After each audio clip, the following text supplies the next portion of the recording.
battle. Fight Sheik.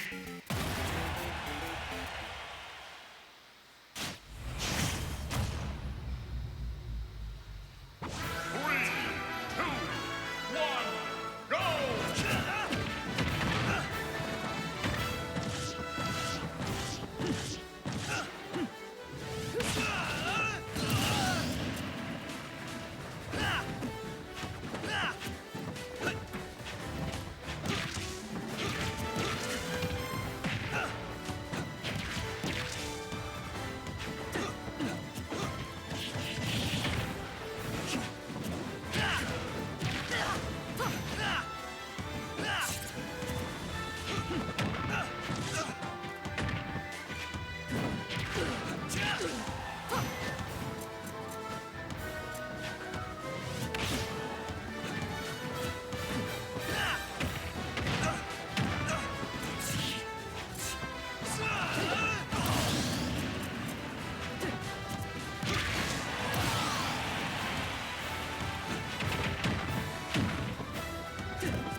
Stop the battle. Steve. Sephiroth. Fox. Enderman.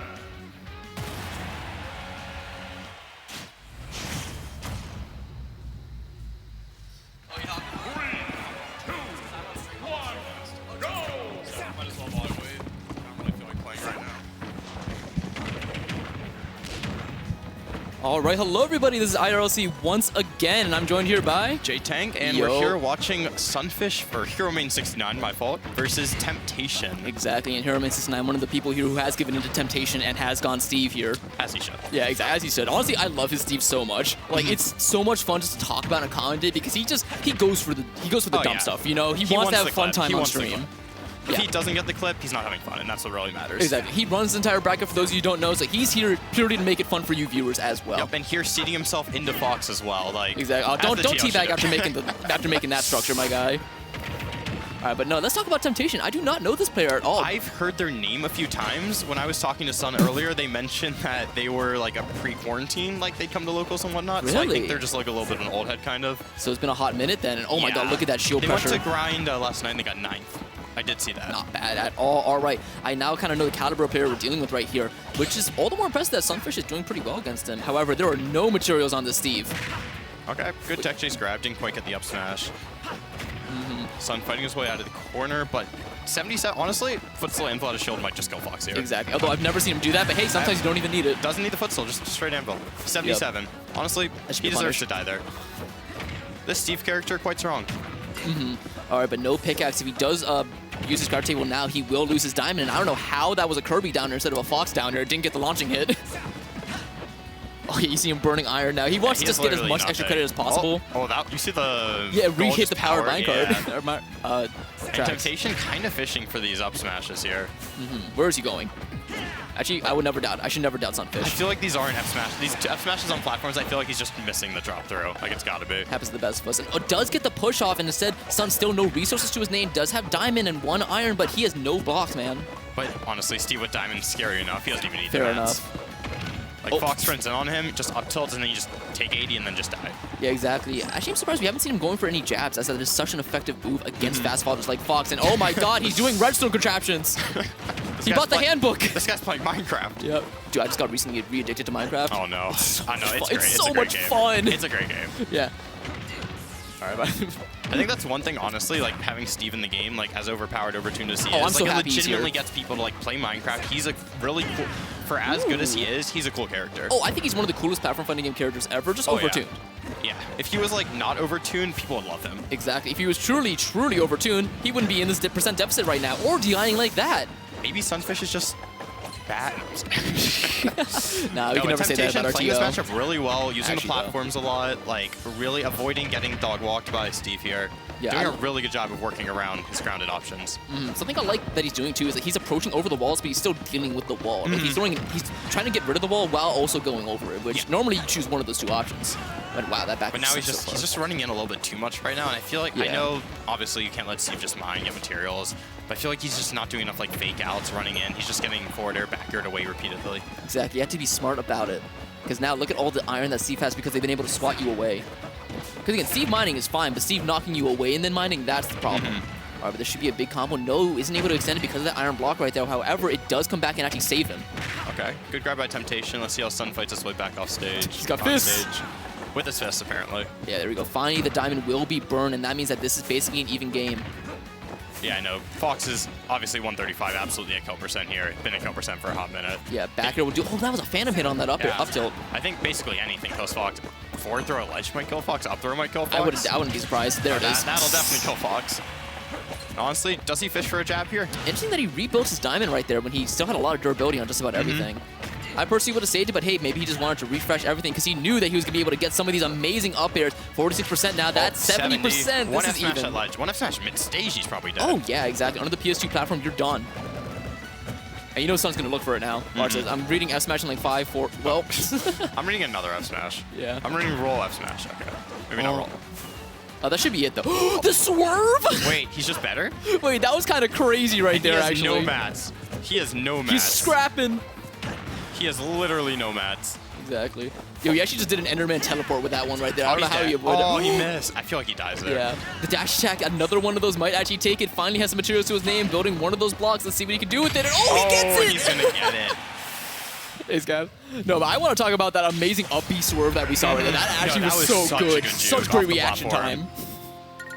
Because, like, he gets up smash there, he just dies. So that was, Oh, like, yeah. so good just to avoid that. And look at him, just calm, collected, cool. Exactly. That's my TO. That's my TO right there. Yeah. Also, really good stuff to Temptation, though. I just feel like at that third stock, he really was second guess. He was hesitating too much on those up smashes. Yeah, 100%. There were so many times where he could have punished a different up special, but just never did because he's like, oh, if Steve has no end like here, I'm just dead. And it's like, Yeah. sometimes if you gotta commit. If you whiff it, though, and you're at 0, and Steve has diamond, and you just dirt. Oh, there's a lot of risk with involved. you, and you just die. Yeah, but the issue was he would hesitate and then do it. Gotcha, You gotta okay. commit. Oh, 100%. Yeah, if you're playing scared, you're just, like, not gonna win.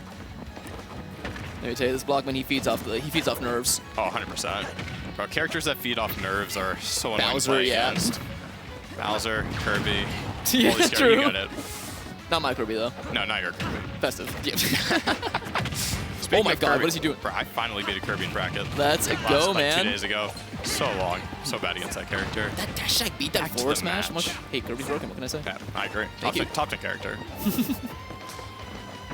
All right, but right now, again, I'm just always impressed with how quickly I see iron blocks being burned whenever I watch Sunfish play. Like, his material management, forgive me, T.O., is awful, but it's so entertaining. Yeah. Because he No, just he's always just- has nothing. He's just mashing these moves. He's like, minecart is strong, so I will minecart. Yep. Yeah, but like right there, Like what? you didn't know he didn't have iron. All right, what's the ledge get up here? He has one dirt. Oh, and he just It's dies gone. there. Late hit dash attack, just true combos there. Yeah. God, Fox is broken. Fox is a very, very strong character, I do agree. And does burn the iron for the tools instead of getting an anvil right there, which would have taken the stock. And my God, does he want that forward smash? He keeps forgetting he doesn't have iron. I've seen like 5 missed I don't think downers. he really checks the bar. I think he just kind of uses his moves. He goes off feeling, which I like. He's like, I feel like I probably have about 1 iron here. Time to minecart.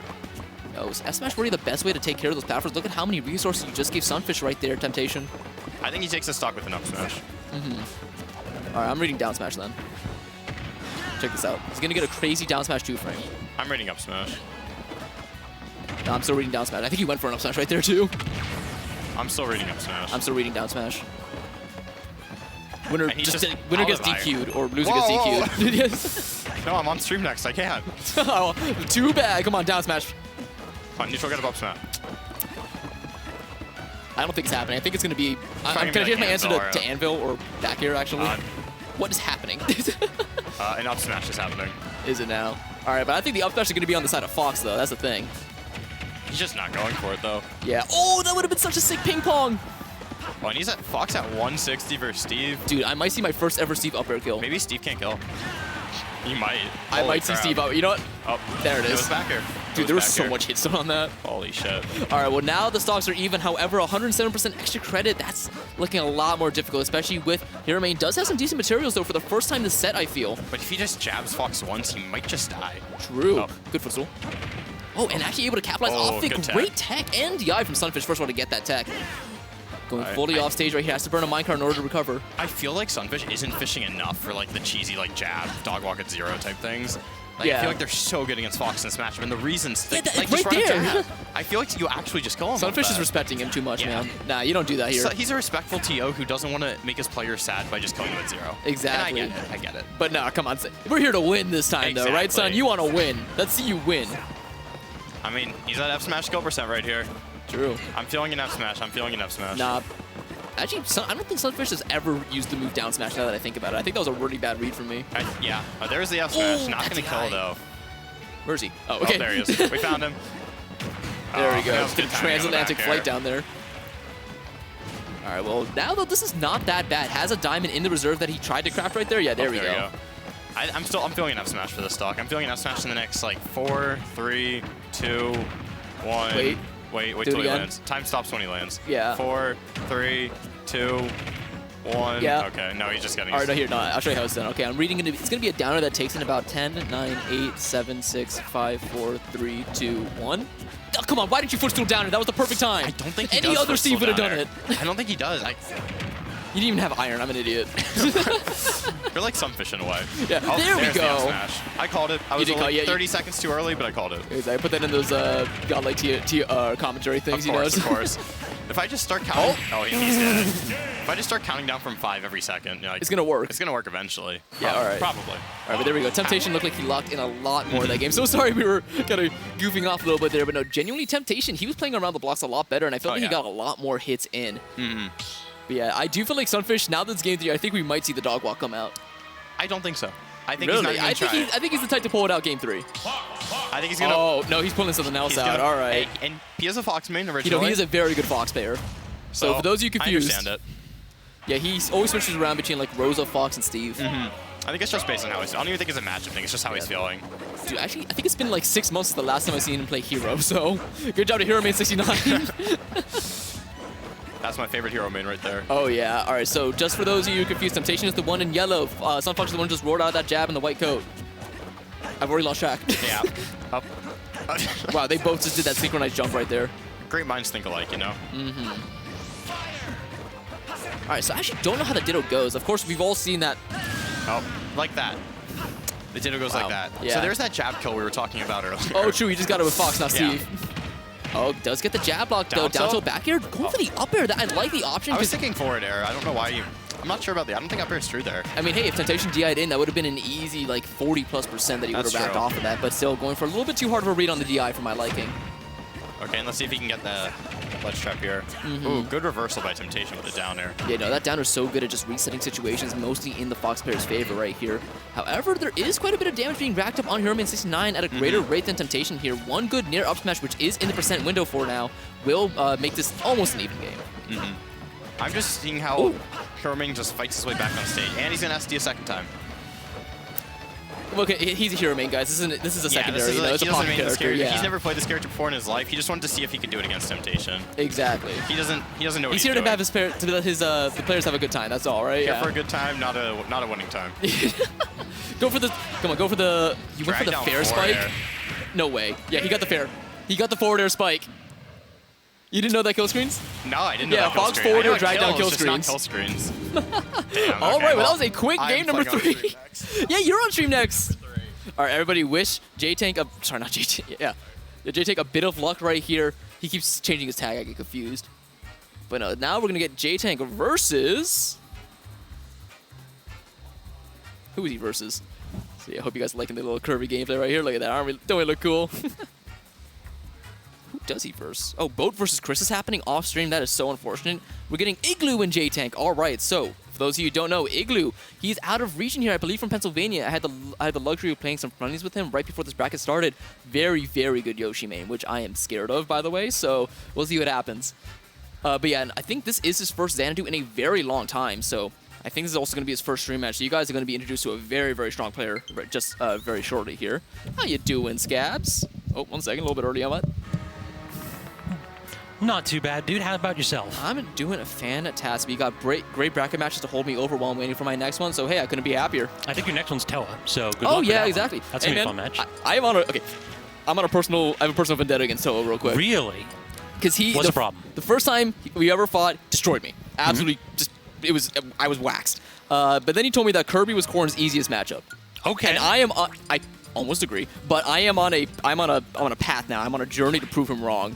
And I think I've almost done it. I've almost taken sets off him twice now, and I just need to do it again. So hopefully this time, if I take a set, I can finally safely make him admit that Kirby is not Corrin's easiest matchup. I feel like Ganon might be Corrin's easiest Exactly. matchup. See, there's other things. You know, Ganon I'm gonna might be point the blame at the everybody's other easiest guy. Not Kirby. Actually, it's even.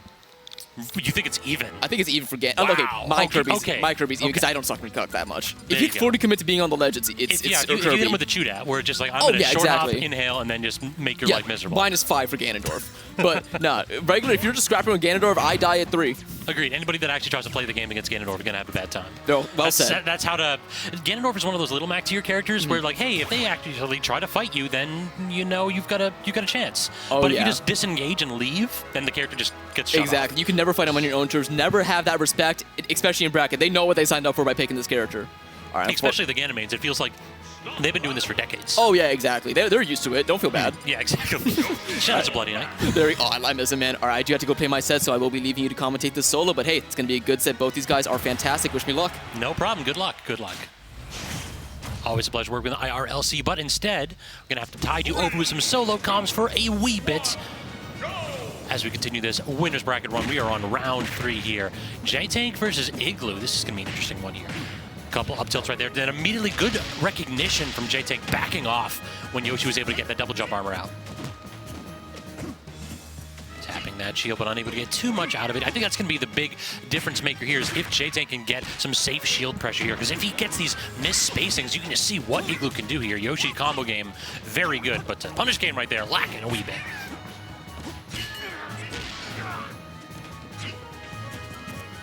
Sure. So we got that timer on the KO punch out. Any move that will send Mac in a tumble will get rid of that. But for now, using that armor very well is J-Tank, trying to keep this resource going. But instead, yeah, up air will not quite seal the deal, but no more KO punch in the back pocket. I don't think it really matters that much. Yeah, Mac has so many good kill options that you can just go ahead and swing in those positions, and eventually you'll get some kind of connection. And when Yoshi's already at like 100 plus or so, if you don't get the kill immediately, then it's like, all right, I don't want to waste the KO punch. It doesn't really matter in that particular position.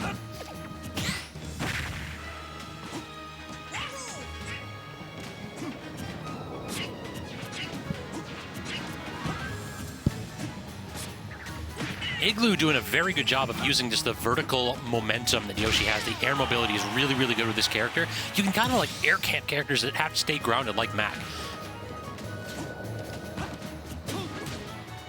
Bit of an errant up B. Not too much of a punish. Great tech from J-Tank.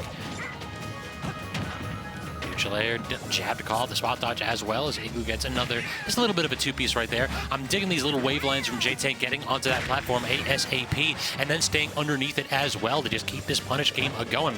Mac with a lead, plus the ability to sit underneath platforms and shark with things like up tilt, a fearsome character.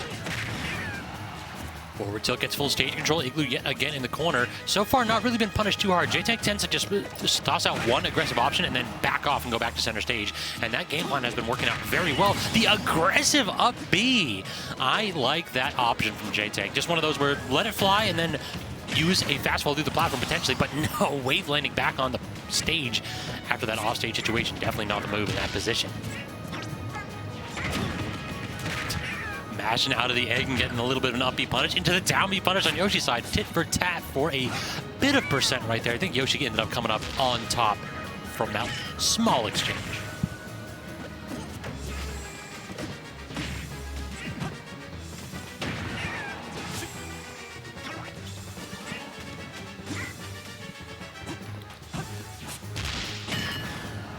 Drag down to the forward smash, full stage control on Igloo. Does not get the intercept. Going a little bit greedy with that forward air. I feel like even a weak hit neutral air would have sealed the deal right there. Igloo needs to have more of a killer instinct the second that J-Tank is off stage because this character should not be recovering against Yoshi. Forward air, safe shield pressure into the jab, and goes a little bit too low that time. Good preemptive option from J-Tank to get back to center stage. In the corner, trying for the haymaker, but instead the up smash again covering that platform. Catching Igloo landing a little bit too aggressively. Have to respect Mac in those positions. Safe shield pressure from both players. Neither one of them able to land too much yet.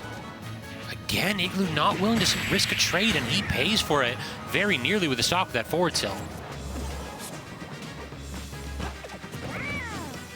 Good cross up with the back air in that position. Just not trying to mess with J-Tank under the plat, but so far unable to land any strong hits either. Igloo feels like searching for some kind of an option right here unsuccessfully. Just run up grab on J-Tank's side, just waiting for Igloo to do something unsafe. Good job not doing so. And what DI was that? I have no idea what just happened. That game popped out the second that the back air connected. I feel like J-Tank might have been holding up, trying to jump.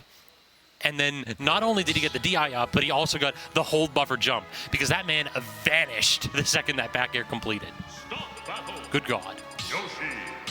Unfortunate ending to that one right there from J-Tank's end, but I'm sure that he'll be able to clean that one up. Felt like a blow-for-blow game for sure. Just one or two situations spelling the difference between victory and defeat on either side.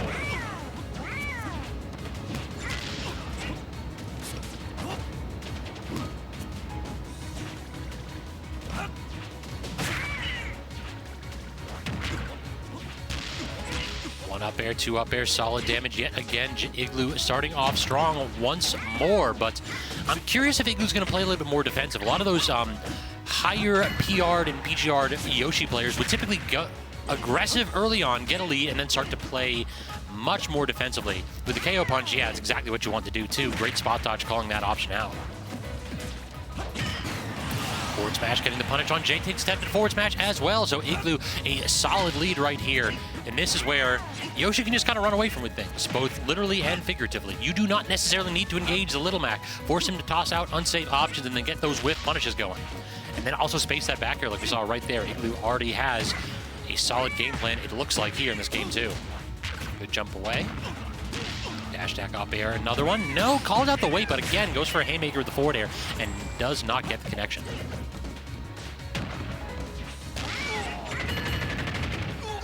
Speaking of connections, though, I cannot believe that actually managed to land that down air. J-Tank was in hit stun for a full second right there. Down airs yet again, solid damage right there, and calls out the aggressive option, and look at the damage start to rack up. J-Tank had a solid game plan game one, but game two just unable to get his feet set whatsoever. Big deficit. We need to see Mac claim a stock ASAP. But these forward, up Bs are definitely not the way to go about it. Just go off stage. Yeah, exactly. I think you're just dead.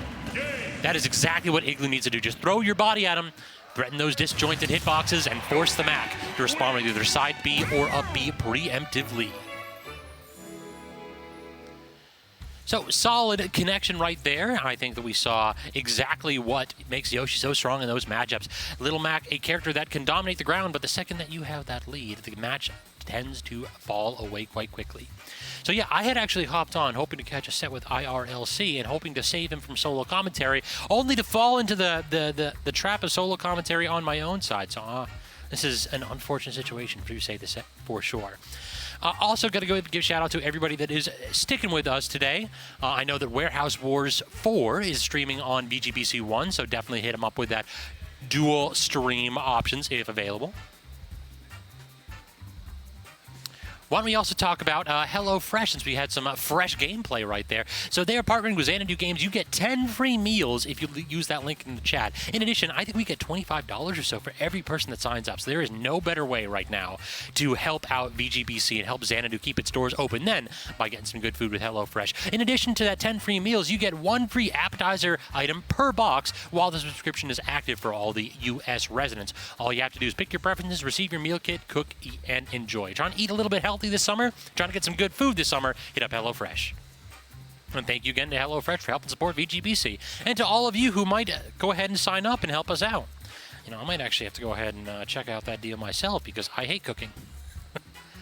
So, in addition, let's go ahead and do a quick review of where we are at in bracket. As I know, we haven't had too many big upsets yet. This is one of those matches where, or one of those tournaments rather, where I'm not really sure who's going to go ahead and walk away with it. There's a lot of people that could get the upsets. C.Kaleb, probably the invader with the best chance of doing so, facing off against a commentator extraordinaire, Africanbatman. So AB Sonic versus C.Kaleb's Pac-Man, if I recall correctly. We will certainly have an exciting match, and I might actually use this pause to exit stage left as I have a couple business-related things that I have to take care of. But I will be back on for winners quarterfinals a little bit later today, y'all. So stick with us. We'll have the next match and maybe another commentator hopping on very shortly.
Start the battle.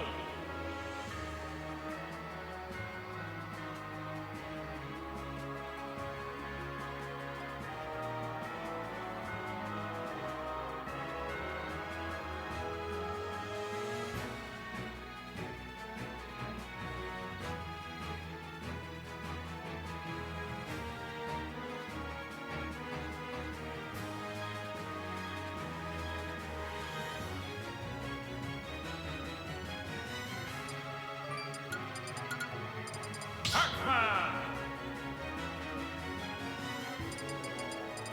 Sonic!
battle. Pac-Man.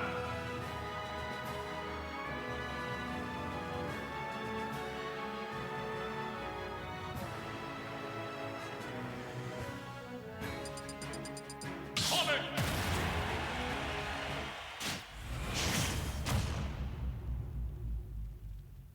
3, 2, 1, go!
Game!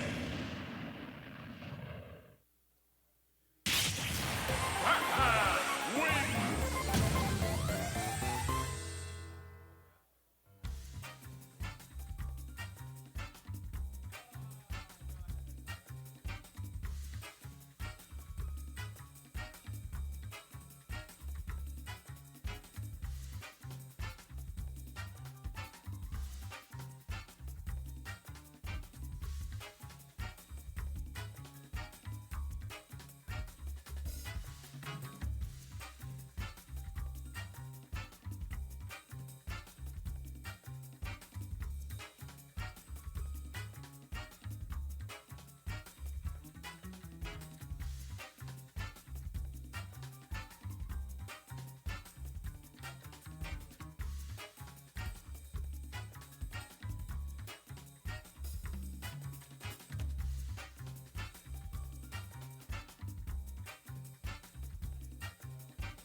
Stop the battle!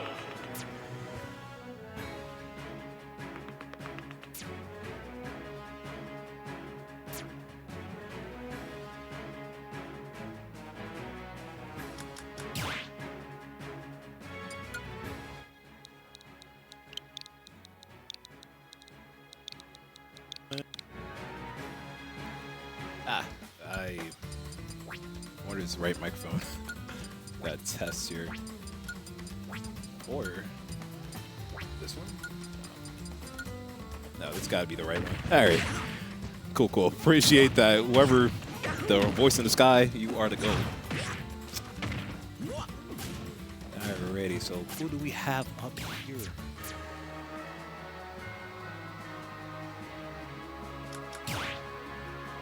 Looks like we have Tofu versus Igloo. Again, I am out of state with C.Kaleb today. That being said, I'm not going to lie, these tags have been immaculate today. I just have to give it up to everyone who came out because the tags, fire.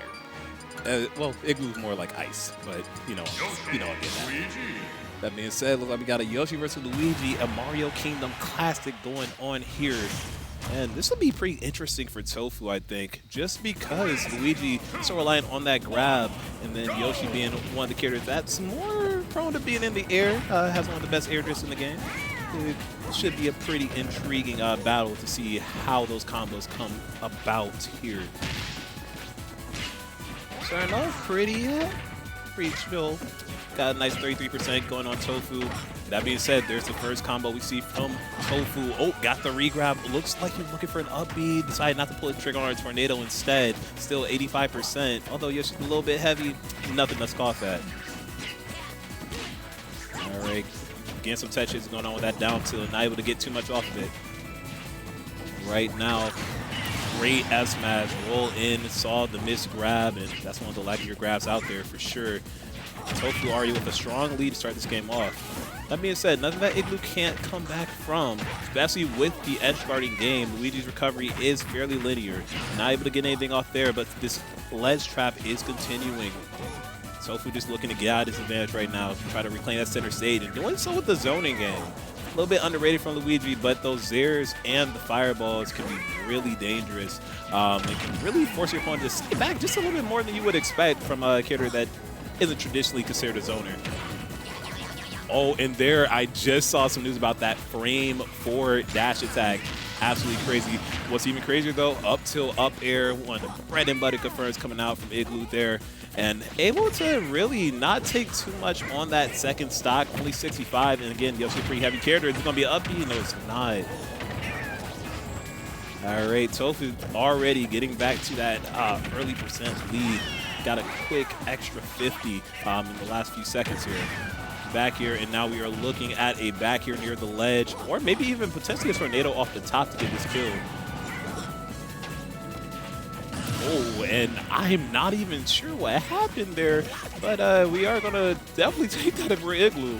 I was struggling to catch up in the game, and now it finds themselves in the lead. Needs to be a bit careful, try to rack up as much extra credit as you can. You got to take advantage of those situations when they come to you. All right, Big Nair coming out, a little 4%, and you know what? Extra credit's extra credit. 4% better than 0, so we take what we can get out here. That being said, oh no, not the 0 down on Yoshi. Dang, I thought he had some weight on him. My bad. My bad. Tofu over here got that first game, and hey, we got a co-commentator. What's going on, man? Let's see. That turn. Maybe it's this one? Oh, it's this one. It is that one. Okay. That makes way more sense.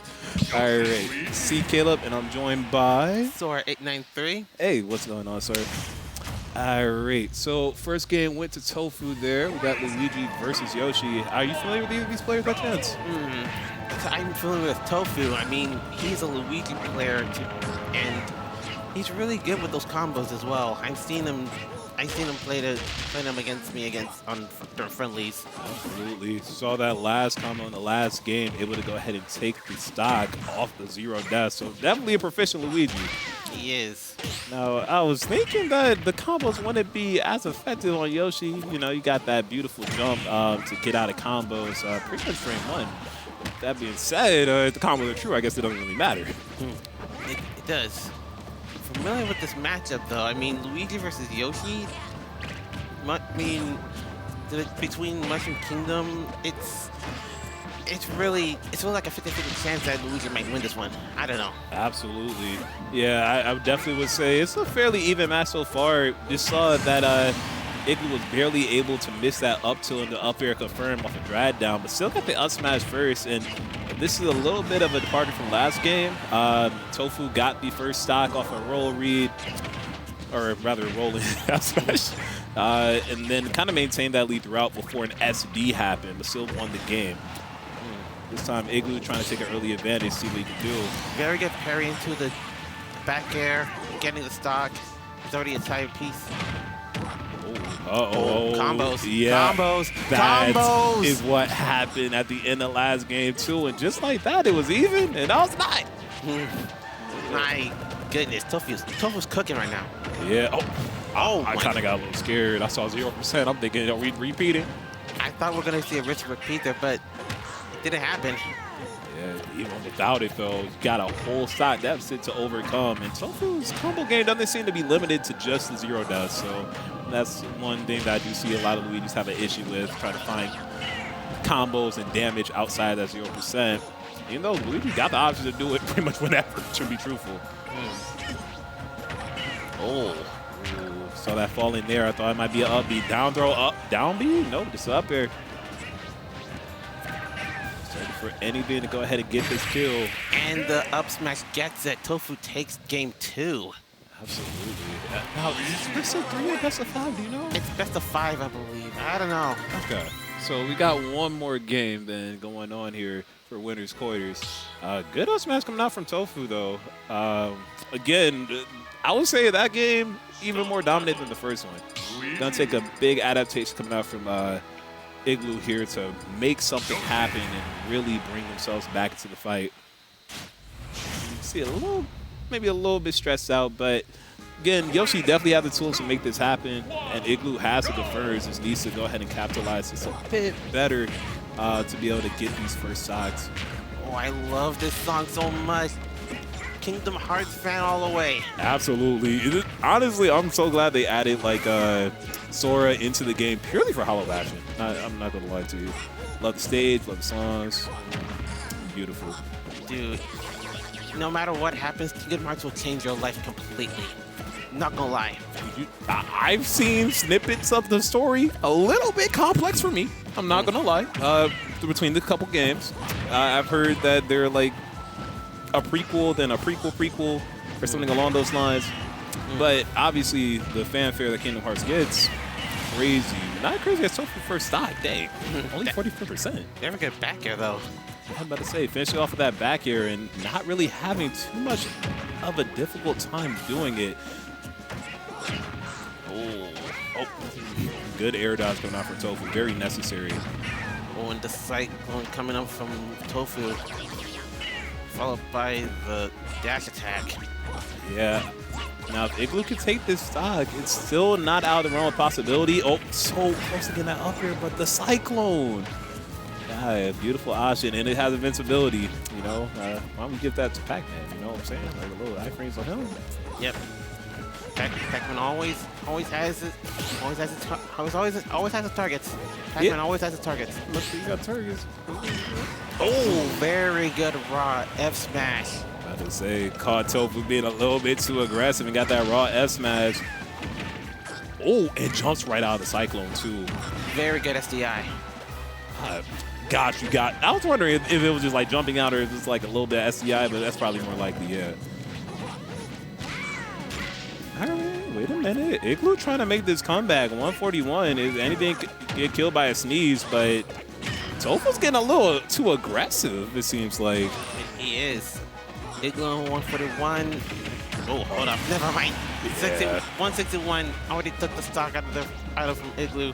He's already match point. Now, if I'm Igloo, I'm worried about one thing is that I don't want to get grabbed here.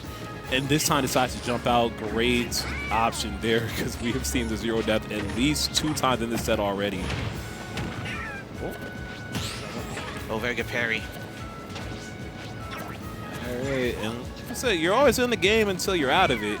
So still very possible for Igloo to make this comeback. Oh my goodness. Oh, yeah, you can feel the tension. You can feel the tension. Oh. I'm only going to say a thing, Sora. I'm like, ooh. That was so close there. Down throw. Oh, Okay, so it's interesting. I think Tofu very much only does like down throw into down B or down throw up B if he feels like the percents are perfect for it. I'm about to say, I don't think that should kill. Not off the ground at the very least, but he can't really survive another one, especially if it's fresh. Oh, dang, Yoshi. Dang. Okay, my bad. Oh, I'm a liar. Don't listen to me. Okay, you can survive another one. I won't. Oh, Wait, raise Yoshi? hold up. It's possible. It might be. It's possible. It might be. Oh, combos. Oh, okay. Oh my goodness. Oh, yeah, the DI wasn't as good as that on that one. Well, Tofu takes it. He advances to the next round. Solid 3-0 coming out from Tofu, and honestly, a pretty good game overall. You can't be too mad at that. I think that Igloo put up a good fight, especially towards the end of that last game. Yeah. Oh, all right, bet. All right, Sora, you got it from here. I'll see you later. Well, I might just see you on the stream there if necessary. Best of luck. I guess so. All right.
Start the battle.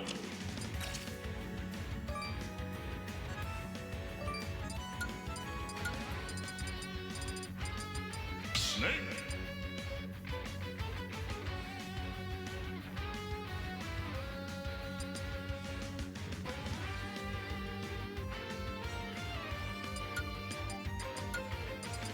Pac-Man.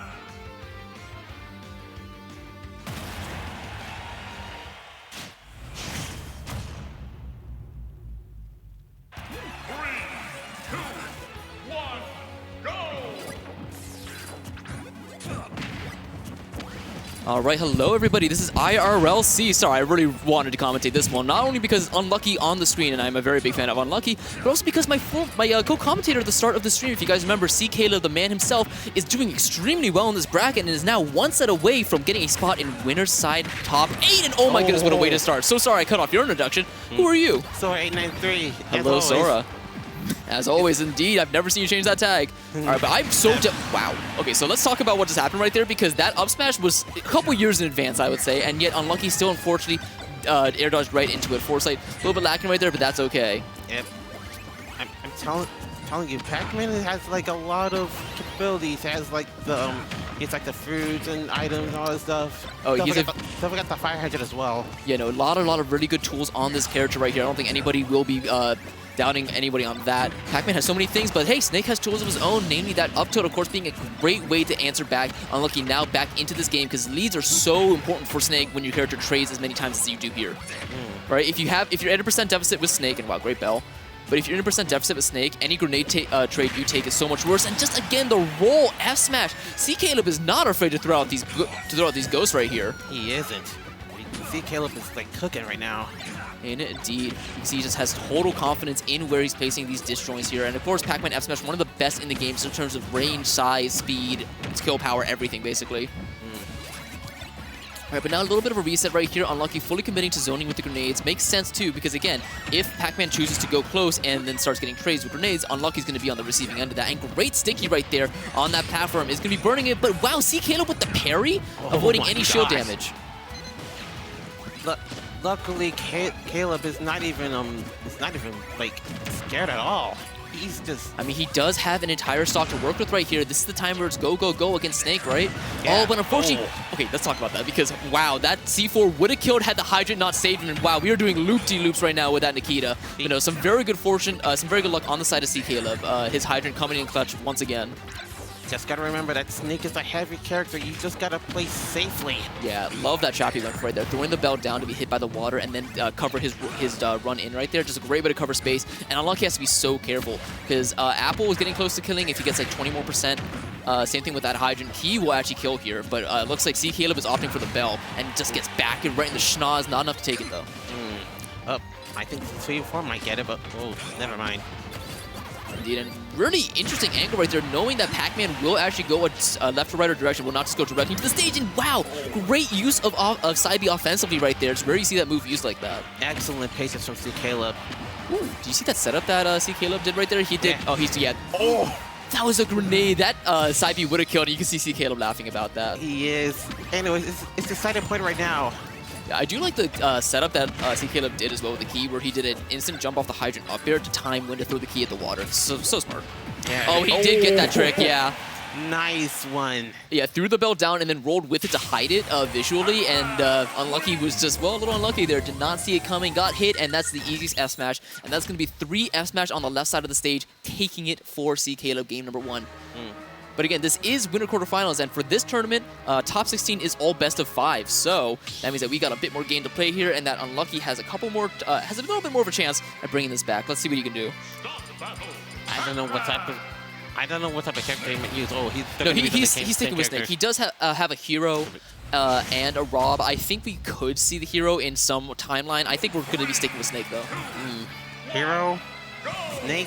I mean, hey, Bounce is a very, very good tool against Pac-Man. But, of course, it depends on your RNG, and as you can tell by the tag, sometimes you don't want to place all your faith in your RNG. Definitely.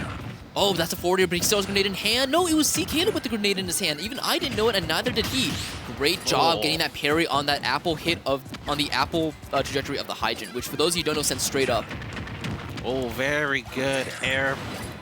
In there? Yeah, in there. Yeah, no, that was a lot of damage right there. That move already does about 20, and getting it after a grenade means it did about 30. And look at that, doing it again, catching these down B attempts from Unlucky. It's very obvious to tell when Pac-Man's going to down B, but normally characters don't have the tools to actually contest it. So Unlucky actually throwing those out just shows his mastery of this character. However, is going to get Bell F-Smash, thankfully not to the left side of the stage, so he will be living. I can tell Unlucky's getting a little warmed up during that first game.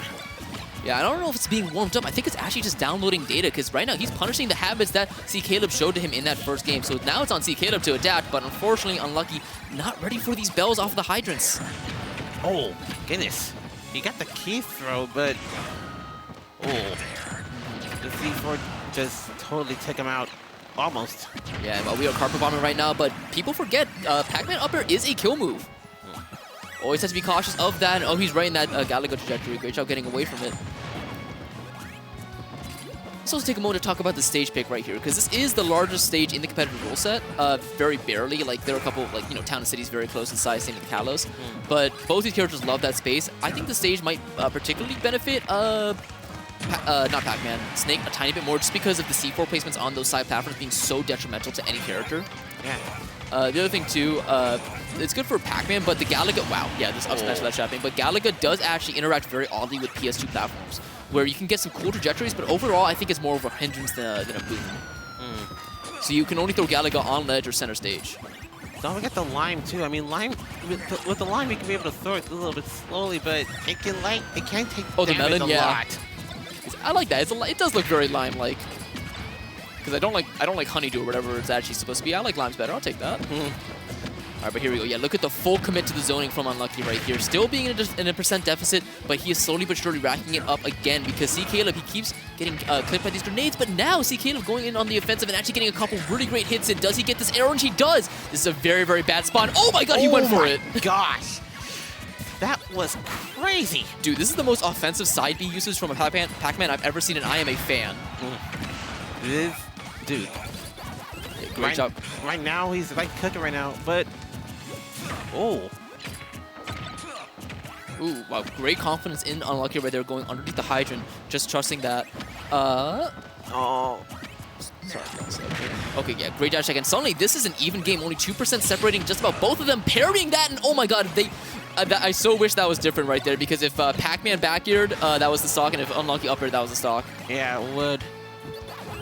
Oh, he almost got hit by it, though. That honeydew that you mentioned. And oh, the apple! Just no one saw it coming, nearly dying to that grenade. However, this is not the worst for Unlucky right here. He still has another game after this, should he lose, and he only needs to take one more stock in order for it to be even, but that forward air would have killed, but it's so laggy. Oh my goodness. Oh, almost got that grab, though. Yeah, how did the dash attack not take it? This is a Pac-Man at 194 right here. You don't even need up tilt. A nair will take it, a down air will take it, out of shield. I think C.Kaleb knows all of that, though. That's why he's playing so patient. Grenade will actually kill here, too. If only we can be able to learn how to do the boost grab. The boost grab? What do you mean? Meaning you have to like press A and L like, at the same time. Oh, really? For which character? Snake or Pac-Man? Oh, finally going to be getting with that Nikita. Oh, it works with all characters, though. Really? Well, I learned some new tech today. Thank you, Nate. No problem. All right, but here we go. 60% deficit right here. Again, this is so bad for Snake, because look at that. After that trade, he took 10 more %, and now he's at 102, 123. I hope you guys completely understand what I mean, but these trades work against Snake super hard when he's in the deficit. Oh, yeah, good job right there, recognizing that the smash attack was coming, boosted by that water. Who needs boost grabs? And you got the hydrant, man, is all I'm saying. Definitely. And that's going to be, Unlucky, not happy about that one. Yeah. But we are now one game away from C.Kaleb knocking out one of the, quite possibly the best Snake in MDVA. Of course, there's also Dark and Waluigi. It's a very highly contested spot, but Unlucky is in that conversation for sure. Definitely. But yeah, he might be knocked out, and it's fucking scary. This is going to be tough for Unlucky. I mean, even though he's like down a peg, like 2 games apiece, I think he might have a chance to find a solution to get rid of this Pac-Man problem. I mean, there is always a chance, and hey, if it's going to have to be through a reverse 3-0 through the fire and the flames, what better man to do it than the Demolition expert himself? Let's get into a game number 3, same stages. Unfortunately, didn't Z catch that grenade and instead air dodge, getting an easy 10% on him right off the bat. Not how you want to start this. Definitely. Oh. But right now, Kaleb, he's using the fire hydrant to his advantage. Dash attack, yeah. Oh, indeed, yeah. Again, Pac-Man main, they know exactly what to do with everything, and great job recognizing. He also turned his back with the grenade enhanced. That way, the side special from C.Kaleb would hit the grenade, and then he get a free backer off of it. And oh, that was such an unfortunate up here for C.Kaleb, catching the grenade that Unlucky threw. Something is relit, a fire's been lit underneath Unlucky right now, is all I'm saying. It is. Let's just hope it has enough tinder to keep it burning, because he's doing some really good things stock 1. I want to see you do these things all the way through this game, Unlucky. Because now it's looking like the fire's slowly dying out. It is. Almost got that bell over there. Yeah. And you know why C.Kaleb was doing those F-tilts right there? Yeah. Because it launches into the bell, exactly. Did like just adore the Explorer kind of thing right there. Do you know why he's doing the F-tilts? That's right. Oh, God. My goodness. Oh. That's right. Sounds of Snake neck breaking someone's neck. I was going to say, if he would have finished it off, he would have got that stock. Yeah, interesting hydrant angle using the 3rd hit of down air. Okay. I really love the knowledge that C.Kaleb has stored up here. And getting a parry on that key has to be very careful. And Apple will kill. That sour backer still barely not enough to do it. And yeah, that does have a lot of super armor when he eats the power pellet. So that Nikita had to arrive there slightly earlier. But still, that was a great DI from Kaleb. Oh, indeed. Staying alive just a little bit longer. That dash attack was so brave from Unlucky. That should be a dash attack. Still not enough to take. He's going to go for the Nikita. But is that side special going to throw a wrench in his plans? No, the apple actually will. Oh, my goodness. Getting sniped by the up smash right there. And yeah, you can see C.Kaleb laughing about that. But the immediate key will be answering back. Unlucky. Looks like he got hit by that in real life. But shake it off, man. You got this. Let's hope he got this. Let's hope we get this one. But you got to do more than hope. You got to play to your heart's content right here. Play till the card is right. That's what they usually say. And right now the cards are looking like zoning, because again, we are right back into this projectile play here, but I feel like C.Kaleb has won every single time they've done this. I love what Unlucky's going for, but I just feel like C.Kaleb is so comfortable around these grenades. I want to see him approach more mid-range. Oh, that grabbed it through the hydrant, yeah. Now, That spacing around the dash attack was so good from C.Kaleb right there. That dash back, he knew that was coming a mile away. it is. Oh. Got a few grenades.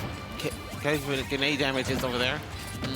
And once again, back to the zoning game. But let's see, C.Kaleb is always the one to break first, where he like approaches with a very fast move, and yet again, it's going to happen. Going for the tech roll in, however, unlucky, just not teching and then going out.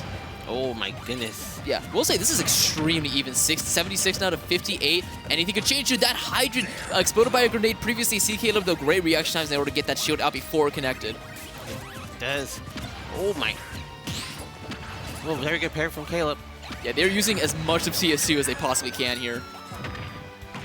Oh, weak back here down here was true right there. Okay, that hydrant is gone for at least a tiny bit. We're probably going to see it again. 3, 2, 1. Yep. Oh, I love the B reverses from Unlucky. Snake B reversing grenades just looks so cool to me. The patience by the two of them, it's really going good. Oh, Pac-Man just jumping around right now. You know that C.Kaleb is trying to, or sorry, Unlucky is looking for any chance to get this up to right here.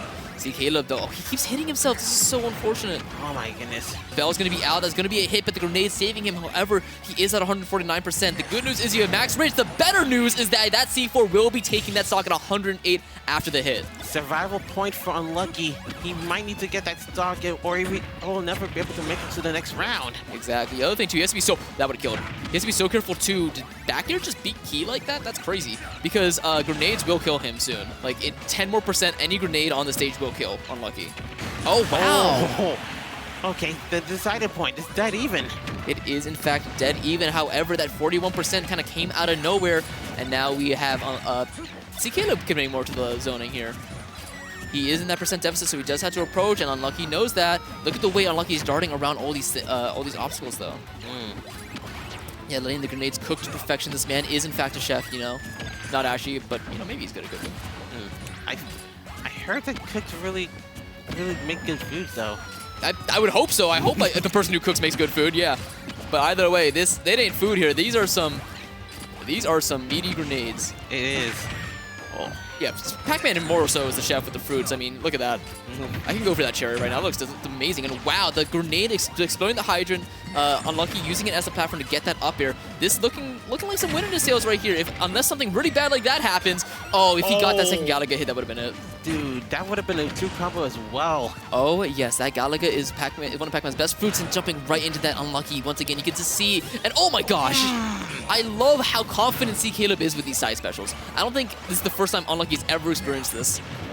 Because he's so used to Krishani, so used to Fiji, who are very reserved in their side special uses. But C.Kaleb, he says, I want to go there, and I want to have a hitbox attach me when it happens. And the grenade thrown down will not be enough to take it, but still, getting that kill screen, we are right back to even. That hydrant... That was so close for Unlucky. He almost had that stock taken care of. Oh, yes, the up smash is coming out now. This is looking so scary. He gets the grab with the hydrant. It screws him over, but the air dodge in from C.Kaleb, and that's Unlucky on the board. All right, game number 4 here. Does Unlucky get another one under his belt and bring it to a decisive game 5? Because my goodness, was that close. I'll be running out of steam.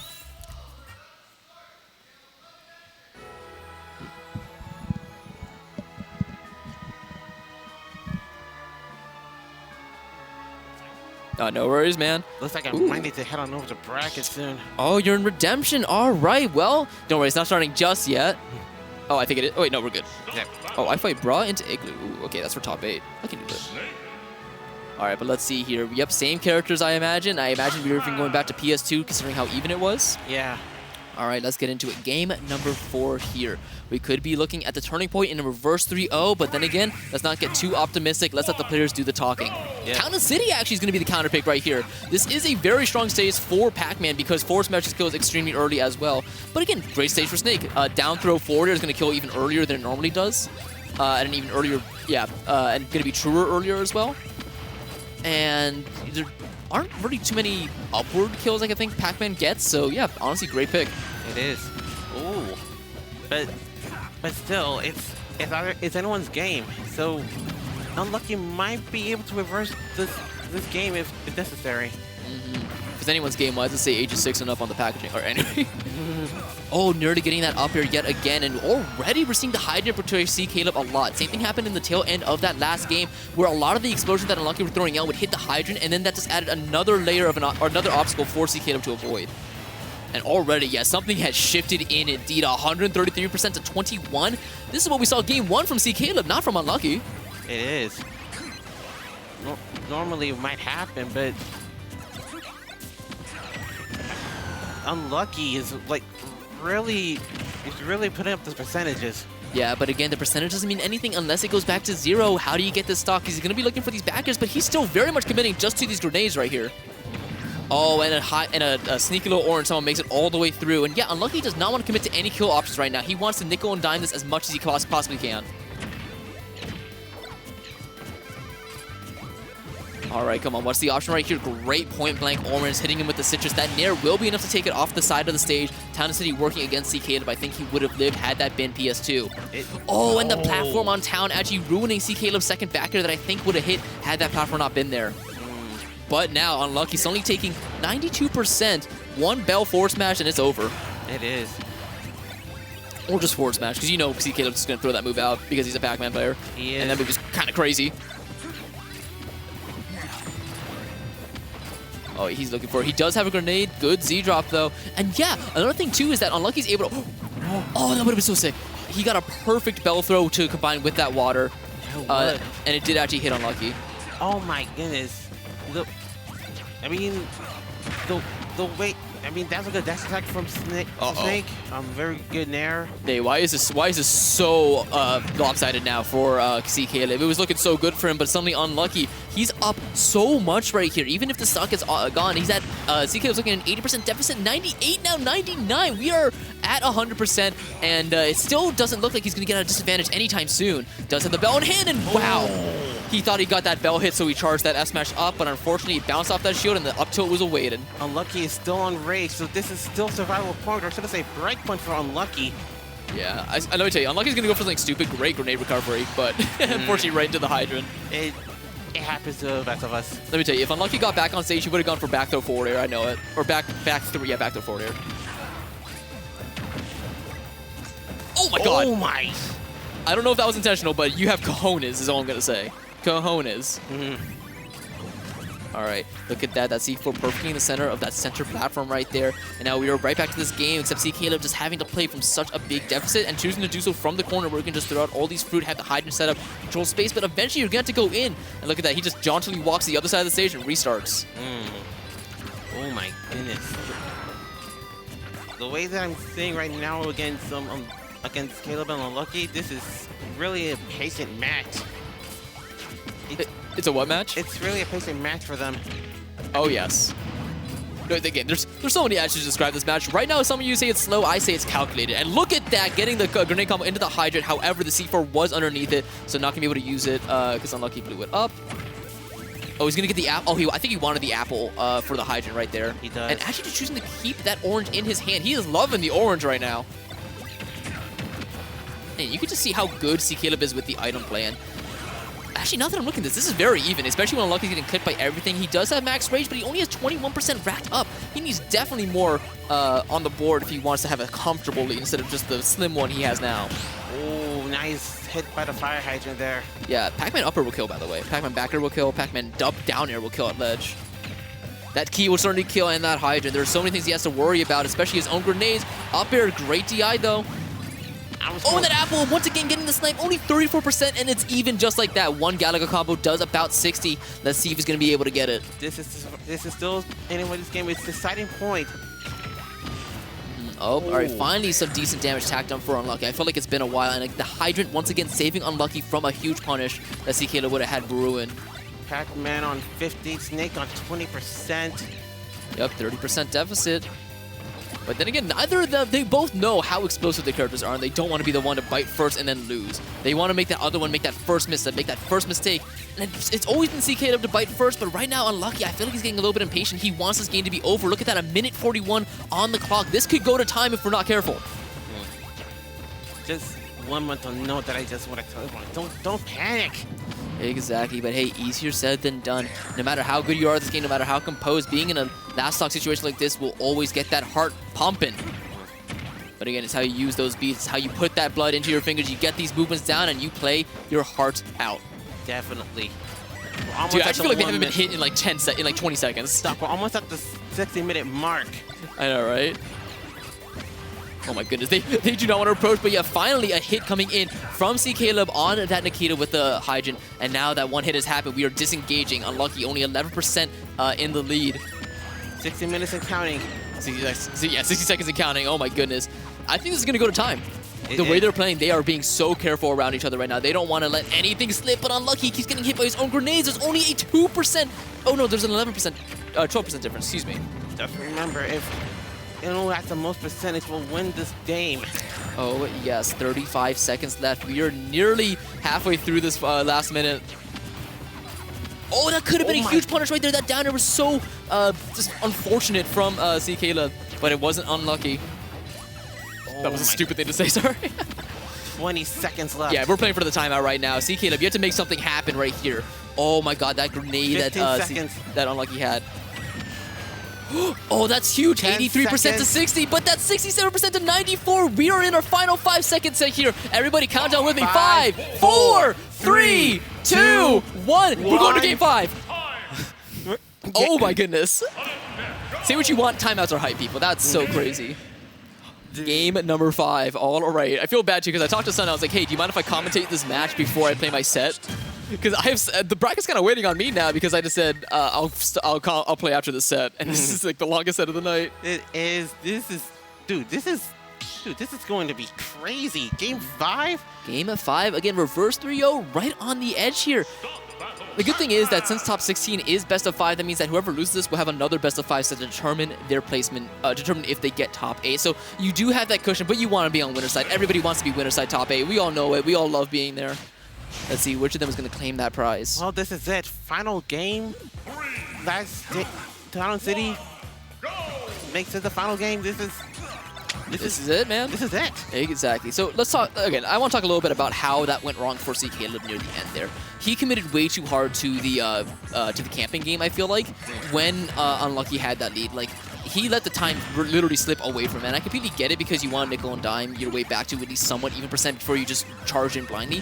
But your other option is not charge in blindly. Like C.Kaleb stopped doing a lot of the fancy tricks, like where he would approach with the fruit instead of just throwing the fruit out or the hydrant. Yeah. Like if he approached with the fruit, covered more things, he could have gotten that hit. And then Pac-Man is still super good up close. He committed so hard to the camping, and Unlucky was happy to continue doing it, and he kept getting more hits than C.Kaleb, and that's been a snowball, I feel. So let's see. I feel like C.Kaleb was already playing more aggressive, but that might just be this because of first stock, and they want to get that lead so then they could slow that pace down. But either way, if it does go to another situation like that, I think C.Kaleb is going to commit a lot more to at least approaching and that grenade! Oh my god, that would have been so sick if he got a grenade boost. That would have been sick there. Oh yes, right there. All right, there is now bell in hand. No, sorry, the key. Yep.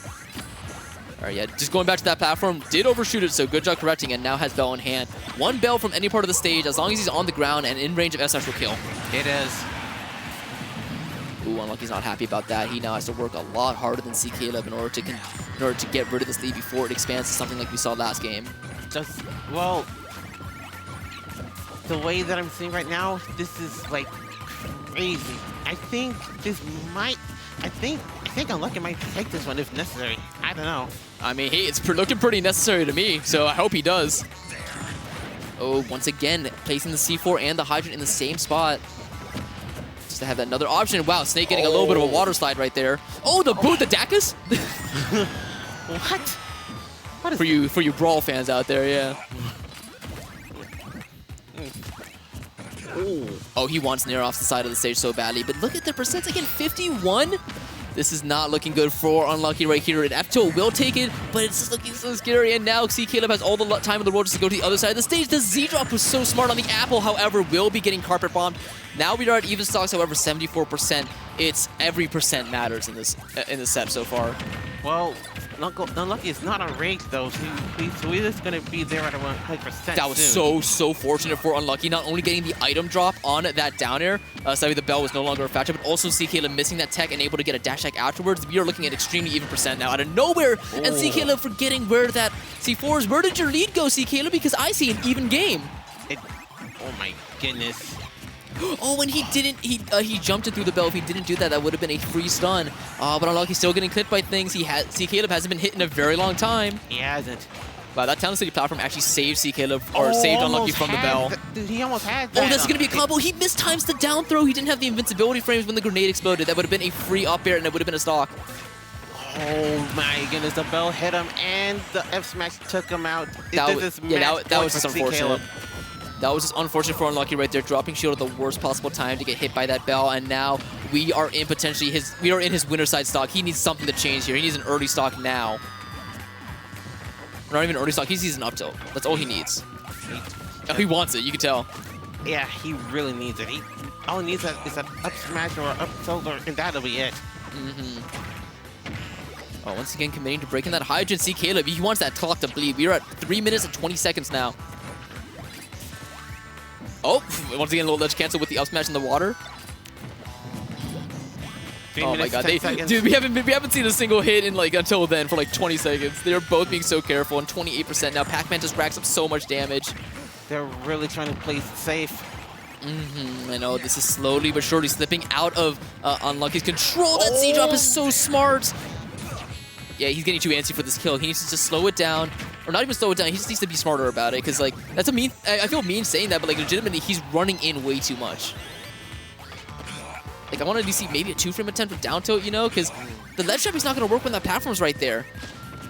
I can smell victory coming from C.Kaleb.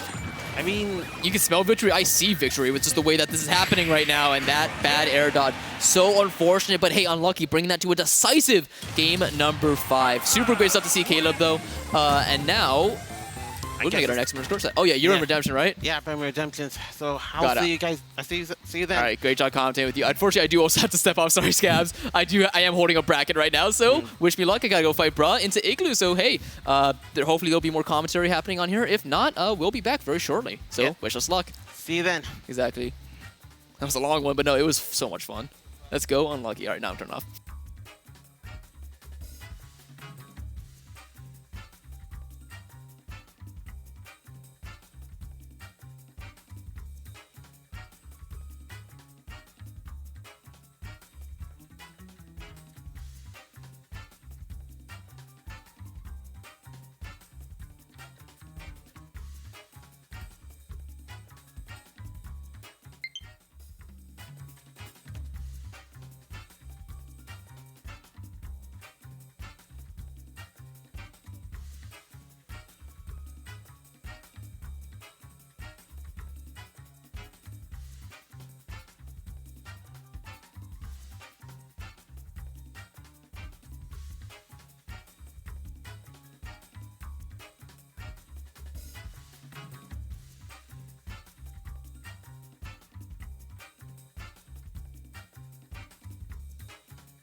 Very enjoyable commentary. All right, what's up, y'all? So we had Chris and Fader coming up next after that riveting snake set. Definitely came down to just the Pac-Man being almost impossible to hit. Yes. C.Kaleb's defense was phenomenal. I decided, you know what? I'm not going to get hit anymore. And Exactly. that's what happened. I'm not going to lie to you. Definitely one of those where that matchup feels like, do you really want to fight Snake? That's the problem. Everybody plays offensively against Snake, and I'm just like, why? You see what that man could do.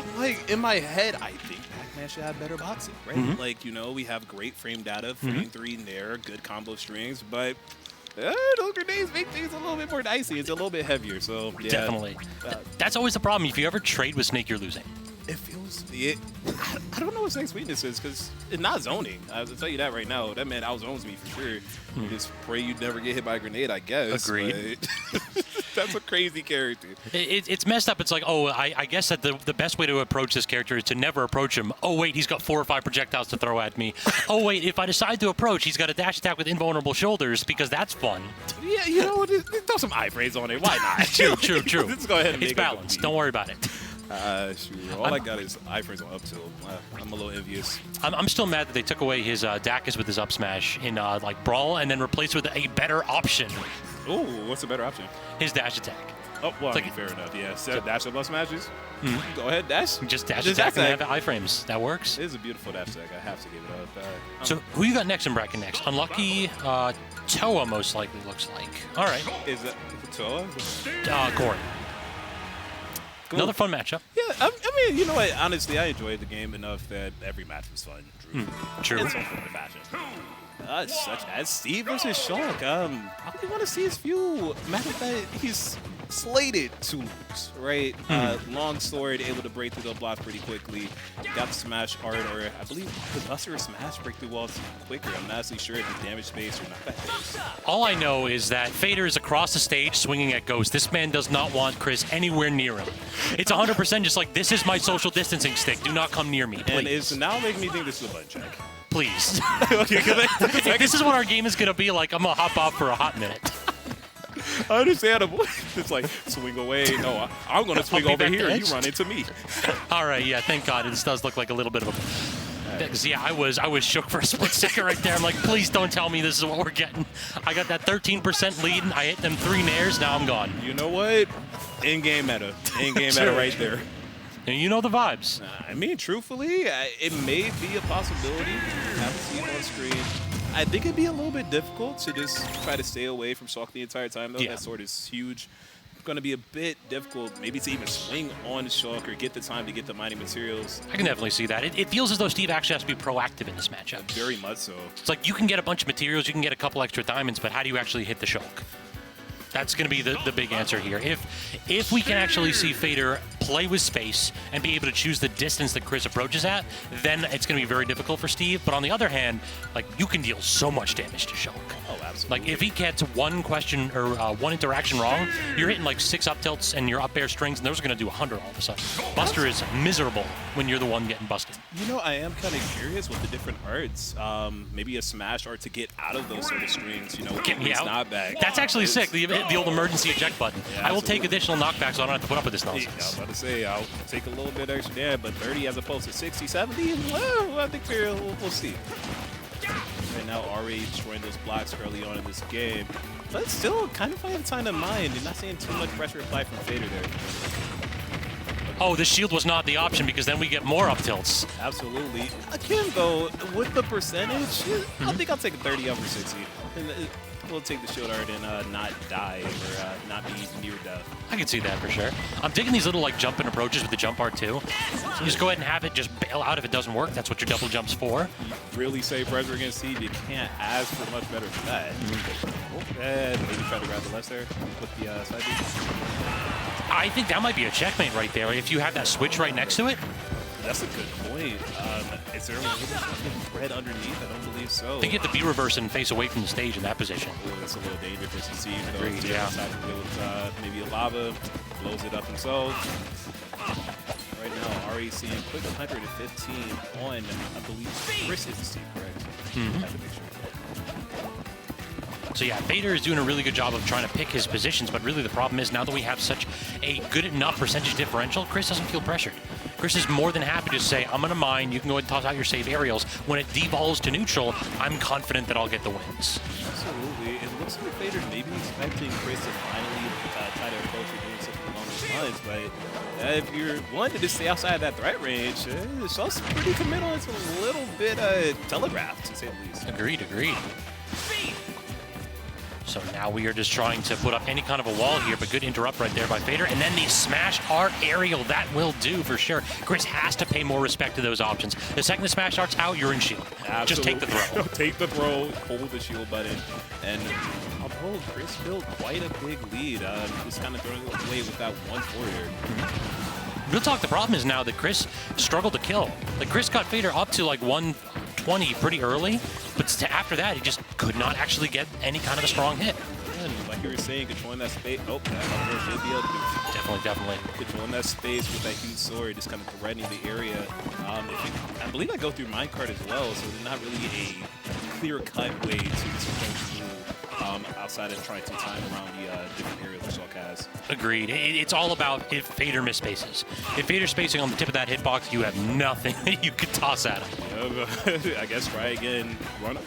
The run-up shield meta is back. We're back in Smash 4. It's like maybe empowered minecart, but that's do you really want to be relying on that? Yeah, I'm kind of curious. I'm not sure what the interaction with minecart are with this sword, especially empowered minecart.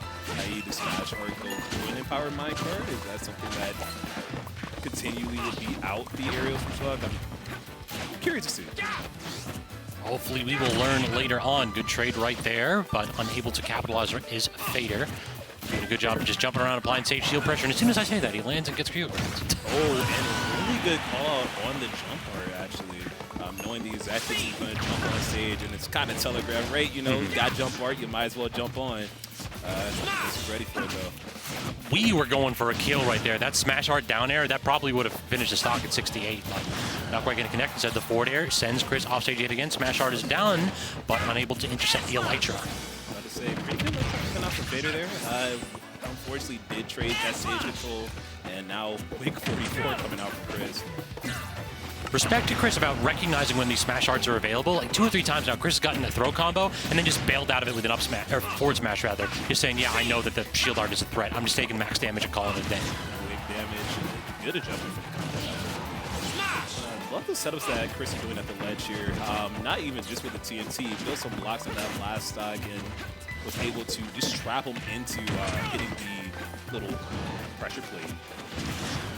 Roll getting intercepted with the back air, though. Off-stage interaction. No, interesting forward smash right there for Fader. Kind of selling out on Chris doing an up B mash to go below the stage. Instead, Chris, yet again, has to go ahead and find some way to recover. Great mash, though. Catching Fader again, biting really aggressive.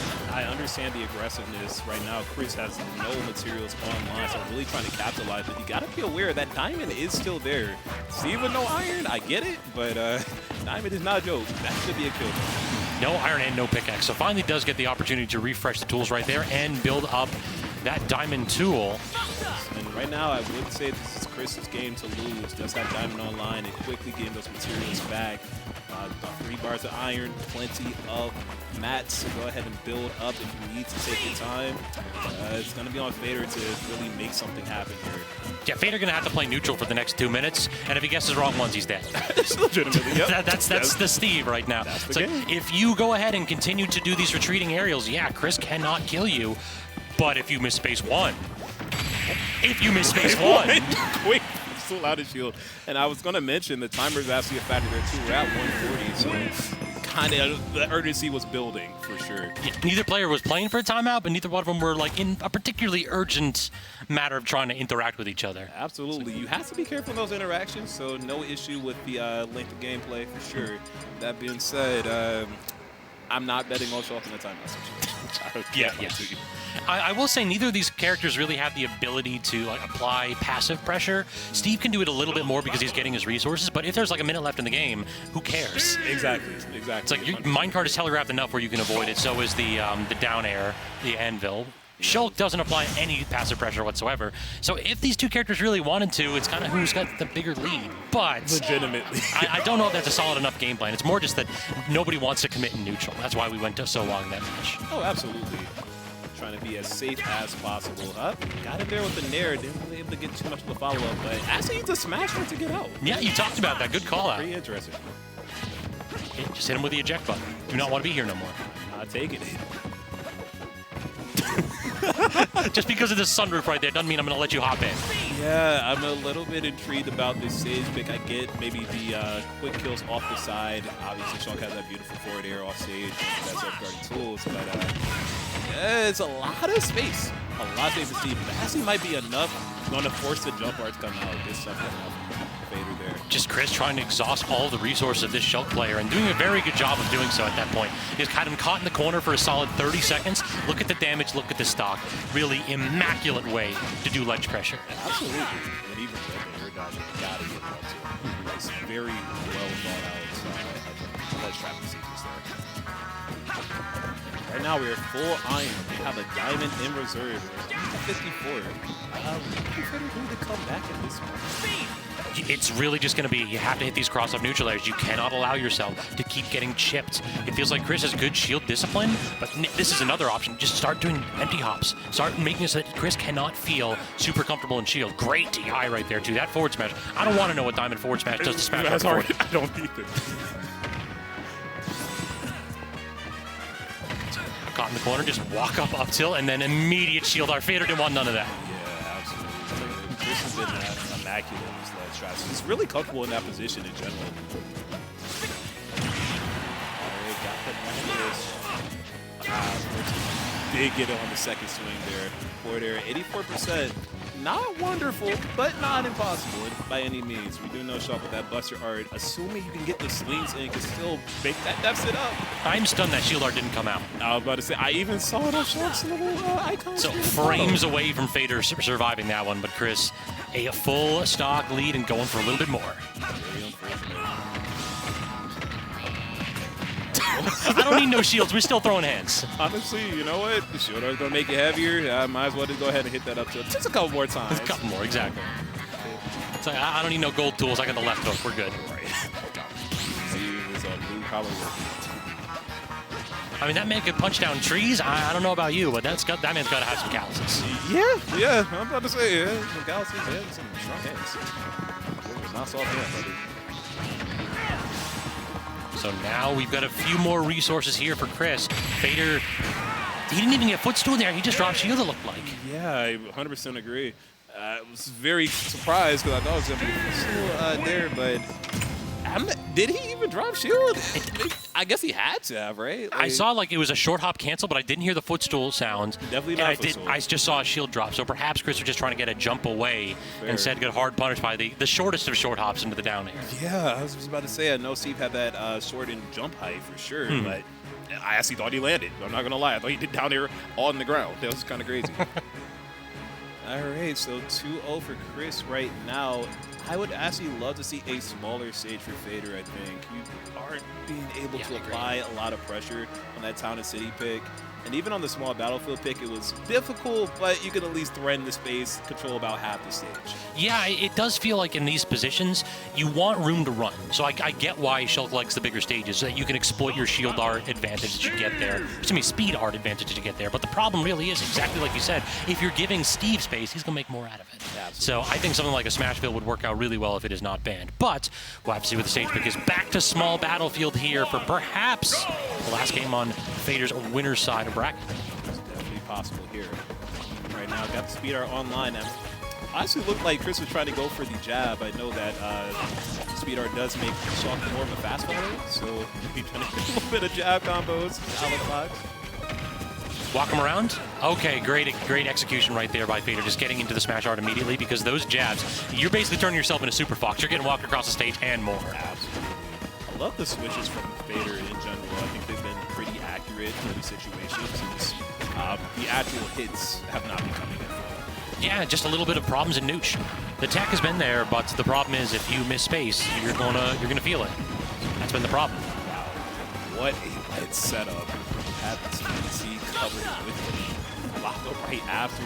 That is really unfortunate right there. Do you see that the tail end of the neutral air didn't break the armor on the minecart? Oh, and got you, and that's why he got kidnapped there. Yeah, exactly. Chris still got a ton of damage, but he was able to jump out of minecart safely. It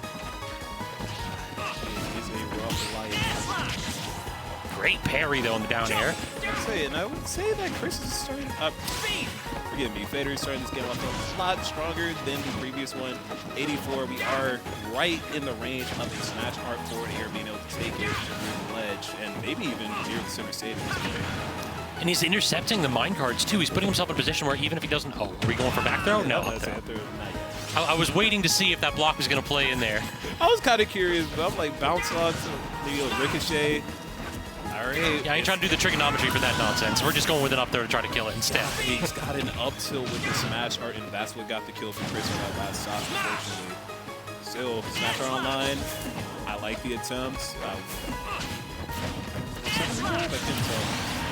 Was not actually look like. I'm kind of curious. We haven't seen Peter go for up tilt with smash art, which seems like that is like the Shulk. Smash art up tilt seems to be so strong and getting easy kill, and it's also really not particularly committal. That did run up tilt there. But yeah, you're 100% right. I haven't seen Chris go too far above Fader, so I'm wondering if that may be a factor there. But if it can break minecart as well, like, no reason not to throw that out. I love that little empty short hop into the dash. Exploit your initial dash speed. He tried to get the smash art, and he finally did after a little bit of shield shenanigans. Yeah, it's a little scary seeing him use both arts at the same time, i.e. shield and smash. Taking the options offline anytime he has to go ahead and do that. Agreed. Streamline that process if you can. So I am curious. Accurate doesn't poke through the blocks, like, at all. Yeah, it looked like, I don't know if it didn't hit or if it just... Yeah, I can't tell. I'm trying to get the nuances of this matchup as much as possible. Shulk's a pretty rare character overall in the Smash scene. I'm mad that poked. I'm mad for Fader right there. He had the right option of sticking in shield. He just had to angle it up and then angle it down. Miserable. Very unfortunate, but still doing a great job at keeping himself competitive in this game. As soon as you say it. As soon as you say it, he gets caught in a set up right there, and Chris at the perfect angle. Oh, the up air, not quite going to get the kill, but at 98%, anything with smash art should. Absolutely. Oh, a little bit missing on that back air, but still put himself in a great position to go ahead and clean up the side. Oh, just barely missed. Great delay right there from Chris.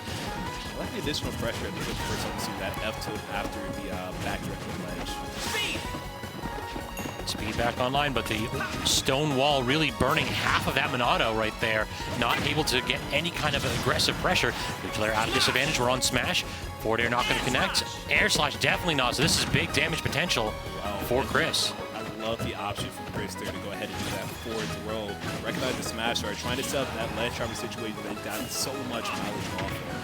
Also, these back here just have not been connecting. It feels as though Fader's messing up the fastball timings. Yes. So 2 or 3 times the hitbox just has not come out whatsoever. So Chris doesn't need to respect them at all. What a snatch by that grab. I'm about to say, crazy. Don't jump into it, I beg of you. Ooh, gave me a little jump scare myself. I'm really feeling it. Are you, though? I don't believe you, Fader. You know what? Got the kill immediately after. Maybe. Yeah, all right. Hey. I listened to the counter argument. I asked the question. All right, hey, Fader clearly still has the mind in the game, and there's that up tilt that you were mentioning earlier, actually able to stop the anvil and get a little bit of extra damage. Right now, doing a great job at trying to rack up some damage with his Buster Art. Got a 55 off of it. Did take a bit himself, but I think it's worth it overall. Got to go ahead and get that punish there. Great job coming out from Fader. Very patient here. Yeah, very competitive still.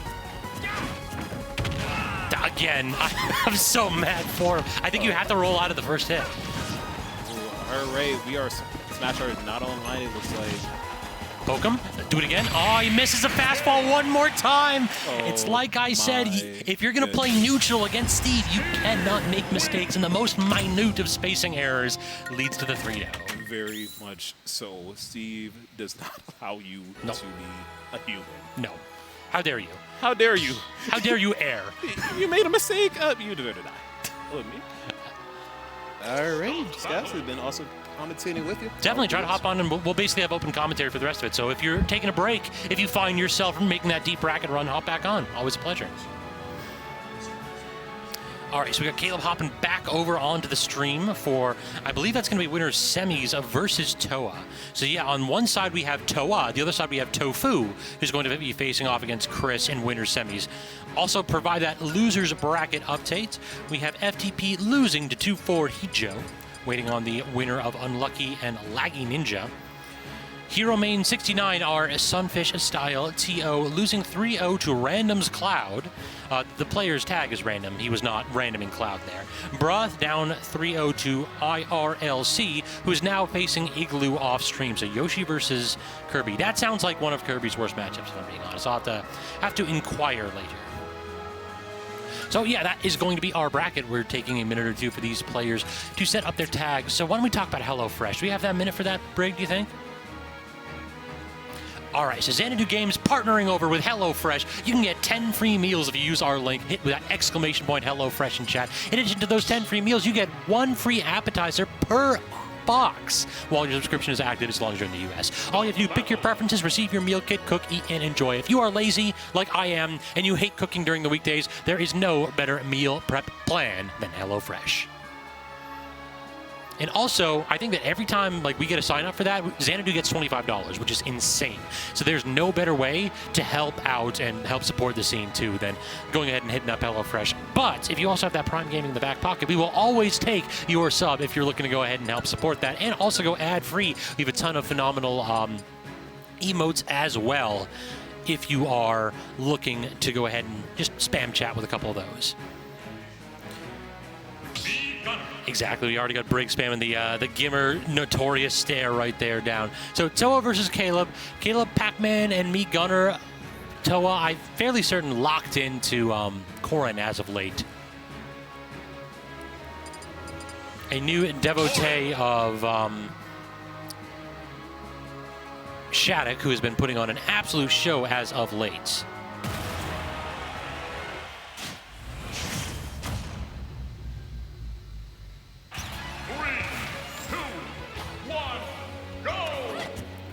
All right, they are locking in. This is no button check whatsoever. We are starting off with a meat gunner here for C.Kaleb, and great job to Towa keeping those jumps, because Caleb smelled blood in the water from moment one.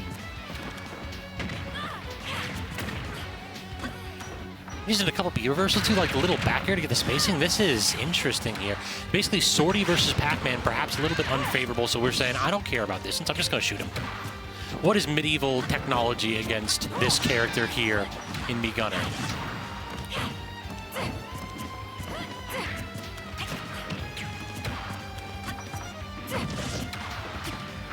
Trying to play a little bit tricksy with these projectiles here, force Towa in. So far, it has been working out rather well, as Towa not feeling as comfortable hopping in with back airs like we have been seeing. In addition, these mines, the down Bs, are doing a really good job at just covering ground at approachers.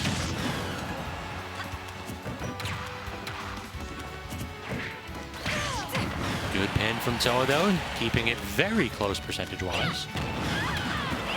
That's the problem, though. If you try to set up something in the corner and you are a little bit errant, you are going to get exploded relatively easily here. Me Gunner has a ton of options to respond at mid-distances. Look at that. You try to get a pin going, it doesn't matter. Maybe it matters sometimes. It matters if you're in the correct position to get the punish, as C.Kaleb was in the first time, but not quite the second. Run-up grab from Towa. Getting the back here yet again, returning that projectile center. I'm mad that that explosion doesn't hurt Me Gunner. Parry punish with that back air as well on C.Kaleb, just trying to run all the way across stage. I think that's one of the big weaknesses of this character in Me Gunner. Very, very slow. The run speed is just so bad that you can't often gain that much space once you toss out a couple of these projectiles.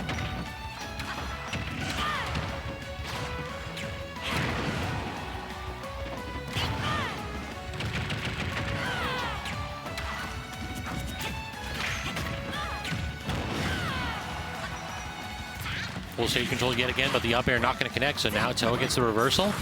Unable to actually punish that up B, though. Great use of the explosion to cover it. I mean, honestly, I couldn't see if C.Kaleb was actually in a vulnerable position, so I'm sure that might have factored into Towa's slight hesitation on getting that punish.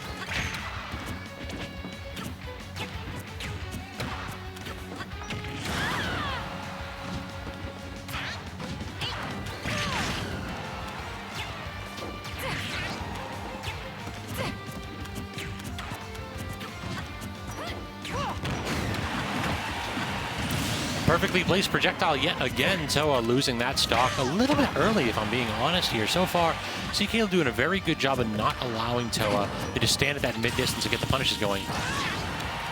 Not able to get the kill coast to coast with that F-smash, but great use of the back air. Again, intercepting that projectile 2 or 3 times in a row now. Caleb has tossed out the projectile for Towa to smack it away with the back air. That was the first time where C.Kaleb was actually holding in. Towa would manage to get the kill.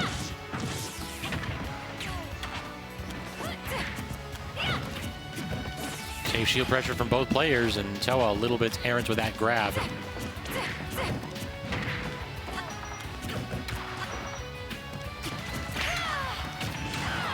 Towa just getting nickel and dime to death here as C.Kaleb putting Towa in really awkward positions where it's just difficult to either jump over or read what the out of shield option is going to be.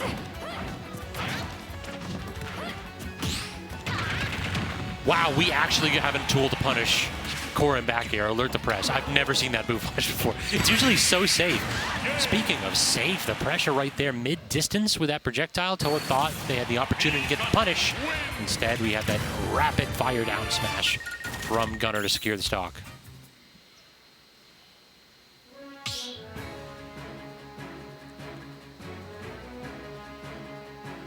Start the battle, Corrin, Gunner.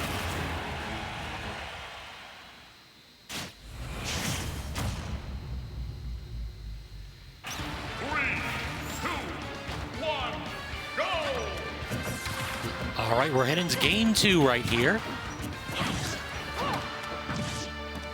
No stage counterpick here. Towa is very much a lock it in on PS2 type of player. Not the type of person that wants to really just do a ton of counterpicking. I've seen him do it a couple times, but it's relatively infrequent. Kaleb, on the other hand, yeah, I understand why Gunner likes this stage. It is very large. Basically, big stage allows a projectile character to play very well on escaping with the momentum cancels on things like back air and forward air. In addition, that shorter ceiling means that things like those up airs and up smashes can potentially kill a little earlier.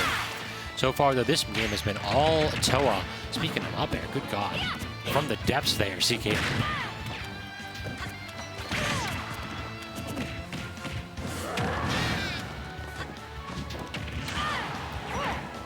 These little mines have such awkward hitboxes. The Towa, every now and then you just fail to smack it away. And when that happens, C.Kaleb basically gets back to ledge for free. And sometimes if you succeed at smacking it away, it just means C.Kaleb has to toss out another projectile to make your life miserable. It never ends. The kick, though, does appear to be a pretty high priority tool in this matchup.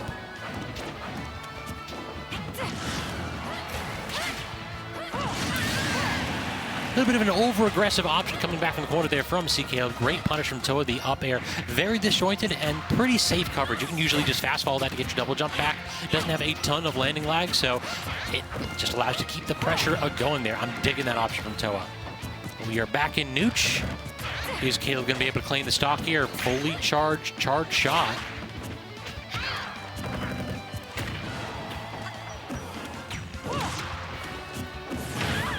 Down throw into just waiting. The neutral air dodge, not enough of lag to get a hard punish there on Kaleb's side.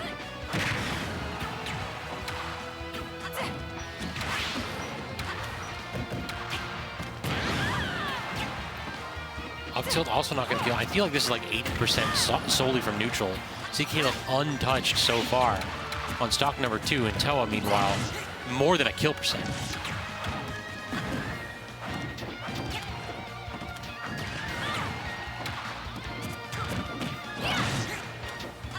Back there yet again and trying to seize some stage control, but Kaleb just really, like, how does this character land the kill? These no kill throws.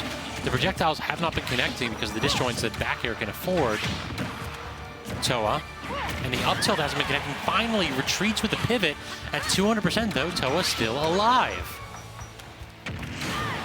Just one errant get up, though. That will do it. Towa has been responding to that little mine in the corner so well so many times. It just makes one mistake, and that's all she wrote.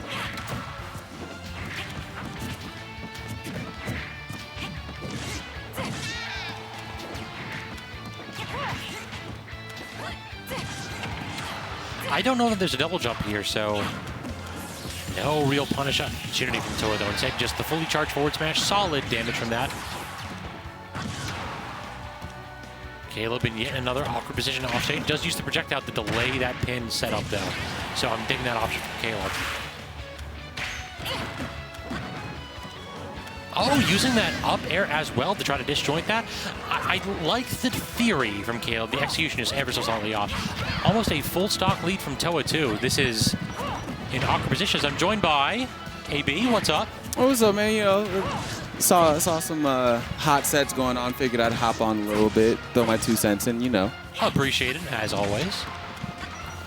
Yeah, I see C.Kaleb, but he took out the Gunner this time around. Yeah, it's interesting. Perhaps not wanting to box with Pac-Man in this matchup. Instead, we're just going to keep him at arm's distance. Yeah, actually, this was his original main. Yep.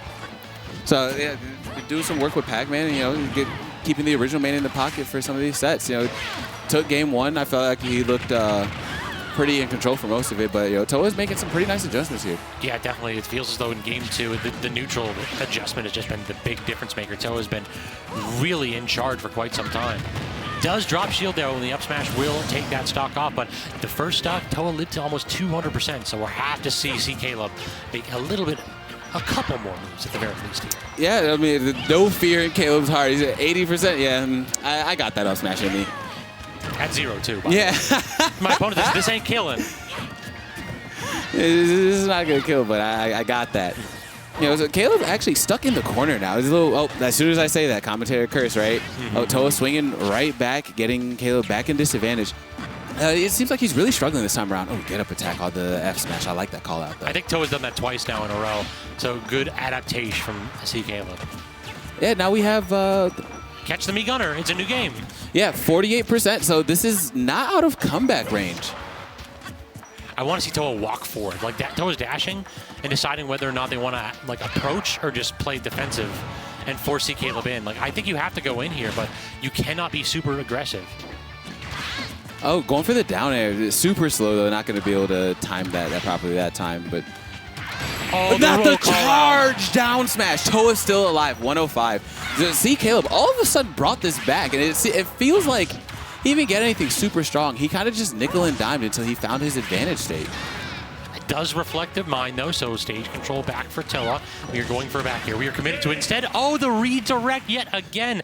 Towa's been getting better hitting that with different hitboxes, sending it at different angles. And C.Kaleb, a little bit asleep at the wheel right there for that one. Yeah, that was that drop controller DI. He was not ready for that one. No. That. Yeah, super close game. C.Kaleb bringing that back.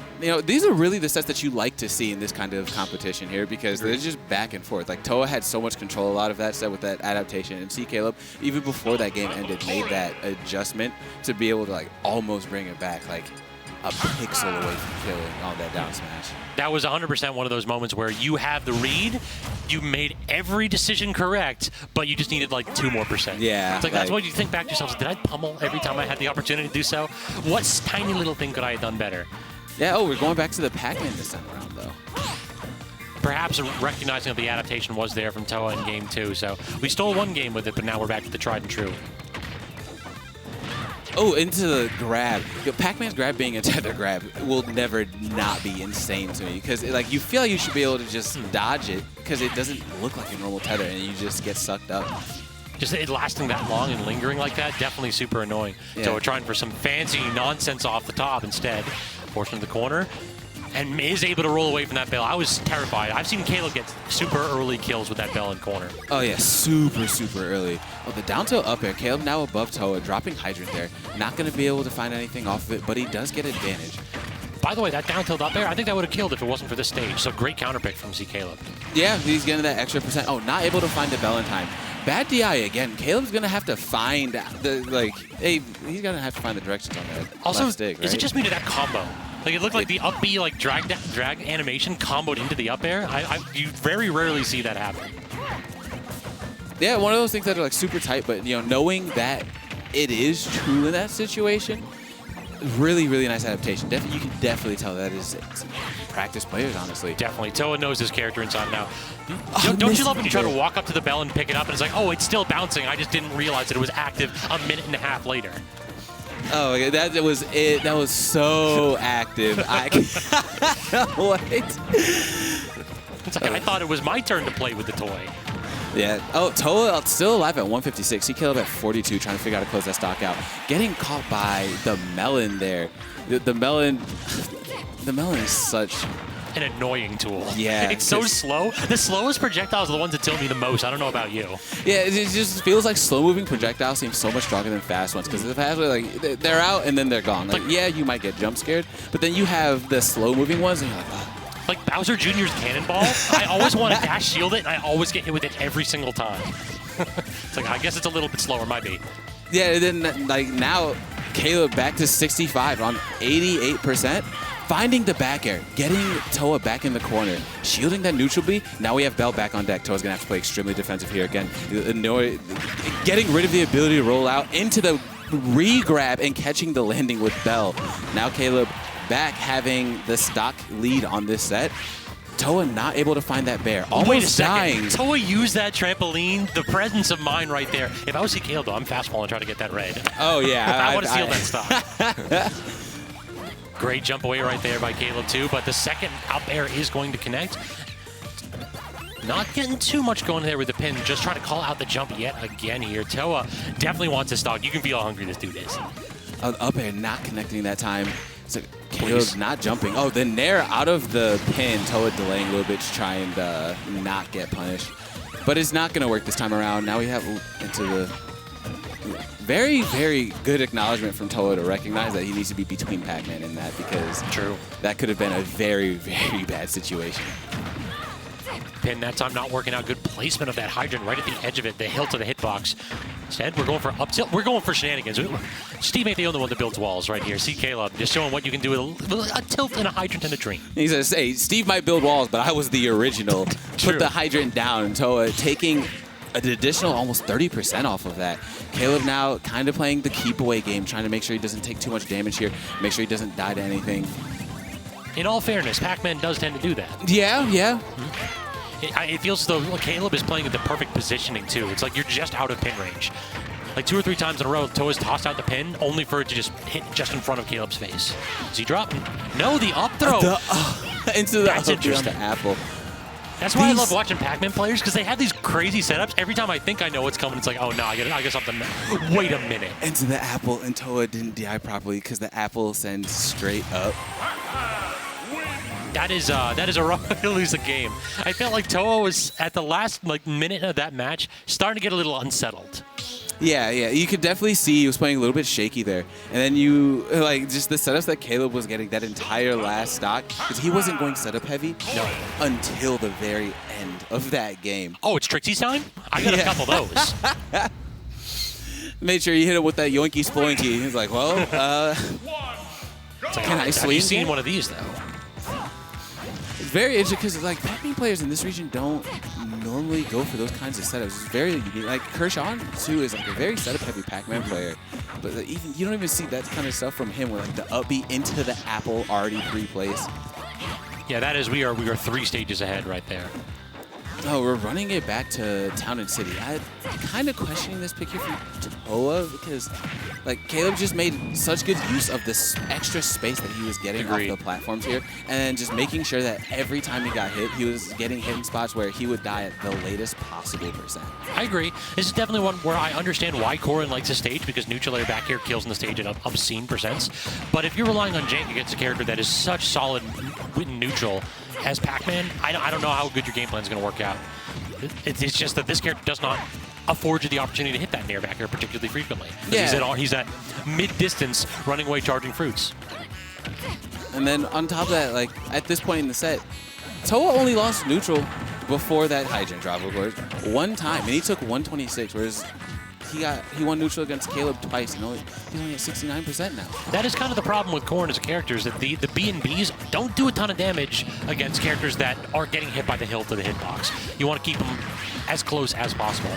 And yeah, look at that trick right there. The only thing that Towa could have done was roll in, and even if you roll in, Kaleb was at perfect distance to cover roll. Definitely one of those spots where it's like maybe you just jump down counter. I have no idea. Oh, getting clipped by the Galaga, but having the forethought to actually DI in so that way he doesn't just get killed. Kaleb putting him back in the corner there. Towa actually just jumps straight out swinging, trying to get out of that disadvantage. But Kaleb back in the corner here. Towa trying to close this out. Not able to hit the pellet to knock out the side B there.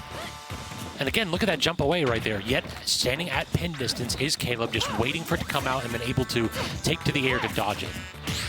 Again, the neutral air, 2 or 3 neutral airs in a row. I'd like to see Towa start mixing in some tomahawks. We got to get some grabs in here. Kaleb is too comfy in shield. Case in point. Yeah. Oh, but the How did kick that work? actually hit that time. He parried the first hit of the pin because of how it swings around, and was not able to get the parry out for the second hit. And down throw into F smash. Yeah, Towa holding down on that up B there.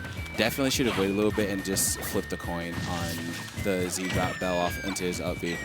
So Towa now has a ton of work to do.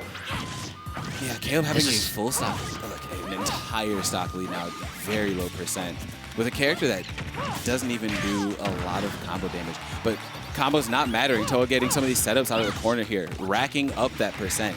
Now we're at 88 on Kaleb with 20 on Towa on last stock. If Towa keeps this up, he's definitely going to be able to get back in range for a comeback. We talked about the B&Bs not doing too much. Like, Towa got basically the max damage one that dealt like 50 damage just about, and then just one neutral 3 times in a row. So it's great opportunities for Towa to rack up some damage, but the problem really is that we need more here. You're trading 2 for 1, but considering that you're down a stock, we need something to end this with an exclamation point. We need an early kill right here, AB. Yeah, they're at 117. Towa naring out a shield. Kaleb holding into the stage. Where are we going? I have no idea. No idea whatsoever right there. Now down here, back down before Kaleb can properly set up, forcing him to try and pressure right there. Going Galaga, Towa having to go to middle plat. This is actually probably the best plat setup that Towa could have asked for with the way this match is going right now. I agree, definitely. You want to use those up airs to shark underneath those platforms, but great fastball neutral air from C.Kaleb. Just recognizing the Pac-Man's boxing options are so good that you can get those pressure situations really early. Elbow back here, not going to connect, and then the aggressive option yet again from Kaleb. He knows when to box. Yeah, he's absolutely picking his spots like beautifully, and he's going because Corrin's Nair has that blind spot right underneath, and he's making sure in Nair spots he's making sure he dashes forward to make sure he can get that follow-up punish or even just direct punish for throwing it out. F smash not being timed properly, so Towa just does neutral get up. Kaleb now at 70. Towa, the one good hit could be the end of C.Kaleb's stock, taking it to a game 5. Yeah, this is 100%. We are looking for that Nair back here that I talked about earlier, but on the other side, you know what Pac-Man's looking for. He's got the bell in hand. It's I'm going to react to your ledge get up and then get the easiest stock of my life. Yeah, Towa getting clipped by the bell at the end there. Kaleb just reacting to that roll. Definitely questioning throwing out a roll in that spot there, especially because it's so reactable. And like when you're standing on ledge in that spot, you know your opponent is waiting for like a get up attack or a drop down or a roll. So like in a spot like that, you really just want to jump and try and jump over to get back to center stage because Pac-Man doesn't have the speed to take that back. So neutrals just reset. It's super difficult in that position because if the Pac-Man player can react to it, he can feasibly react to every option. But you got to take the best options right there. And we've seen 2 or 3 times that Towa, when pressured in the corner, roll seems to be the option. Also, definitely saying this, Pac-Man baited that out by running directly to the edge. Nobody wants to do a standard get up when they're in that position. Nobody wants that. When Pac-Man's sitting there just like guarding it with that bell, nobody's standard get ups right there. Yeah, no, absolutely. Kaleb was like, well, you've been rolling every time, so what if I was prepared? Even having that dash out beforehand. But now coming up, it looks like we have Chris and... I am not. Oh, Chris and Tofu, actually. So this is the other side of winners brackets, or our other winners semis sets. Let's see what Tofu's bracket run has been looking like. Tofu took out Sunfish round 1, Hero Main 69. Then took out Temptation as well as Igloo, the Yoshi player that we saw on stream earlier. On the other hand, Chris 3-0'd Fader in winners quarters, a match that we saw a little bit earlier, as well as Boat, so good win right there. And then Sora 8-9-3 as well. So a difficult run for both of these players. Who you got in this matchup, you think? Luigi, Steve, I'm going to have to put my money on Steve here. He's #1 for a reason. Safe bet, safe bet. Though I will say, it feels to me as though Luigi's one of those characters that's secretly good against Steve. Like, yeah, Steve can do some absolute nonsense to this character, but the thing is that if we're in a situation where Steve is trying to play neutral, Luigi doesn't. Luigi doesn't try to play neutral. Luigi tries to steal things from you. So why try? If we're being like dishonest character versus dishonest character, Luigi can hang. Yeah, Luigi definitely going to try and hit highway robbery here. Tofu's definitely going to have to be very careful about that stalling on the ledge, though, because like Steve's advantage state is just so strong. He can cover so many options between block wall and down smash and down tilt and all that stuff that in the corner he's going to have to be perfectly. Otherwise, he's just going to get kicked at 0. But opening up with 55 on him, but Chris fighting right back, getting his setups going with Steve. Got some resources now at 63. That tech, what a tech right there from Chris. DIing into the block and using it as a wall to get a tech to get himself out of disadvantage. Absolutely brilliant. Die for it, though. Oh, good DI. Chris 2 times in a row. That time he held out super, super hard, so Tofu couldn't get the up B. Setting up the wall, having the anvil set up there, acting as a pseudo wall, jumping right on top of Tofu. Tofu throwing out the the fabled F smash. I feel like at this point, like if you have an F smash like that, just landing on you is just not an option because it's so. It's the fast. Mario Bros. Classic. Every single Mario character got one of them anti-air up smashes. Every Mario character, and then Game & Watch, because why not? Yeah, I guess he's like Mario Cast. By virtue of just being super old, who knows? They've got to have like some kind of connection right there. Honorary Mario. Yeah, you're dead here. Yeah, There's nothing that you can do in that spot. Even if you didn't get the connection right there, you can just build a wall like mid-distance. Luigi can't get over those. Getting the follow-up hit after minecart. Tofu not able to touch the ground in time to avoid it. Now we have Chris here, holding shield in the corner, but Tofu mashing, trying to rob this stock after Chris takes lead from him. Here at 68 to 70, so perfectly even game. Oh, I like that parry out of the jab. But, Steve is going to go in and get it again. Chris forging another diamond weapon as his pickaxe broke, so he wasn't going to be able to get too much damage. Oh, I like that parry. Instead of rolling like most players, he just went for it. Definitely plays that you're going to have to see Luigi do more because some of that disadvantage is going to be rough. Agreed. The character just needs more confidence. You need to know that you're the better player, and so far, Tofu acting like he is, in fact, the better player. Going for back air, not going to connect instead. Full stage control yet again for Chris with that pickaxe option. I don't know how you could have survived that right there. Like, yeah, the second that you get hit with that anvil, it's like, I think that was an untechable into a, maybe you have to change your DI radically. Miserable position for Luigi. Yeah, that setup right there. What? Getting them, I think he accidentally reversed the side B, and it's so unfortunate that it was a misfire because that probably would have killed Chris. Yeah, 100% would have at center stage. Oh, he had the luck, he had the direct, he had the option, but that snapback, But, it doesn't matter, though. He's going to go in and take the back air. He does take a little bit of extra damage on a stock down, but nothing too major as far as Steve goes. Being able to die at 73 to even just a straight bear. But, minecart, a powered minecart could do it now. Tofu's going to have to play this perfectly. Doesn't matter, just grab him. That's all you need. We both know this, AB.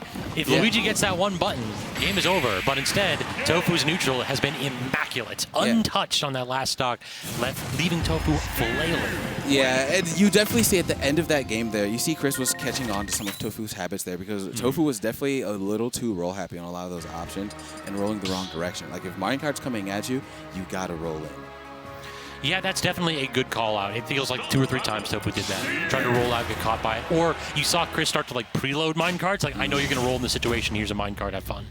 And then like when he dropped the anvil on him, there was space in the block. If he had just rolled in, it still would have been a rough spot, but the anvil would not have jumped off, giving him another boost at life.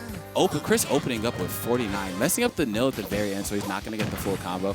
But, the 49 is 49, right? I mean, a lot of characters would kill for those kind of B&Bs. Instead, several up airs, and Luigi just showing, hey, I ain't no slouch 2 in the combo game. Building the wall, so he's just kind of alleviating a bunch of that pressure there. Tofu trying his best to hold this advantage because he knows that if Chris gets back on stage, it's not going to be a fun time. Back on stage, we have the TNT set up. Tofu jumping over to try and follow, but it's not going to work. Oh, I like the fireball to get rid of the TNT. Yeah, just you're trying to set something up. I do not care. I'm going to hit him with the mid-distance projectiles and then just strut my way over. Oh, into another anvil. Not going to get clipped by the up smash from Tofu's. I've seen this situation before. You get one. That's it, man. The last hitbox of Luigi dash attack. Definitely one of the most tilting moves in the game. It should not be a kill option. They turned it from like a move that just hasn't functioned since they introduced it to a killing blow. It's crazy. He deserves it. There's not a game it functions in. He deserves it. It's okay. Yeah, they took away so much from this character that they got to give him something. Into another dash attack. Honestly, another one of those with Chris. But Chris having really good DI there. SDIing to the side that would not kill him and then kept reacting to fall out. But that up smash is going to go ahead and close it out. Steve does not care about your advantage. He does not care about your damage. He's just killing you. Also, the cross-up didn't even matter either. That is an interesting option. We are swinging into our Frame 1 invulnerable tool. These are not just regular buttons, AB. These are advanced buttons. Yeah, throwing it out again. Yeah, Tofu seeming to find the answer, because I definitely would like to see what Chris can do about that invul option. I think you just have to bait it out. You have to bait it out and get the whip punish. But so far, like, Chris is a very proactive player. He likes to toss out his hitboxes, and Tofu making him pay for it.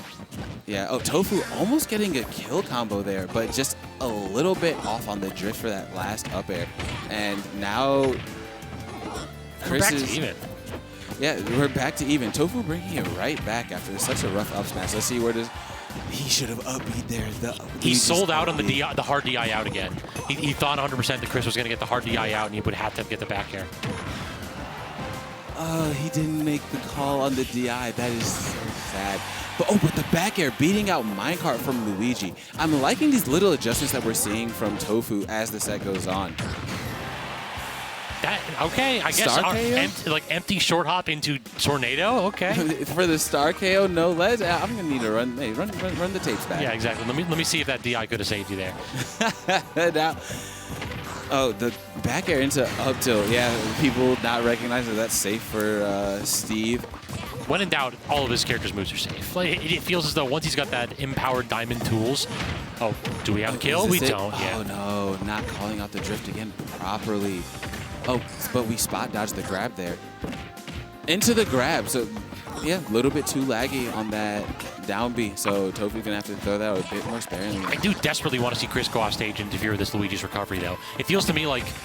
Oh, wait a second. Again with the block. I had to stop my analysis. We were either going to get the up... Well, he went off stage. He did. He did listen to me belatedly. But that's one way to do it. That is one way to close it out. As a friendly reminder, if you like VGBootCamp, you like watching these sets, you like seeing what's going on, we have VGBootCamp coming up on TikTok now. So yeah, that's right. That follow, and we got get it while you can. Get it while you can. We got SmashCon in 2 weeks as well, so you might see some clips from that on there. For sure, yeah. That we're going to be streaming everything for that big event. So now we are locked into small battlefield. Do you think the stage is going to change too much, AB? For Luigi, I don't feel like this is the stage you want to be on as Luigi. Because it's very interesting because it feels like Luigi is the one that needs space against Steve. Because so many of his hitboxes, he has to be able to dash back and get around a bunch of the Steve stuff because he lacks the movement to be able to properly maneuver around everything Steve has to offer, so he's just got to give it up. But as I'm saying that, Tofu, what am I but a commentator? Tofu did not care. He's going to go ahead and close out that first stock instantly on this counter pick. That's another one of those sweet spot percentages. When you're at like 60 to 80, when you're at 80, you can actually DI out of the down throw pretty reliably, but at like 60 or so, if you get grabbed on a platform, I think you're just dead. So few characters can actually DI that appropriately. Yeah, fireballing the TNT ever so closer to Chris, so he's just got to duck out of that and go back to the other side of the stage. Ooh, powered minecart, but Tofu having very, very strong reactionary DI there and delaying off stage a little bit too long, so it's not going to matter. Yeah, that up air 100% killed Tofu. Tofu just jumped and upbeat. We were good. Yeah, if he just grabbed ledge, he would have been fine. So here we are now back perfectly even. There's going to be no 0 to death as we're out of that percent. Chris been really good about not getting grabbed at 0 regardless. Oh, the up air chain. Chris back off stage. I think it was broken by the crafting table, so that was good recognition from Tofu in that spot. Yeah, I like how the Zaire just collided with the minecart. And then also knocked him off of the block, little alley-oop action off the backboard.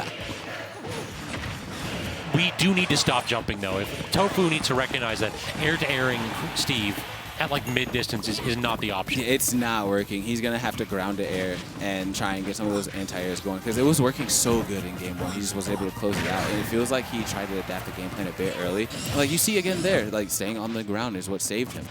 Agreed. Put him in a good position right there. And now with this solid rage, too, you know what Luigi can do with one neutral air or one grab. And now Chris has 0, so he's going to have to look out for the 0 to death. But it also might not function properly because Tofu does have almost max rage. True. This does mean that neutral air or up tilt confirms are just as deadly, though, in this position. It does. Oh, up tilt trading. Ooh, I think you're just dead here. Oh, no, actually, Chris didn't have a hitbox. That time we tried to build a wall, and Tofu wasn't having any of it. No, Chris not even bothering to try and ledge trap there, but he has the TNT setup. This is Steve, you know. Got the blocks. He took it out again. Being a little bit too greedy in those positions. Luigi, a character that excels in combo breaking.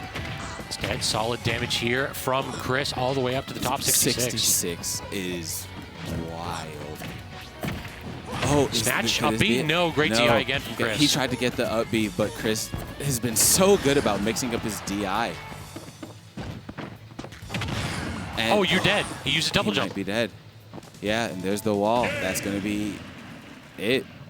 Yeah, as Luigi in those positions against Steve in particular, you cannot afford to expend your double jump early because if you get clipped by anything, the wall is coming out and your side Bs are no longer a reliable recovery you option. saw Chris there at the end. He just said, I think I just built the Great Wall of China here, right? Like, you can't... Little, like, back and forth. There's nothing you can do in that position. It worked for them against the Hun, so it should work for me, right?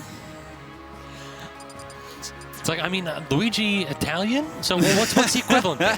What's the equivalent there? Who kept Italians out with a wall? I'm going through my history lessons right now, and I can't think of one on my side. That would be the Byzantine Empire in the Middle East. Good one. The White Walls of Constantinople. Yeah, the White Walls of Constantinople. Theodosian Walls, good one. From the failed Crusades. The Latins. Yeah, from the failed final Crusade. Yeah, exactly. Though Fourth Crusade was a travesty. Yeah. Who was the Doge there? Oh God, I can't remember. Enrico Dandolo. Enrico Dandolo was the Venetian Doge during the Fourth Crusade. History fan and Byzantine fan. So exactly, that was one of my degrees. History fan. I studied Greco-Roman history. Really? Okay. I did, yeah. So I'm happy to hear the. I got to recommend Anthony Caldelis, The New Roman Empire. Very very good coverage there. He basically has this idea that Roman is like an ethnic identifier. So we should stop calling the Byzantines and call them what they call themselves, the Romans. Very compelling argument. I highly recommend it. Caldelis is a very good scholar. I like that. I'm gonna have to look that up. Yeah, I studied a lot of it, like especially how the turn of the Roman Empire becoming the Holy Roman Empire, how they just made the swap from Greek mythology to Christianity. Very interesting reads. Very true, yeah. The toll booth empire is the HRE. It's just one of those where it's like, hey, every now and then you have to cross into a new country and you got to pay your tolls. Hilarious history for the HRE. But we are actually plugged into a couple players that have a little bit of history between Tofu and Laggyninja. So we just saw Tofu get knocked down. Luigi player, talented for sure. Do you know much about Laggyninja? Yeah, Laggyninja actually used to be a Captain Falcon main, and he picked up Pyra and Mythra about 2 or 3 months ago, and results have just been so much better. You know, Falcon struggling in this game, a character that is just debatably low tier, just mediocre tools, because it just feels like Falcon, you know, his tools got split between like combo game went to Mario and explosiveness went to Roy. So he's been definitely found like a lot more success with Pyra Mythra. Agreed. It does also feel like, though, in this matchup, this may be one of the few sorties that Luigi doesn't struggle as much against. He definitely has some troubles against Pyra Mythra. I don't think there's a winning matchup necessarily, but a lot of the sorties can keep Luigi at arm's distance. This one cannot, which leads to a lot of stray stocks. But that's the thing, if you see like top level Pyra Mythras against Luigi, Pyra, this is one of the very few matchups that Pyra actually is better for than Mythra. So based off the opening, I don't know if Laggyninja knows that, but you know, maybe he'll figure it out. Pyra's distance just keeps Luigi walled out so hard, and he can't mash, so it makes it very, very difficult to get in. Yeah, with Mythra, you have to rely on the movement, and so far, Laggyninja's movement has been phenomenal, just using spacing tools as well as that great initial dash speed to make it so difficult for Tofu to get anything going here. But the second that Luigi gets his hits, he will get his money. Yeah, Tofu cashing in 51%. Laggyninja keeping Mythra out here, but... We are platform camping here. This is actually very smart. Yeah, look, he's at 59, so he knows he's at the second kill percent for that up B. So definitely trying to make sure he doesn't get caught by 79. He's got, what, about 2 or 3 more % before it won't kill anymore, and now he's out of the range. But it doesn't matter because we're going to go into the... Tornado instead, yeah. The down B didn't kill, but the anti-air call out with the back air will take that stock for sure. And it's like you said, no Pyra available that first stock, and it did feel as though Tofu was always in the game. Yeah, but now we have Pyra out, so we can. I'd definitely like to see how Laggyninja adapts around, and let's see if he can figure out that Pyra walls out Luigi very hard. Die. He might be gone. Oh, the very good DI from Laggyninja. Very good DI plus the rage made that very difficult to convert, so I understand why Tofu unable to get that stock. Yeah, and here we are back with Mythra out, trying to get out of the corner. Very interesting because most players would go Pyra to try and get out of the corner in that type of situation because Pyra just has that dangerous, like, Side B? Yeah, the up B, nair out of disadvantage. Did you follow me? Die.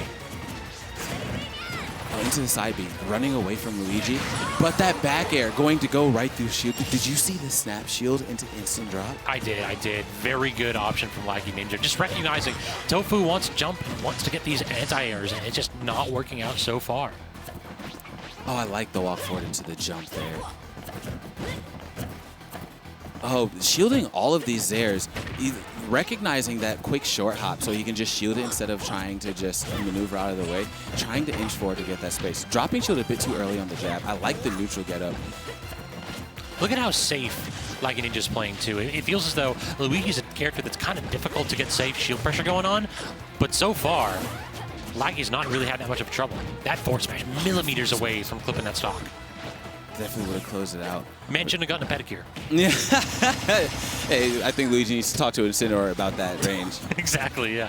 It's like, who does yours? Because they do a better job than me. I'm losing a little bit of range right there. Now, Laggyninja doing such a good job at bringing this one back. Definitely nickel and diming with Mythra here. Not wanting to take out Pyra. Oh, that up smash. Not gonna get much from it. But he's not losing much either. Oh, getting clipped by the Zair. Doing the jump. If he jumps again, that might be it. And getting clipped by the second, what was it? No, the third Zair. Losing his jump. And Pyra is disadvantaged. Pyra Mythra's disadvantage, just being subpar.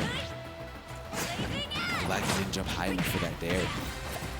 Good air dodge away, though, just recognizing Luigi not fast enough to really get any kind of a punish going there. Still solid damage, though, for Tofu's end. Solid hitbox in the corner. Now this is the time to steal the stock, and that's exactly what we want to see. Pyra in the corner just say, hey, I catch your DI. You have a vulnerable recovery. My stock. And now we have a game that's completely doable, but we are at 0 against Luigi on 0 with Tofu playing so safe. Finding those openings is so hard.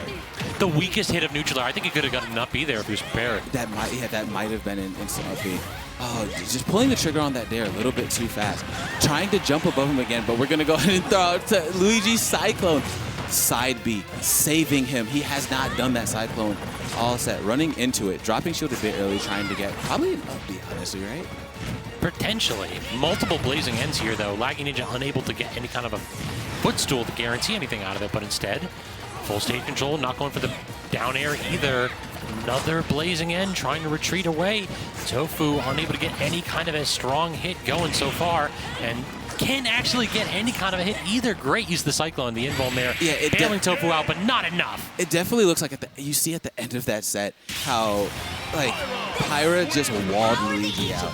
Even though Mythra 100% the better character, in this matchup, just that distance against Luigi is absolutely invaluable. And I just want to say, I really love Laggyninja's Pyra Mythra because you don't see too many Pyra Mythras being willing to explore the character and figure out what works for them and what doesn't. And you see at the very end there, he was experimenting almost the entire time, and he took Pyra out, and he just walled out and zoned with Pyra fair and side B. It does feel as though this character has such strong B&Bs that sometimes pan mains get lost in the sauce. It's like, I understand what I'm going to do here, and surely if I execute it properly, then there will be no problems whatsoever. And that might work on paper, but in practice, oftentimes your opponent has just that little change-up that can cause problems. So here we are now, going back into game 2 of Losers Quarters.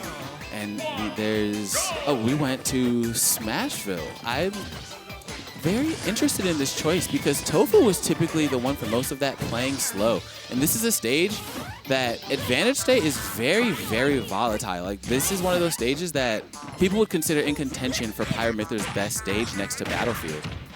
True, though I will say Luigi very much likes this stage as well. It it's one of those where, yeah, you have to worry about things like down air, up smash, killing a lot easier here, but you cannot run from Luigi on the stage, and that is a problem. In addition, you can get things like that down tilt chain all the way across the stage and get full stage control very easily. So it's strength versus strength here, blow for blow. Yeah, it's very. Why? Why are we? He was banking on the misfire. You know what? I respect it. Use every tool you got, right? Yeah, every part of the buffalo and all that jazz. Sure. If it was a misfire, it probably would have hit, right? But no such luck this time, which is unfortunate because it almost worked against Chris. And we're going back to Mythra here. He just wants to close that distance. Yeah, you're definitely seeing he's using Pyra more now because he's definitely recognizing that closeout distance. And it looks like he's experimenting a little bit. See where Mythra fits in this. Couldn't get the turnaround there. That's an execution error that cost Tofu a stock. 102 now, still perfectly even game down here. Not going to close it out. But that up B out of shield is going to go ahead and put Luigi back off stage now. What's the lead trap? Forward tilt, trying for a back air, but instead the Zaire connects and Tofu sells out in the roll away. Did not work out. I love how he delayed the tech. He refused to pick an option until he looked at what Tofu was trying to pick next. Oh, but Magna Hand, not going to work. Oh, if Pyra was out, that would have been the stock. Agreed. One of those where probably Tofu only tossed it out because he knew he couldn't get hard punished for it. Yeah, into the grab. Yeah, that's one thing I see Laggyninja likes to do, and that's going to be the stock right there. What a misfire. The misfire didn't actually end up killing Laggy. Instead, it's like, I'm just going to jump with an aggressive option instead. Yeah, one thing that you'll see Laggy doing a lot is when Pyra's out, he definitely gets more grab happy because not getting the 0 to death. The hard part, he just needed to reverse the up B. That's so unfortunate. He had the hard part and just missed the easy part. And then he got greedy with the pummels too. Oh, 2 times in a row there. Tofu had the opportunity to secure the stock, but instead, in the corner, in disadvantage. Are we going to get down aired? Please, Justice, no. And here we are now with the jump back. Ooh, Laggy not going for the grab that time. Gonna cost him, but 67, that's basically 100% when Pyra's out, right? True enough for sure. Just outside of the percent for that to be true. Calling out the up smash, but jumping out is gonna go ahead and let Luigi take advantage again. Throwing out that side B again, not gonna let Luigi go for it. No back air, but we have the proper DI for up smash. True. And then falls out of the dash attack. Definitely an awkward option right there. Can't get the up smash either. Tofu, this stock has just been a series of problematic options. It feels as though Laggy should have been gone a minute and a half ago, but Tofu struggling to keep playing this game. Oh, getting clipped. That's going to be that stock. Yeah. Out of all the options, out of all the up smashes that we saw, it's the down tilt that gets it. But 102, he can still do the 0 to death about the same for about 20 more percent, but it's not going to matter because Laggyninja is going to fire back. Not quite able to close out the stock yet. Smashville having a higher ceiling, but if we rinse and repeat, it's got to work the second time, right? Yeah, we've seen Tofu jumping from the corner with too many aggressive options. Very good adaptation from Laggy. Yeah, I definitely love how Laggy, when Pyra's out, gets much more grab happy because people are so scared of getting hit by Pyra that they just, out of fear, shield so much more. I'm surprised we didn't get a grab out of that parry. Yeah, I did not. Maybe he wasn't confident in the turnaround for that. Could be, could be. His back was to him, probably preparing for a too close option for the back air. And now we're back. Tofu holding the center stage. This is a rough position because in a few percent, Laggy's going to be at that second up B kill range. And 44% going. Yeah, that's the problem. You can't be greedy around Luigi. That was a down air, up air if I ever seen one, but Laggy wanted the full stock, and Tofu's like, I'm going to hit the button, though. I'm going to hit the good button. We got to respect the attempt. Dropping shield on that dash attack. Did you just die for that? Okay, thank God Tofu had the double jump, too. That was, I think he did it a little bit too late. Again, Tofu. Yeah, and what's crazy is if it wasn't Pyra, if it was almost any other character, that would have worked. But these characters have, like, Pyra has a 2-frame air dodge, and, Mythra comes out to 2 as well, because Foresight. So almost any other character would work. That did not kill, and that was the sweet spot. That is tragic for Tofu. The aerial one for sure. Ooh, the down tilt not going to be enough. Just tapping each other's shields lovingly. At some point, somebody will drop it, but Not today, perhaps. Oh, fastball and air dodging through the side B. Something you don't see players brave enough to do, but it's definitely like the best option there. Gets the parry, gets the toss. Does he call out properly? No, goes for an he up doesn't. air, yeah. Could not quite get the back air in that position, so instead, dying to the Prominence Revolt, and Laggyninja takes a 2-0 lead in a very scrappy game that saw Tofu have multiple opportunities to get a very dominant. Yeah, you see Laggy over there thinking a little bit before making those bans. Match probably a little bit too close for comfort, especially against Luigi in a matchup where on that game one, once he hit his stride, he was just kind of going. Yeah, it definitely feels as though in this matchup, momentum can play a huge role. Because Luigi can do very, very good if he can retreat and just do like retreating Zaire and just tap your shield with jabs if he really, really wants to. On the other side, Mythra, this character can run away with the best one. Yeah. Oh, we're going back to Smashville. You know, definitely understandable. Just still calling it a question like this. I don't know. We'll see if Tofu can do anything to close this one out. But right now, Laggy got that advantage and definitely showing why this is such a strong stage. Because there was no option that Tofu could pick to get away from that pressure. Agreed. The Prominence Revolt a little bit early, but then we did not get the sweet spot of the down air, so Laggyninja, second lease on life all of a sudden. Yeah, the empty hop straight into the grab. You died. You died because you got a misfire. He died. God's least favorite gamer. Yeah, at least he has a good attitude about it. Tofu laughing about it as it happens, like, okay, yeah. Maybe I was a little bit greedy there. RN Jesus giveth and taketh, and right there, he took. He had the read, and he didn't go far enough back. But again, not the execution just not tight enough on this character with a faster air dodge than normal. Playing that ledge game with Prominence Revolt, and there's... The down air forced a trip. If Tofu didn't have a frame one invuln move, he'd be in a really awkward spot right there. Thank God for Cyclone. Oh, is that the stop? Die. Yeah, that should be the stop. Good interception right there from Tofu, just using every single disjointed tool in the corner that he had. Just erase the drift afterwards. Grab Luigi. Oh, the up B not working. Ooh, F tilt. Dash back, parry, and now Laggy just content with waiting, understanding that this stage's advantage is really volatile, so he doesn't want to rush anything and possibly get clipped and just be stuck there even harder. I can see that for sure. Great down tilt into the upper. Definitely not going to kill this position. But that will. Very, very nervous air dodge. Tofu did not need to pop that one so early. He definitely did not. Laggyninja calling out the panic. Yo, Pyra demanding respect when she's out. She just kills so fast and so efficiently.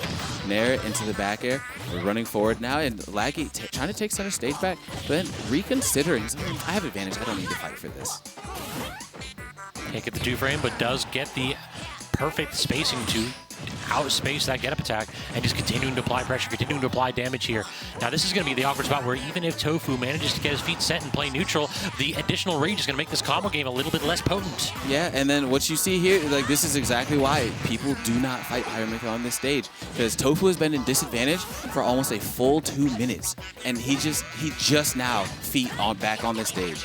Finally, back in the dash attack. But even if he closes out this stock, doesn't hold another stock to play with against a character that's as menacing as you got this. Just grab. Yeah, I mean, the grab at 0 is always an option. And there we go with the F smash, not going to connect. You know, I get... Someone call Incineroar. Let him talk to Luigi about how to properly throw out those fingers. Yeah, he's got to stop getting the mani-pedi combo.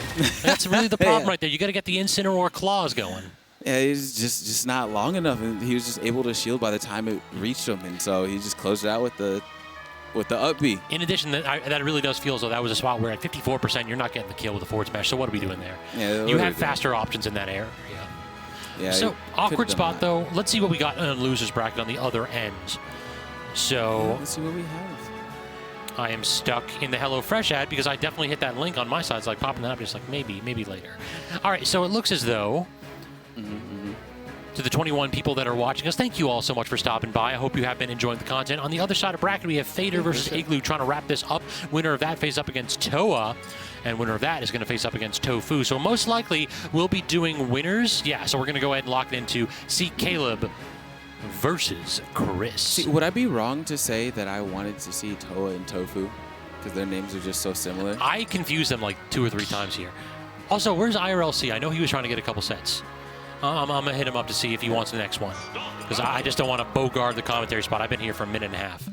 Hey, don't worry about it, man. I can gladly swap it out, you know. Nah, you got this. You have you two finish off the afternoon. Oh, gladly. It's been fun commentating with you, though, for sure. Oh, of course. Give me a few minutes. I'll be right back. Sure.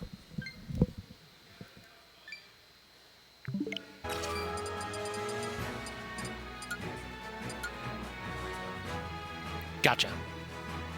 That works. All right, we're scheming here to get the commentary change going here. But might as well lock in here. No need to go ahead and delay. C.Kaleb versus Chris. Going to be most likely Pac-Man versus Steve. I don't know. The gunner could theoretically do some work here. But why fix what ain't broke? Go with the main.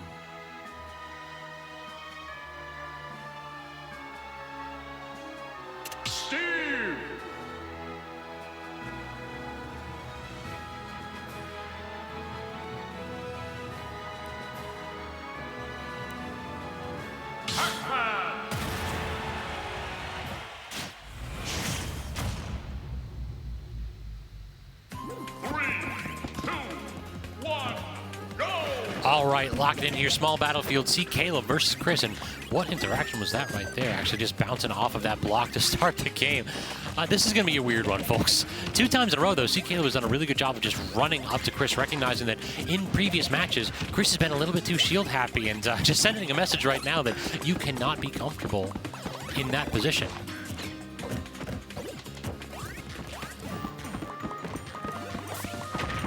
I'm curious if we're going to see, not necessarily a timeout, but a super long game here. I feel like that might very well be the way that Pac-Man wins this, because at low to mid percents, yes, Chris has the ability to toss out tons of damage, but his combos are...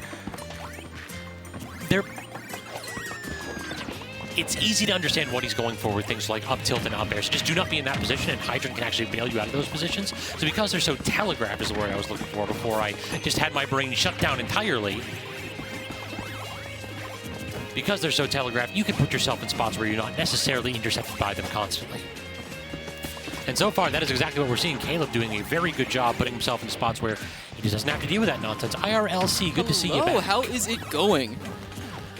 Much better now that I don't have to solo commentate this one. Thank you so much. No, come on. You don't like Steve, Pac-Man. I like both these characters. I think they're sick, and I could talk in length with them. I'm going to shut up then. All right, so something you might not know, but I actually was a Pac-Man main when I was a casual at this game. And I watched some YouTube videos, learn some of the tricks, so I know a lot of the angles and stuff like that. You jumped to heights here for Kirby. Oh, yeah. No, dude, you didn't know. I used to be a co-main with Min Min. Like, legitimately, I used to co-main Min Min and Kirby. She's the only other character I've ever played in bracket that's not Kirby. We need an intervention, my friend. Oh, no, my Min Min's sick. Don't worry.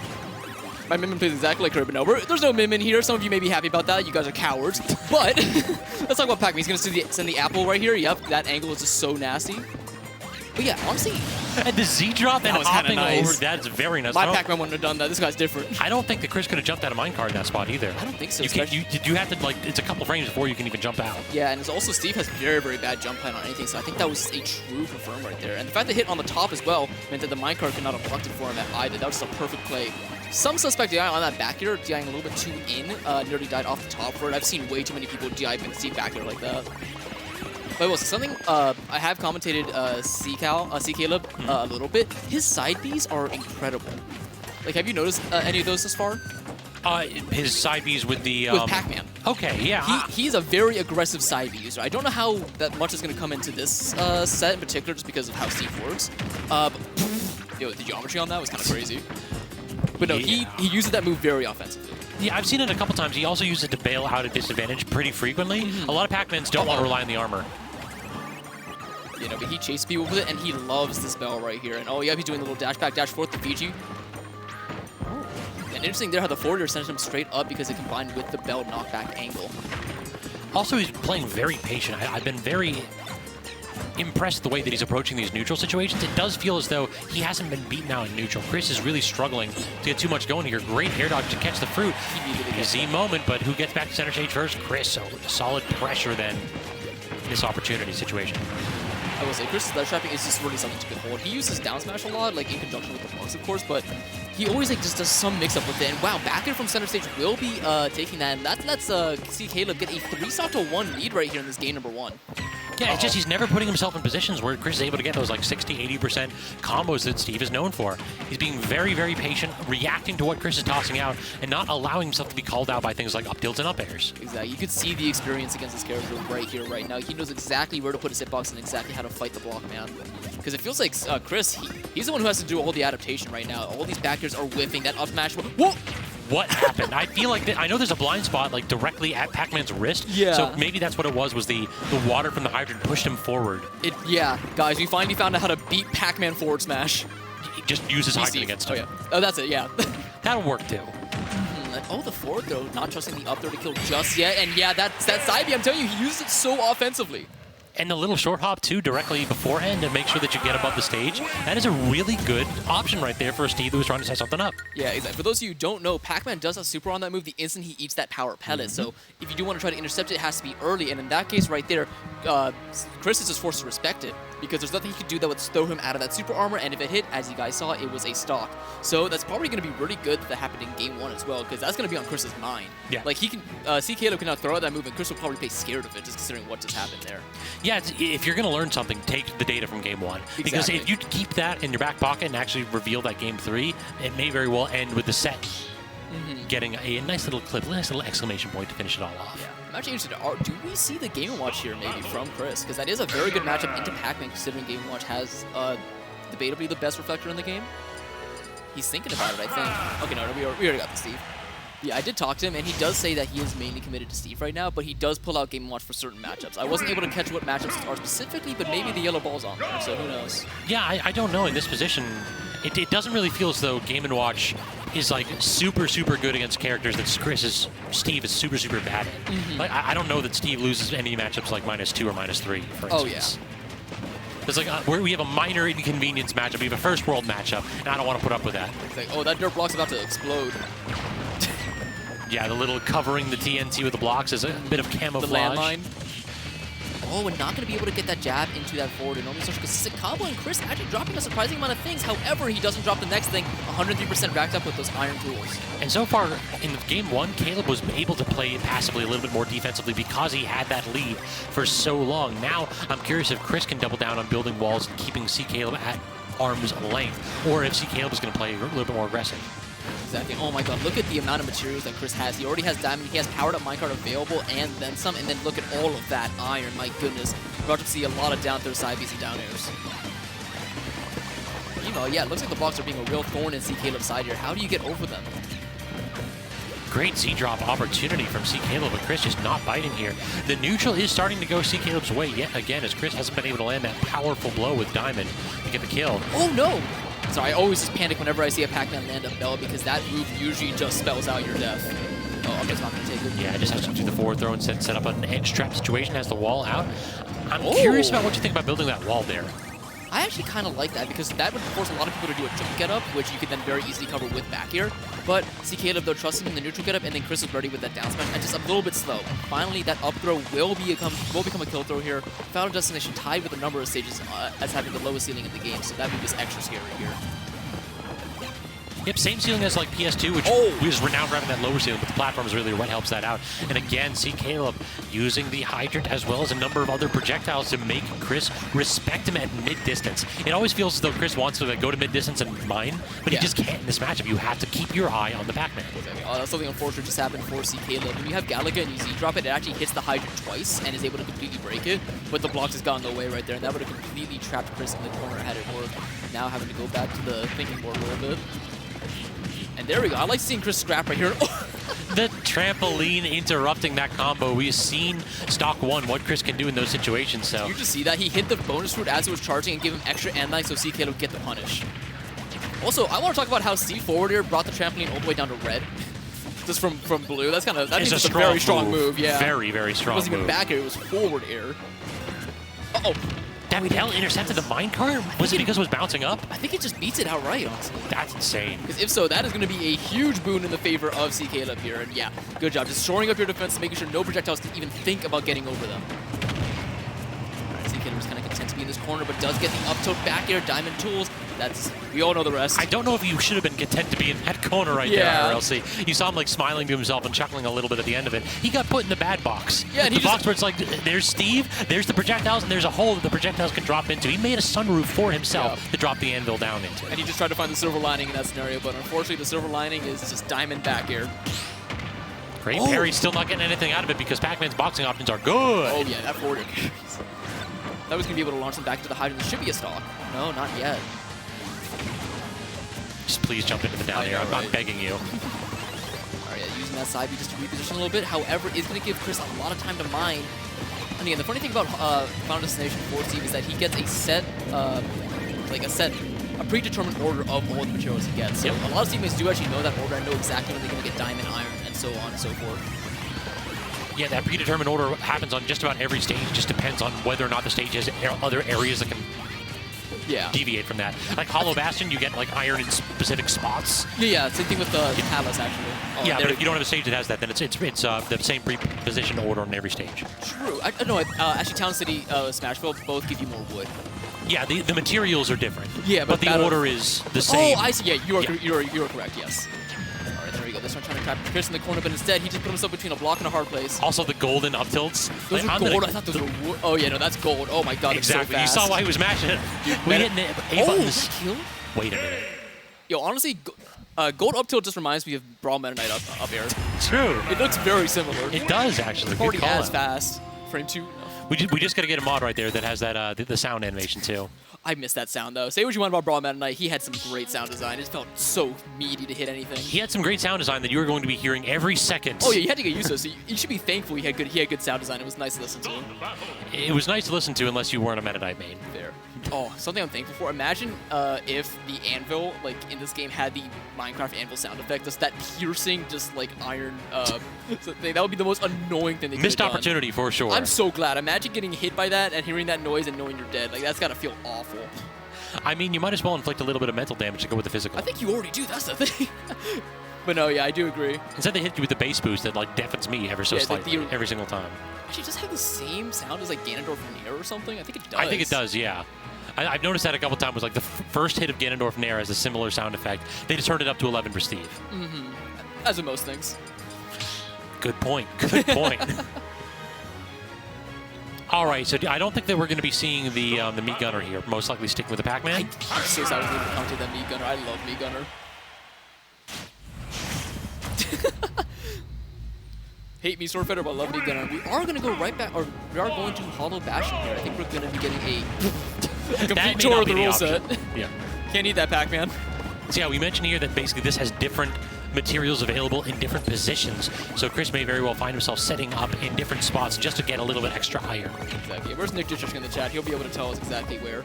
But if I remember correctly, it is the center ring. Yep. Where you get more iron, which is just very, very scary in this. Yeah, so if you have center stage control with this character, it can be very devastating. Oh yeah. I mean, you can already see how much iron is in the inventory right now. I'm counting at least 6 right there. The up B actually does have enough of a disjoint to beat out that down tilt with the fire from Steve. Interesting interaction in that position. A boon for Pac-Man for sure. All right, here we go. I like how Chris kind of started doing these like stutter steps sort of block placements where there's always at least like one block placement on a different y-axis. Just that way there's like a ceiling or a floor. And it just really messes up the trajectory that C.Kaleb has been throwing out. Because I believe in game 1 he did a lot of just straight walls. And C.Kaleb was able to deal with it. Look at that. He's doing a lot more of that kind of structure now. Now that he has the resources, yeah, for sure. With what it feels like, as well as the dirt, C.Kaleb can really, really interact with those favorably. It's just one down tilt, and it's pretty safe. We'll knock those down. In this position with those stone, it's so much harder for Pac-Man to get in. Exactly. Yeah, look at that. It takes at least 2 F-tilts to get through just one block right there. And that means that Chris has all the time when he wants to punish whatever he does, because you do get a tiny bit of hit stun for hitting those blocks. Oh, wow. That Hydra got set at a straight 45-degree, basically, from that down smash. Good neutral air as well by C.Kaleb to keep the pressure up, but this might be it. Got hit with the Kidnapper, just couldn't get the blow. Very good mash from Kaleb, too. All right, Bell is on deck, meaning that this can turn into his game in an instant. However, he does kind of throw it away right there. Hydra is only one hit away from being turned into a projectile, and there it is. Uh-oh. That should be it, right? Yeah. Plenty of time to just walk across the stage leisurely and set up the back air in that spot. There was not a care in the world on the side of Chris. I think that jab would have sent to the bell, so that was a very smart option from C.Kaleb. I love that up B too, just to get the heck out of dodge. Yeah. And just add another hazard that Chris has to deal with. Here we go. Yeah, back air 1 into the up air, into another up air, into a forward air. 71% after that late minecart as well. This has suddenly become a huge deficit for C.Kaleb to get through. Yeah, the landing up airs, it just feels like whenever Steve hits that, the damage from those combos continues to climb. That was insane. Steve actually kept himself above Pac-Man's down air with his own down air. Yeah, yep, that's exactly why he does that well, because you want to jump over, and then Steve back air is just a wait. And C.Kaleb just reels back in his chair the entire way and takes a moment to like tap his head. It's like, you gotta think, you gotta think. Exactly. Shouldn't have been hit by that. No, you gotta recuperate after that one. 3 stocks here for Chris, as so far the neutral has just been so much in his favor. It feels as though this is a complete reversal from game 1. Oh yeah. There we go. And once again, the hyper working against C.Kaleb, not letting him get that bell confirmed. And he needs anything to take the stock right now. And well, that was part of anything right there. Yeah, you talked about the aggressive side Bs from C.Kaleb, and that is just an unorthodox option that Chris was not ready for. There we go. Look at that iron block doing so much defensive work right there. Great catch again by Chris. I don't know if these are intentional, but if they are, I am very impressed. That air dodge was a little bit errant, and he very nearly paid quite a bit for it instead. A little bit too slow on the draw with C.Kaleb with that charge forward smash. If he gets one really good bell hit, nevertheless, this is even. Oh, and there goes Galaga. Dropping the anvil yet again, just trying to get something to connect here, but it feels as though the anvil has been the one tool that I've been impressed by C.Kaleb dodging. Have you noticed that? It feels as though he's not really getting hit by anvil too much at all. No, but that back here needs a little bit more work. He unfortunately has been hit by a lot of those. I mean, hey, maybe the reason why he doesn't get hit by anvil because that that down B is very similar to it. And wow, my brain just froze after seeing Steve back here again. Sorry. More back PTSD. airs. When in doubt, hit the nice back air. Oh yes. No, all reliable. And Chris is the first seed here, so far things are going as projected. C.Kaleb though, what seed was he? Because I don't think he was seeded to make top winners finals at all. No, he should have been. He should have been the number 2 seed, if not the number 1 seed. Really? I think, well, no, Towa for sure was the number 2 seed. Really? That's Yeah. interesting. And then I think it might have been him and then Igloo. That is impressive. Yeah, you know, let's actually check that start.gg. Please do. quick. Yeah, that's one of those where I could have sworn, like, C.Kaleb, I could have a conversation with Sunfish. We got to respect this man. This man is very good. I was unfamiliar with this game. I was talking with him on comm. I was like, oh, I'm so happy to see a new face here. And then, like, no, he's been very around good. before. He's I don't want to say he's one of the old hats, but he's just one of those folks that shows up occasionally. Got it. What do we have, 3 seed? 3 seed, yep, exactly. So, hey, I was unfamiliar with the game, sir. Yeah, I would have given him 1 or 2. Like, Chris has been making wins consistently at Xanadu. Yeah. C.Kaleb has been getting wins consistently in, like, Tri-State. Oh, there's a lot more history there. I like it. I just realized I lost to the 2nd and 4th seed for 9th. Ouch. It happens. That is difficult. No, it was fun. Either way, I had a great time, and I think these guys are both enjoying it. Like, this does look like a very annoying matchup for both players involved, but I feel like at the end of the day, it's still fun. I'm having fun with it. Yeah, that's the problem, is like in these games with some of these characters that feel a little bit tilting, you have to just like roll with it. You cannot allow yourself to get tilted because you get hit by like a ridiculous Steve setup. No, my advice to anybody is try to have fun with the game. That's really going to make you want to improve a lot more, and then you will. That is the reason why I switched to Kick and K rule, because said. it's like I'm gonna tilt playing my high tier. Give me the low tier life. There you go. And wow, 80%. Well, sometimes the high tier life looks pretty good after I just saw that combo, but yeah. Exactly. Sometimes the grass is green on the other side of us low tier mains, but it's like I'll deal with the tilts if I can deal 90 in 1 string now. true. My sanity is worth, like, it has its price. Yeah. I'll trade that in eventually. I do think low tier mains get anger a bit easier, but nah, it's fine. All right, either way though, answering back with his own Galaga combo, I do think that something I did notice, C.Kaleb goes for that Galaga side B thing, like off the top a lot on PS2 specifically. And maybe it's because he finds more setups to do it on this stage, or maybe it just hits easier, but he goes for it a super. Like, I think he was going for it right there. Yeah, exactly. The double jump away. He's like, please air dodge. I need to get this kill. He was so ready for the Galaga to get the second hit right into his loving arms, which I just love to see as a Pac-Man player. Or a Pac-Man, former Pac-Man main, you know? Yeah, it's like you understand like the filthy thoughts that are going through these players' heads. Oh, that should be not a stock just yet. Upper will be coming a little bit earlier on this stage, of course, due to that lower ceiling. But again, his Pac-Man upper is not the strongest move in the world. And the double jump yet again. I love Caleb's willingness to bail out. He isn't very greedy with his approaches. He'll toss out an item, and then he'll just say, like, listen, I don't need to press. I think he could have been a big greedier there. He just lets Chris get as many resources as he wanted and then approach with all of these newfound goodies. Oh, but the key actually getting boosted by the hydrant and hitting all the way up. Did you see that? I did. That was a very that was a cool tricksy, angle. very tricksy. And oh my god, speaking of tricksy, we got more of this really weird geometry happening right here. And I love Enderman just looking at the trampoline and wow, back air after that anvil so much percent. I think you're correct here. Like, it feels as though C.Kaleb had this match, like, not quite in hand, but he had a very solid lead, and then he just did nothing while Chris mined 1,000,000 resources, and he paid for it quite a bit, 60% when that stock was gone. And once again, those little stairs posing such a thorn with the platform acting as a ceiling. Pac-Man now kind of trapped below Steve. This is not where you want to be. Where is he going? Just a jab, so not too much of a super, super hard punish there from Pac. Yeah, just a little 1, 2, 3. You know, so I don't want to punish you too hard for that misinput. I know it's misinput. It's fine. Oh, but yeah, look how hard it is for the stone blocks to be broken. Oh, that should be And he expends the bell for nothing, too. All right, Melon is out. Does get the regrab. Chris, though, having to respect it. And now a lot of damage being racked up for C.Kaleb. Backing off once again. Bell in hand. Chris is burning these air dodges very early. Yeah, he is terrified in these positions. Yep, the shot and the forward smash. Nice trick from C.Kaleb. You recognize that anytime the hydrant's off screen. Oh, he barely missed that. It wouldn't have killed, but still, that was really great awareness. But yeah. No, his hydrant bell synergy has always been crazy. All right. Oh no, he's going to choose to use the F-tilt angle for it. And now Apple is on hand. I do believe he can get a kill with that pretty soon.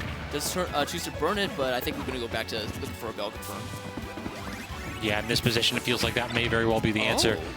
Uses the melon to just force him in shield. I'm digging it.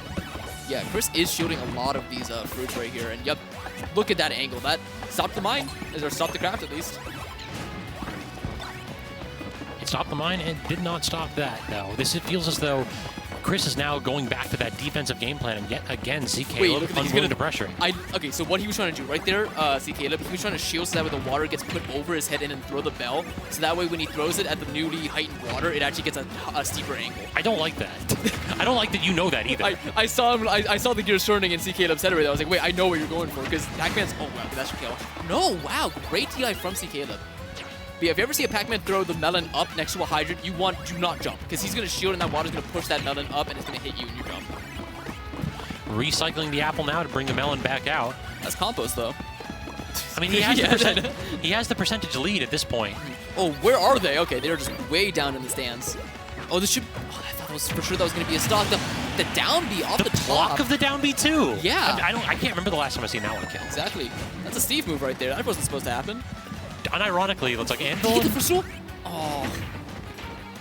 I thought he just got a really cheesy footstool on Chris right there, which would have been an amazing way to go into a game number 5. Instead, he just delivers himself right to that anvil.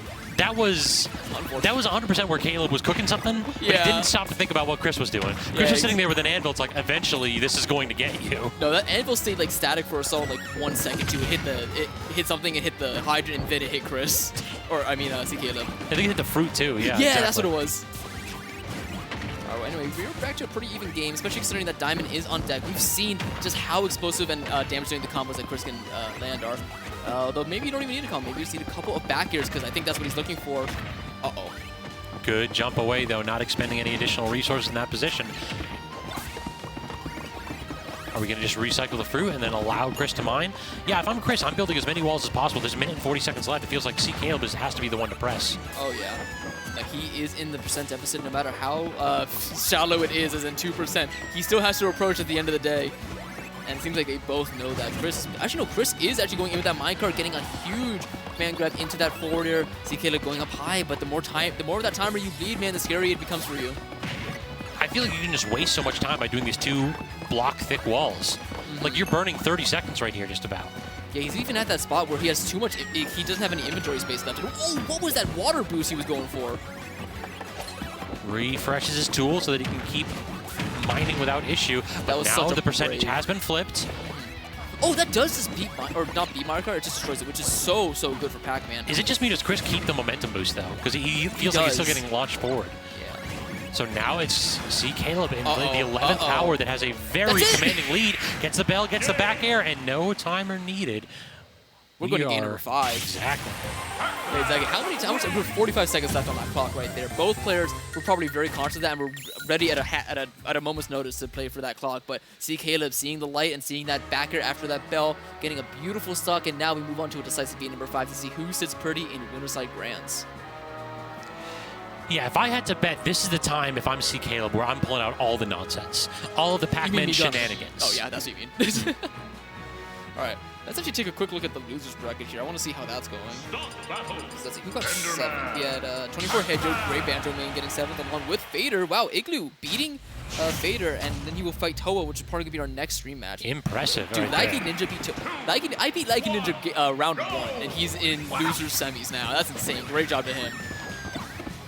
All right, but that's the future we got to talk about now. Exactly. This is a game with a lot on the line right here with a couple of killers in losers bracket. I would not be surprised if either one of these folks heads to the losers bracket and then does not make an appearance in Grands. You definitely do not want to go ahead and force yourself to play several more of the best players in our region here. We want to go ahead and punch our ticket on the winner side immediately. Yeah, you have 2 paths. You win and then wait a tiny bit, get to relax, kick your feet up, or you have to slog through what is looking like a devil of a losers bracket, taking all the heavy hitters down there. And so far, we are over 30 seconds in, not a single scratch on either of our contestants. Yeah, they are throwing nonsense, but not hands. True. Oh, great catch again from Chris. He's so good at doing that and getting the double hit on the with the Galaga on the Hydrant. Does Galaga actually just deal 11% just continuously? Oh, yeah. That's messed and it up. hits twice usually. I didn't realize that it's like there's no weak hitbox on it because that looked like the end of the animation and it still did 11. I'm just like, Yep. no hit, weak hitbox? Okay. No, that's why Pac-Man Galaga combos do so much damage. You get hit by 1, you're like, oh, I'm at 60. How did this happen? I don't remember that. Oh my god, we still only have 10% over a minute in. They both know what's on the line right here. They were playing so cautious, but the double forward here, most damage we've seen in a while. Time him out. You got the lead. Exactly. Honestly, now's the time. I think a Game 5 timeout is going to be sick, is all I'm saying. Oh my god.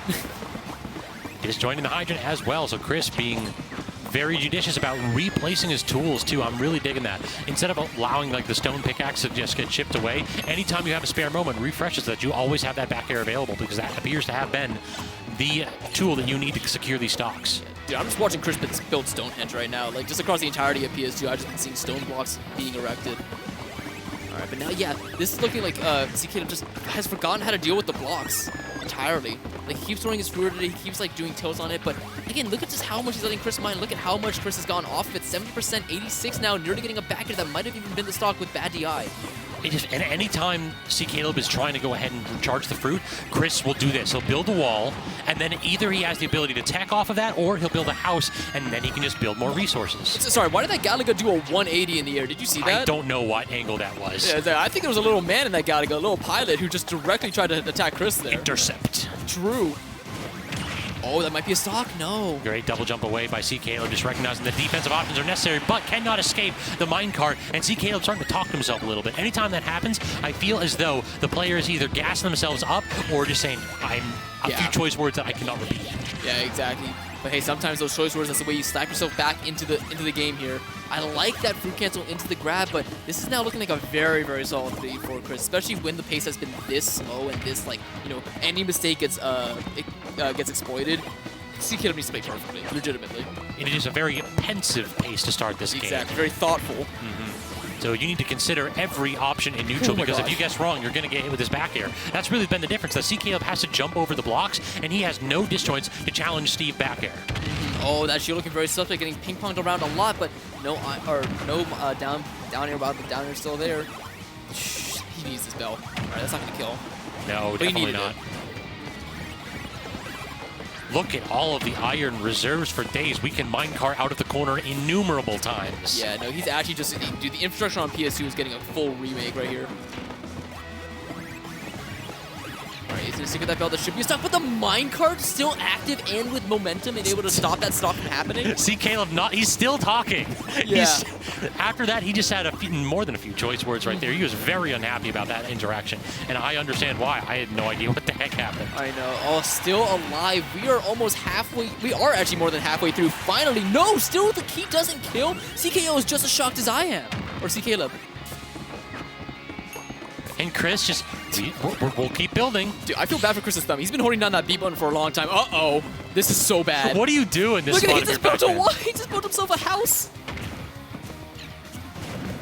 Oh my god, yeah, okay, there we go. Finally gonna be throwing away that bell, but that just wasted so much time. 2 minutes and 37 seconds left. We still haven't seen C.Kaleb take the stock, finally, but now he's just at so much risk of losing his stock early.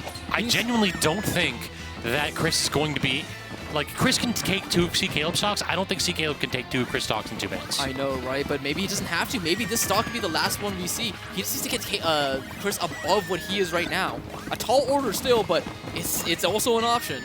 He's just Z-dropping. He's going for the limited options right here in the corner. He's not really committing to anything whatsoever. He recognizes that anytime he tosses out any kind of a hitbox, he is intercepted by that back air.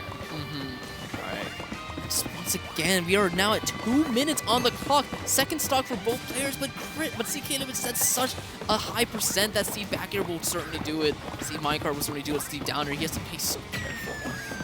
I do not envy either of these players' positions personally, but oh my god, for C.Kaleb this must be so stressful. Yeah, I mean, I'm pretty envious of Chris right here with almost 100% lead, a full bar full of resources. You know the vibes, IRLC. Oh, true, yeah. Vibes are in fact imminent, and right, yeah. We've been exceeding the vibes because I just think Chris go left side, right side, and wow, no tech on the down throw into the key. Yeah, that cost him quite a bit of percentage right there. Yeah, literally every single nick of percent matters here. Speaking of high nick district. Oh, wait. Uh-oh. This is starting to get a little bit testy though. Exactly. This is actually coming down to the wire. If one of them takes a stock, they win. Agreed. 100%. If Chris takes a stock, it is a foregone conclusion. C.Kaleb will not be able to catch him. On the other side, if C.Kaleb can get any kind of a percentage lead. Oh my god, he needed to live that. All right, 56 seconds now. I don't know if you can avoid to be doing these really long-winded recoveries. Does get a bell hit, that is more percent, but you're still down about 35. If I'm Chris, I'm building the Great Wall of China right here. Yeah, no, exactly. I don't want to interact with anything. Pretend it's 2020 again, man. Just quarantine yourself. All right, looks like he's doing... Okay, 123 now. We are only about 20%. Oh, good. Fall damage sound effect from Minecraft. Oh. Wait. Oh my god. Okay. He jumps out of the chair. He knows. He's getting the hits He knows in. that he's in a perfect position right here. Now, Chris, 26 seconds left. He has to go ahead and get some kind of a hit. He's still so afraid of the bell. I can't even talk. That nair somehow being that back air. This is so scary. Chris just needs a back air or anything like that. We are at 15 seconds left on the clock. I think this Pac-Man can stall this at 10. Oh, easily. But he gets hit. Is that going to be a stock? It no, is. He died. He couldn't With mash 5 out. seconds. Does he get the stock and bring it to a sudden death? He does. Oh my god. Wait, 4 seconds. This is going to a sudden death. Okay, wait, what happens now? I've never seen this.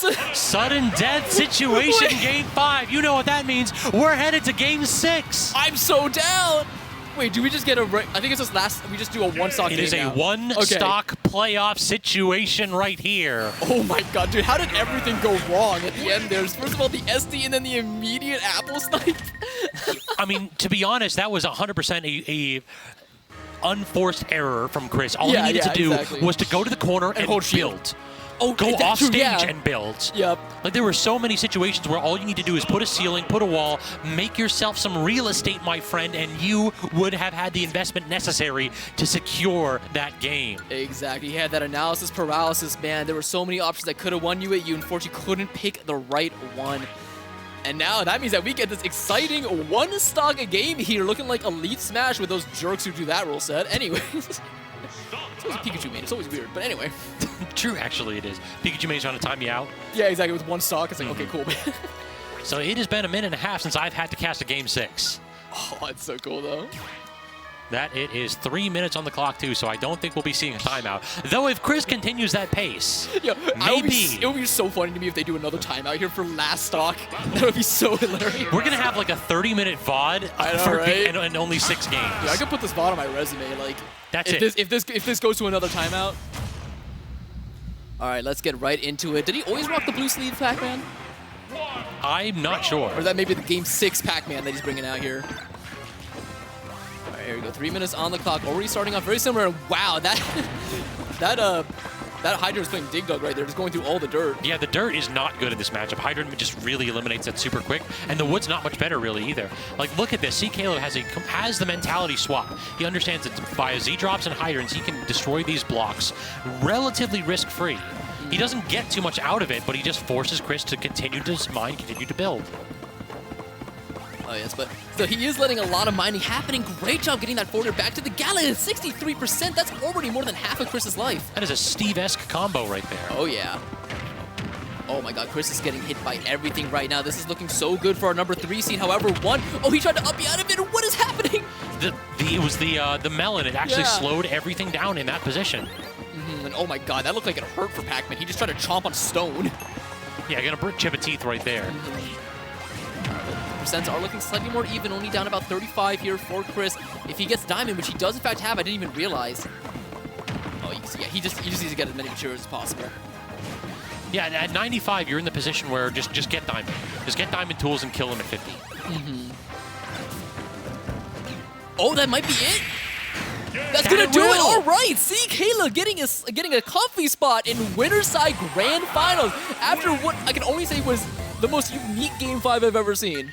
I was not ready for that. Really, the adaptation from C.Kaleb was perfect. It felt like last stock of Game 5, he realized that the way that I have to approach this is using the Hydrant from above and then Z dropping fruit. Yes, I'm not going to do that much damage, but I'm chipping away at the walls, I'm chipping away at the resources. It took him a full almost minute and a half to get to the point where Chris no longer had the resources necessary to get those walls and those roofs up easily. Exactly. And again, that's also all off that amazing clutch with the apple that he got at the end of game number 5. If he didn't hit that, if he didn't do that move perfectly, he would have been sent down to the losers bracket. So now I'm actually going to hop off. I'm going to give you an Sounds AB good. a couple sets. All right. And then I might come back a little bit later. We'll see. Sounds good, man. Thank you so much. It's always a pleasure. See you later. All right. I hope you guys did enjoy that. If really you said that was boring, come on. That Game 5 got everybody a little bit shaky. That was kind of cool. All right, yeah, now they're just currently fixing that rule set yet again, but we are going to be getting Towa versus Laggyninja, and I'm very excited for this. Let's set up Kirby right here, maybe even give him a little bit of a headset while we wait for my other co-commentator here. I think it is going to be Africanbatman, but might as well just give it to Kirby here. But yeah, super impressed with Laggyninja right now, because he's playing well. He was playing well during our set, but again, round 1 he was knocked out of losers or out of winners bracket by me. In Pyra Mythra Kirby, all I'm gonna say. And then he has played. Let's just count this. Let's count how many sets he's done. He has played. Let's see. 1, 2, 3, 4, 5, 6. He has gone on a 6-set losers run, and it's all culminating here versus Towa. Towa, of course, coming right off the heels off of a 3-1 victory over Igloo. 4th seed, getting a very respectable 5th place, is the one who knocked me out of loser bracket, and he is so incredible. I think he is PR in Pennsylvania, if I remember correctly. If somebody can correct me, that would be great. But yeah, Laggyninja, the only remaining player who is not a top 3 seed. And here he is, guaranteed 4th. Absolutely incredible. Let's get into a game number 1. New rule set be damned. We are going to PS2 where the grass is green and the matches are hyped, just like Mythra Sora. You got some thoughts, Nick. Don't worry about it. That was a hype game, and you know it. All right, already starting off with a really big combo, and in fact, it's not even a combo. It's a stock getting done right there. Gotta do something now. All right, here we are now with Laggyninja and Towa. Yeah. Laggyninja going a bit off a run today, Dude, honestly. I eliminated him round 1. Like, he lost his round 1. He's on a 6-set losers run right now, which is insane. Look, I respect it. He's definitely been putting in work with the Pyra Mythra. Ooh, I like the swap, but not buffering it fast enough so it's not going to connect. I'm sorry, what? We just saw the upbeat trait. Oh, that's... Oh, my goodness. Oh, I love the recognition there from Laggyninja. Yeah. Dude, the point of that might have actually, like, given Mythra a nose piercing. Like, that's crazy that did not hit. It was so close. Oh, the side B on the pin was such a good call. But Towa's definitely running away with this lead here. Laggyninja is just getting hit a little bit too much by some of these options. Yeah. And you're seeing it's not even that he's taking super big hits. He's gonna down her. Yeah. Get down her again. Yep. Not gonna connect. It's not even that Laggyninja's taking super big hits. He's just like barely getting clipped off stage. I mean, hey, that's just the life of being a Pyra Mythra main, right? Yeah. Hey, oh, look. Be a stock. Look, I feel like, you know, every top tier, they have a weakness. They have their attacks, you know. Sonic and Pikachu, bit inconsistent, you know, with how their moves work. Yeah, sometimes Spin Dash just drops them in a nice place to punish you, you know. Yeah, Pyra. Oh, he went for the forward smash. For it. I respect it though. That was a stock, and he would have been at 34% only, and then evening this game up. Like, his Pyra is very, very scary. Oh, I feel very confident fighting his Mythra, but his Pyra is the one that really does a lot of the work right there. Going for that footstool, which is kind of the only thing Pyra can do at a blazing end, but still an amazing move because it just lets you get back to stage for free. Look at that. Oh, not landing it. Towa with a very nice down tilt. Yeah, look, finally surviving past 80 this time, though. Not going to be enough to kill Corrin. Yeah, oh, where are you going? Trying to follow. Oh, not going to call out with the down air. Oh, great nice grab. That was a beautiful grab. No, it was gorgeous. Right, does he do a side B again? Yep. Yeah. I'm gonna say, I know Aegis players. What can Corrin do other than shield it? You just gotta wait your turn.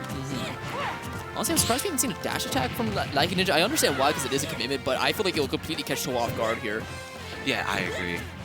Oh, there we go. That up And, you know, he baited it out by faking the dash attack. Okay. No, both of these guys love doing... Oh, the Mythra foresight was so clean. When did he even swap? I know. That instant Dude, he's swap cheating. into He's the not air using a dash. skin. He's using an alt where they're both the same. Oh, whoops. I don't think he'd recognize which one was him. Yeah, the swap was instant. Yep, and that's going to be the definite. But he was doing such a good, almost having a comeback there too, especially after having to pay, the Mythra attacks of not being able to survive off stage. Almost brought that one back. Exactly. If I'm like a ninja, I'm not feeling too bad about that. It's like you basically you did get 0 to death stock 1, and then you got killed below 50%, and you brought that back to last stock, and you even had a great combo going. That's good. You got a lot of data, and now you know that you can, in fact, do it. That's a confidence booster, which a lot of people usually need when they go up against players as strong as Towa. Yeah, I agree. And you see him thinking about what stage he wants to go to. Definitely take time to think about it. Me personally, I'm very curious to know what they banned because I feel like it would be like a no-brainer to go Battlefield if it wasn't banned. I don't know if I agree with this one, though. For Pyra Mythra? No, he's going Kalos. Oh, Kalos.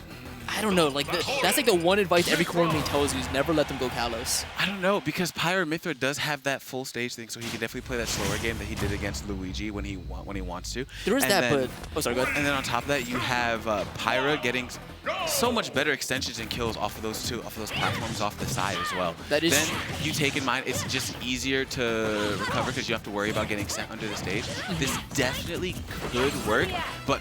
Again, Corrin, a monster at those extensions in the corner as well. Yeah, there's a couple of things that I personally think work against Aegis here, especially against Corrin. First of all, of course, pin on the Kalos wall is just an insane recovery mix-up. That's going to make it very difficult for Laggyninja to get anything going off stage or at ledge. Additionally, if he ever gets a down air spike, there's so much room for Towa to tech it. Yeah, but the problem with the pin there, you got to keep in mind, if Pyra's out, Towa could die at 40. You're right. If he pins just a little bit too high, he's going to die. But on the screen right now, we have almost a dead even game. Towa with just a little bit of a lead. Oh, not being able to pivot that grab is going to go ahead and have him take another about 20% throwing. Now we have, Towa stuck in the corner, but jumping a little bit too high, so he's not going to get that safety. And the swap right into the neutral B. I will say something I'm really happy to see from Laggyninja is that he is so ready to do Pyra pretty early. Like most people want to get 70%, 80% before they switch to the kill moves. But no, he's bringing out Pyra out early just because he knows he can get something big. And yeah, I see what you mean by that Pac-Man extension. I do feel like up smash would have just been a more consistent way, but hey man, Mythra just covers what Pyra can. Yeah, the swapping back and forth here. And grabbing in between the jabs, very confident from Towa. Oh, 54%, we're back off stage. Can he survive here? Oh, that was such a smart pin and now put in such an awful spot, but unfortunately Towa missed spacing and only able to get an upper out, which will put Laggyninja back on the stage. Laggyninja probably counting his lucky stars for that one because anything else would have been a stock for sure. That 50, no less, that would have, again, been the tax, but he very nicely went around. The swap to stall a little bit, air dodge over, but not going to be enough, and now we have the side B. Towa going to hit him back, but he's back on the stage, which is the important part when you're playing this character. Oh, not going to work. And Towa, yeah, that's going to be the pin there. Oh, something else that is impressing me about Laggyninja, I feel like his downers with Mythra and his backers with Pyra, I've just been seeing them and they are so good. He uses downer as an amazing combo starter a lot of the time. And then his backers with Pyra, he often uses it for the DI mix-up when people are expecting up air. Back air, not gonna work. Down throw into the up air now. But he hasn't been hitting a tiny bit. Oh, and right there, unfortunately, that cross-up nair will be throwing a wrench in Laggyninja's pass. However, does get this, and that would have been sick. That was so close. If he had pulled the trigger, he had the stock. Hesitation is defeat right there, and now, once again, in the scrapping range with Corrin, but Corrin has some really fast buttons up close, surprisingly. Oh, that pin not connecting because just the last hitbox just barely clicks Towa. Exactly. Blazing and coming in clutch for Laggyninja right there, who is now going for some crazy Pyra ledge trap. He wants that back air. Look at this. Oh, good spot dodge. Wow. Oh, if he just throws out, I feel he hasn't done a single nair all set, and I feel like if he throws out a bit more, Towa's gonna be forced to respect him. Nothing off of that down tilt too much %, but does get that rising up air, and now we're looking at an even stock game here. 1 Mythra advantage is enough to even up the %, or 2 probably. Yeah, and you definitely see both of these players here. Laggyninja trying to make a name for himself in the upcoming season, while Towa is trying to maintain his already established spot. Oh, yeah. Because upcoming, Towa is either going to be on the PR or very close, and that's going to be that stock for game 2. Exactly. He has been gunning for that PR. I think he has made it once before, right? Yeah. Yeah, he has under Swifter, but he hasn't made it in this area, so I think he's gunning for it. And winning this will be a great way to do it. Super Mario Galaxy? Oh, Smashville. All right. I do like how Laggyninja looks so composed, though, and he's not letting any loss get into him. Like, he just immediately goes to the next game. Even if he has to make a reverse 3-0, he's not going to let that stop him from playing and giving his all. Yeah. Let's get into a game number 3 here, Smashville. Yeah, Smashville. I do think that some of Pyra tilts hit on that platform, so it is good for them. And hey, of course it's Saturday. That means we got my boy KK Slider in the building right there. Oh, love his voice. And wow, literally 1 Corrin aerial did about as much as 4 Mythra ones. Yeah, this is a much slower start to other games. Looks like Laggyninja changing up the pace just a little bit. And oh, I like down tilt spot dodge down tilt right there. All right, decent % lead. I'm actually shocked that Towa isn't going for more pins, and wow, that's the first time I've seen Towa drop a nair back air in a while. Once again, good fortune coming the way of Laggyninja, especially with that very ill-advised. Oh, very good counter from Towa. Not able to capitalize properly, though, because Laggyninja's fighting right back with that side B. If Pyra back out with Corrin, he's got to find a safe spot to swap because... Ooh, that DI was not the best, unfortunately. It is a very hard move to DI, because you want to DI in, but if you do so, you die off the top just like that. It's going to be sticking with the Pyra, burning the burning edge a little bit early for my liking, but still, he is going to try to get the stock soon. Come on, there's the nair. Finally, he used that nair. Won't be taking the stock, but still great to know that he is recognizing it. And wow, Towa keeps getting hit by these blazing ends. Uh-oh. Oh, so pulling the trigger again too early on the nair. Oh, if Towa got that, that would have been crazy. Oh, and where is he going? Trying to hold down, I think, just to throw a hitbox. Getting some good jabs. Definitely wanted the gentleman jab for the potential to kill off of it, but... I don't think it would have killed from there, though. Ooh, I like that attempt, though. The up air as well was super sick. But does find his own aerial, and now we are back to even stocks. However, Towa's been doing such a good job of never letting Laggyninja have a lead. I don't think I've seen one this entire set. Yeah, there's been one. Towa's just been so commanding. Oh, Laggy finding the confirm off of the stray hit. Towa now in the corner. Laggy trying to even this one up because this could be his tournament game. Oh yeah, no, he needs to do so much work right now, and just a full delay pin. Don't get hit by that. Good job. Ooh, that was like frames off. Oh, spot dodging the nair, and Laggyninja going out to make sure that that nair was safe. And again, nairing the side B. Yeah, it's interesting how I like how he's using a lot more Mythra right now, just, of course, for neutral is better, but he would normally switch to Pyra right here, but I think he's just realizing he needs that maneuverability, he needs that slipperiness before he should start worrying about the kill. Yeah, look at that. Pyra's getting very little screen time right now. Yeah, and that's definitely something you want to see because Pyra, despite how clean and good as Pyra is, the character just can't, she's not paying the bills the way Mythra is, right? Which is canonical too. I won't get into the lore, but yeah.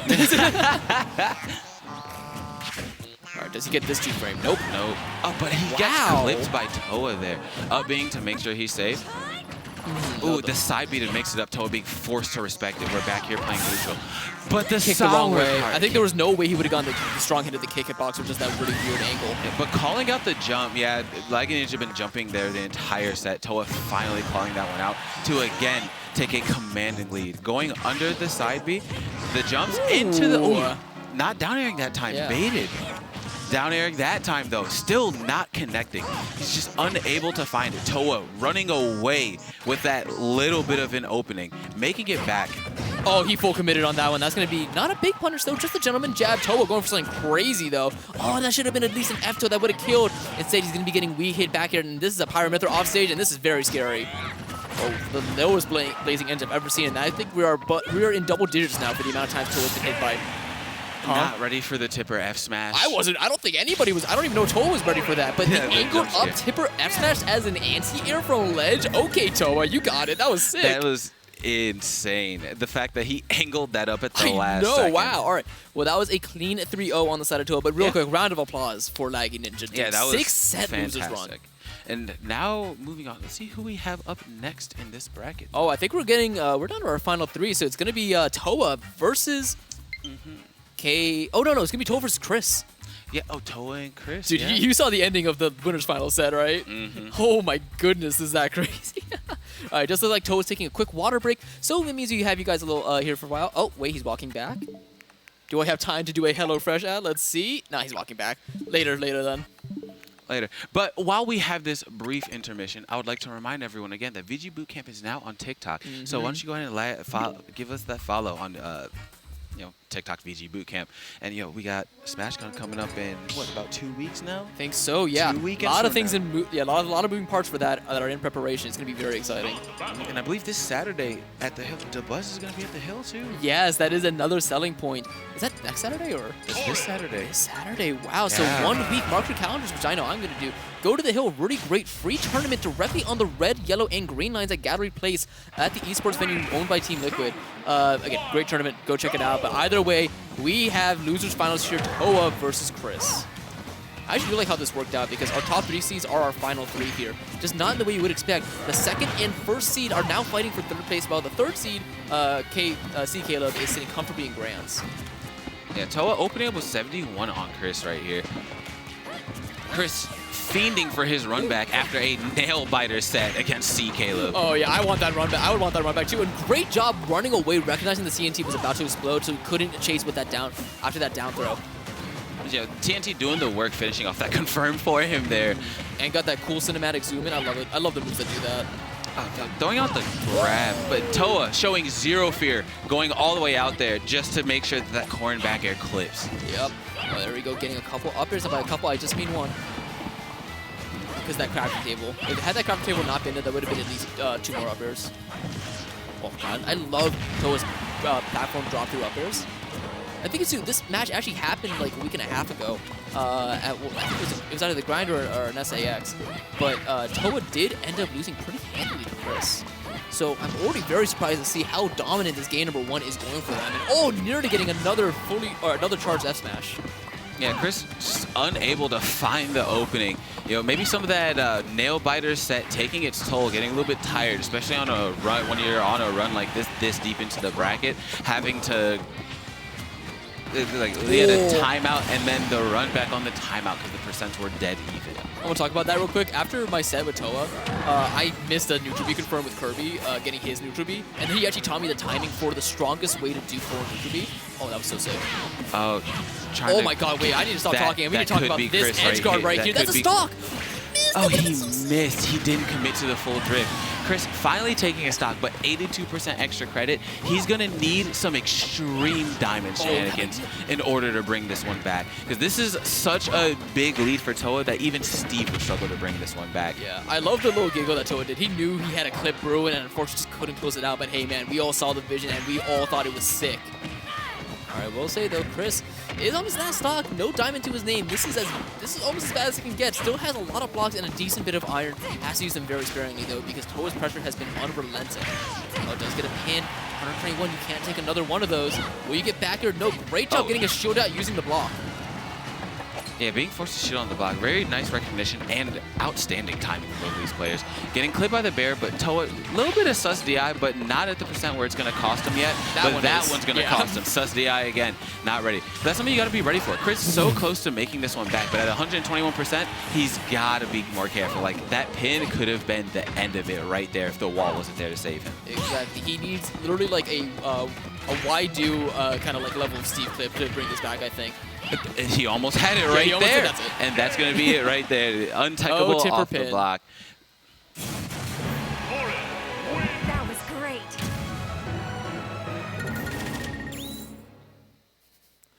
All right, there we go. And we have Towa taking a pretty decisive game number 1 in the set. Again, the last set I commentated between these two, it was not close. I think it was a very clean 3-0. Oh, wait, no, it was a game 5. Never mind. It was a game 5 here. Unfortunately, Chris just got that, you know, that classic Steve 3 stock in game number 5. But either way, that just shows you these guys are pretty comparable in skill level, and I could see this going to a game 5 easily. All right, let's get into it. Right back. Did we go to Small Battlefield or was it PS2 game? It was a PS2 game. It was Ladies and PS2. gentlemen, it was PS2. Oh, but gonna call out the landing up air from Towa. 57, not dropping that confirmed right now. You can probably do that into Steve. He's so practiced with it, and you just see with how consistent he normally is at getting that string. Oh, Towa, though, dropping a bit of his own bread and butter. Normally the forward air was followed by another forward air or nair. And oh, I thought he was going to get spiked into his own TNT. Instead, Chris, unfortunately, finding his own pressure plate there. Oh, that down air. But Chris too slow to recognize. Throwing out a grab instead of just, you know, the F smash that Steve's like to throw out so much. Great job doing that run off forward air. Now we're at the classic Chris ledge trap, and that's going to be an up tilt back air, doing a straight horizontal to the glass zone. That's going to be a lot of percent, especially now that his iron tool is 51 after what was a smaller combo than what we saw stock 1. And Chris, again, mining here for those resources, unable to, Towa unable to find a way in.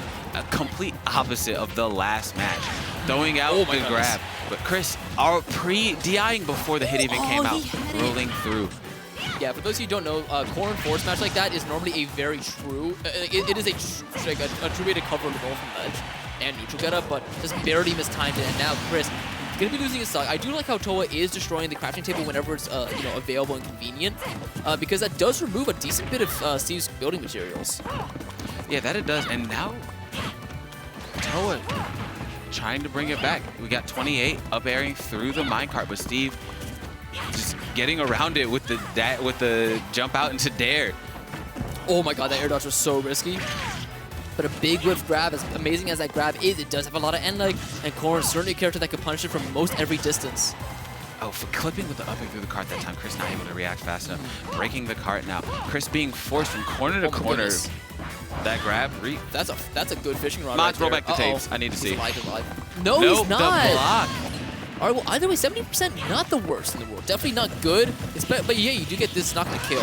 Chris getting matchup checked, not rolling through the F smash. Oh my goodness, and the nair back there, beautiful.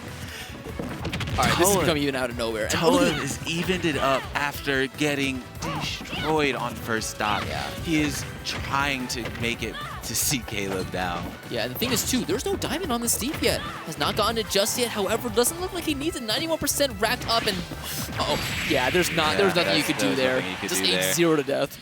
Yeah, Chris, again, just building that wall. Corrin not going to be able to make it back.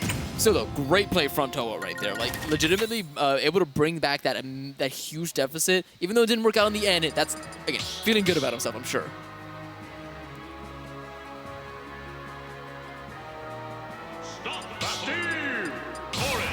Let's get right back into it. I think same stage, same everything. And fortunately, they are not choosing the music, so some docked points, but I think it's okay because most of the music in this game is great. No, we are getting a Hollow Bastion. All right. This makes sense for a corn counter pick. Towa trying to get an early percent, but Chris having the forethought, running out with the block placing. Like, I may not have the speed, but exactly. Steve compensates for speed in other ways. Yeah, he's didn't you hear? There's another wave of COVID, social distancing. Exactly. Yeah, honestly, it's kind of weird. Why are you trying to approach me, dude? Yeah, well, why are you? Yeah. You're in my space for no reason. On Earth? Towa running into the shield, forcing the fear out of exactly. Chris. Now, while he does not go for the grab, was not he social does go for the distancing. jump out. Yeah, there was no distancing at all there. So I'm in your face. I want to fight. I paid for these buttons, and I want to push them. Exactly, dude. He just treated TNT like Luma right there. Just knocked it off the stage, so it's not even a threat. Does he get this back? Huh?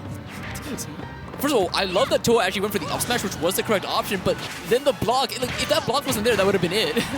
Yeah, but still gets that side B. Going to be killing very early, and now this is a great lead for Towa.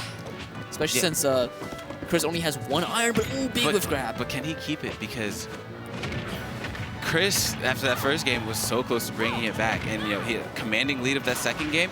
We're going back and forth, and Chris taking 0% on this stock still. Towa throwing out the neutral B to stall, getting back on the stage, and that's going to be the anvil doing neutral get up. Exactly. Something else to note about the stage, this is a pretty good Steve stage because if you mine on the center, on like the ring, on Hollow Bastion, or on the platform, you get more iron. Since it's made out of iron, and just the double dash attack? Yeah, the thing that Steve has? Double dash attack. Yeah, Steve dash attack will at those mid% you get double dash attack into the jab carry. And wow, Chris only taking 8% in like the past 25 seconds. Meanwhile, Towa just eating a mountain of attacks and now at over 100%, nearly losing their stock right there. It was looking so good. What happened? Great pin, but he covers it. But he covered it. Towa jumped up too early. If he had just waited for the block to disintegrate, he would have been able to up B and been perfectly fine. But that panic option gonna go ahead and cost him the stock. Chris turning it completely around this game. Now he has the full stock lead, and they're 1-1. Towa gonna have to think he's gonna have to do something if he wants that comfort of that 1 game buffer to adjust. I don't think there's any comfort to be had left in this set. It is time to wake up and it is time to get out of bed because you need to pull out all the stops here. Like that run up grab, so well done. But again, I think it might be a little too late this game. I think you gotta go next. I don't know, I would never doubt though, especially when Chris you get not this. rolling out of the pin again and just eat it, but he's gonna tech off the wall. Yeah. He's like, well, what if I will minecart because it is strong, and now we have the dare. Towa. Oh, with the run it Just back. with the run it Immediate back. run it back. I've had this question for a while. Whenever I watch, like, this is kind of random, but whenever I watch Beast Mode Paul play, whenever he wins a set, he always does the run it back symbol, and I never know why. What does that mean? If you win and you do the run it back, like... That's them asking if they want to run it back or if they want to go. Okay, that makes sense. It's just really funny to me. It's like, you get a 3-star, it's like, run it back. Come on, I really like how that game went. Let's just do it again. All right, but no, that's... Again, there was a clear kind of shift in momentum in the middle of that game, but Towa had a huge lead. If they just were able to keep it for a little bit longer, get a few more hits in before Chris got their shenanigans going, that would have gone another way. And let's see if that another way is going to be this timeline. I thought they SD'd. Already doing the backers. Great run-up grab, though. And again, destroying that crafting table whenever it's convenient. So good in order to stop these walls from being built with really, really high resource materials. Yep, and Chris, calling out that jump with the forward air, but he's gonna eat the pin. No sweet spot though, so he's just gonna reset the neutral. No grab. Chris being a little bit too grab happy this go around. You know, like it's good to ride your momentum, but you know you got to know when to slow it down a little bit. Because Towa again now has a commanding lead, but the question is, does he hold on to it this time? Yeah. Also, I just want to point out, I think that Laggyninja set did something to Towa because I have seen more F smashes from him than ever. Especially like charged F smashes too. I mean, hey, it has kind of been working out, but still, he's thrown at least 5. Alright, well, he hasn't gotten a decent hit in a tiny bit, and now he's put himself off stage. This is so scary because one Steve combo will make this even in percent, especially with that block base right there, getting a tech off it into that minecart, and now that lead looking a lot less comfortable for Towa. And you have, Yep. And that's gonna be the stock. Chris does not care about the percent that you're at. He's just gonna throw it out. And then Towa not happy about that, and also Corrin's pin is a little bit too close to the chest with that one. However, perfect spacing. That sweet spot's gonna be sending him to the blast zone, but Diamond is on deck now. Yeah, now we have a perfectly even game with Chris taking 37% now. Towa trying to hold him in the corner, not even trying to contest that corner there. Just gonna go ahead and try and dome to the other one. Chris trying to build up resources. Towa's definitely been calling out more of those resources without walls with that pin, and it's definitely paying off. Oh yes, this is very different how we saw game number 3 go, where Chris was kind of the one getting all these 80% combos and no hits. However, it looks like the script is deviating just a little bit, as now Chris is racking up a lot of damage, and bad air dodge in from Towa. Oh, is doing a lot of pins on the block, which I like, and bad grab, unfortunately hitting his own block there. Chris has to be so careful because, yeah, I knew that pin was coming. Yeah, that pin was so rough. Chris now down a stock. These two players just going tick for tack with these. Tech? He did not tech. But, you know, I think Corrin's fall speed is that where he just got an F smash. No tech, so unfortunate. Because you got to be ready. Of course, like that F smash is probably coming after that, but he didn't have a diamond F smash or a gold F smash that he probably could have lived. Yeah, there's a chance he could have lived. Okay, very tentative could have. The could have asterisk is Steve. There, thank you. Alright, Does he get... Oh, this is a full inventory, and yeah, the double tech, The double tech, though. Towa having those reactions on point. All right, and he's getting a few hits. However, that double tech cost you like a lot of percent backdoor The and roll. S smash. Oh, wait, Towa, he's doing it, though. He's doing it right here. The pin just barely too close. Wait, this is going to have to be... Chris, roll out. Chris, roll out. And he's not going to roll out. But he's living that one because it's going to be cross stage. That's it. It's an attack. Oh, and he did not. He missed the tech. He missed the... I can't believe he missed that. Oh my goodness. All right. We got a game 5 here, people. Let's go. It can never be easy in the top 3 of Xanadu. It always has to be a decisive game at number 5, especially with 2 players of this caliber. And again, who did Towa lose to, actually? Did he lose to C.Kaleb? I think he did. I believe he lost to C.Kaleb. Both of these guys really want their run backs then. There's a lot on the line. Let's see who's going to be getting. We have only 1 game separating us between that final answer, and I don't think we're going to get another 0% timeout, so I think we're good for a game 5. Let's get into it. And Kalo's really... People keep counterpicking Corrin here. And yeah, well, you know... No, this was Towa's counterpick. Yeah. No, this is Chris's. Chris. Oh, he is down to hit this. Very interesting to see Steve counterpick Kalos because it's not a stage you normally see him counterpick to because he gets less resources and on a stage this big, it's much harder for him to lock down, especially with how his there's no platform platforms to use the ceilings. Oh my god, wait 1 second. I will say something really good for Steve though is if you do mine on the edge, you do actually get more iron. But then again, it's just a worse spot than being center stage like Hollow Bastion, right? You see, Chris ran to the other side, setting up that Great Wall of China, refusing to give up having iron because he has none now. Yeah, no, he really upped the infrastructure, but unfortunately it cost him a lot of wealth because now no iron, no down air. He does have 1, and I think he's going to be using it very soon. Yeah, you definitely see Chris trying to farm for these resources because this stage pick is definitely paying its toll. Okay. Luigi into the block. Look. Good call. You don't want to approach it too hard. Give Steve any openings, right? To the down tilt up air. Now Steve in the corner. Chris not allowing for much room. That may be. Look, I'm low on resources, not options. Oh, that should be a stock. Oh, he didn't up smash. He went for the footstool down air. Footstool there, and it's just that footstool just a little too slow, hopping off of the shield. Oh, he tried to get the up B tech, but it's not gonna work. And that grab again, Chris. I don't think Chris has landed a single grab in that situation. Dude, that's gonna be a stock right there. No, he air dodged down. And then Chris didn't even punish it. Dude, Chris has not gotten a meaningful hit in what feels like forever right now. Finally, a side B will be connecting, but that should have been Towa's stock. All right, now this is actually so intense. Who takes the stock first? That decides so much. Great job going out of there, and that back air barely missing. Both of them want so badly. Towa not getting the pin off of that grab that time. And oh, that's gonna be it. There it is. Chris throwing out that grab. He is paying for that grab and just lefts and rights constantly. Yeah, no, that grab has been punished by pin like a couple times this set now. And Towa, just first of all, great job recognizing that is a punishable thing you can do. And now getting a lot of extra credit, almost 50 in just 1 string. And does it keep climbing? No, it doesn't. Only 57. Towa shaking his head at that, knowing he could have gotten at least 20% more. Even greater. Oh, great down tilt. But again, this is how game 3 went, and we all know how that ended, so has to be so careful. That's going to be a big combo. 68! Chris immediately evening it up. Oh, Towa doing the pin, but almost dying for it anyway. Oh, using Steve's blocks to get around. Not going to land the back air that time. The back air into the up air. Not going to be able to do much out of it. Yep. Oh, does get that up tilt, but not the back air afterwards.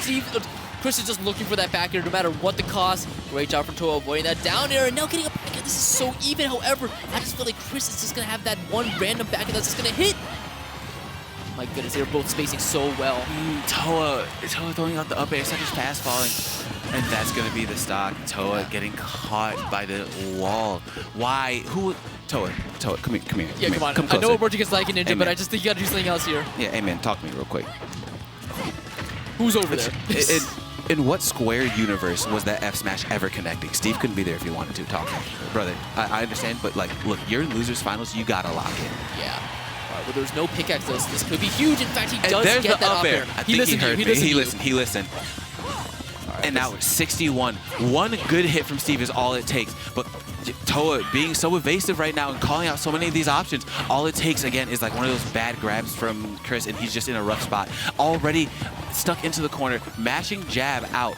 Towa, he's going to have to start respecting that spacing. And there's a lot of iron on Steve's plate right now. Oh, you know, he is feasting. And he has gold. So powered minecart is not off the table. These jumps are going to have to be very careful. Not going to try and catch anything off of the miss pin. Very smart. Into the minecart, not powered. How did that oh not my God, hit? how That did down that smash miss? was so perfect for Towa, Chris. you need to, if you win this set, you need to, look, whatever you, the universe, God, fate, look, you got to, because that was plot armor if I've ever seen it. Is that gonna be and it? that, no, we're on, look, Okay, we're good. no, because of the counter pick.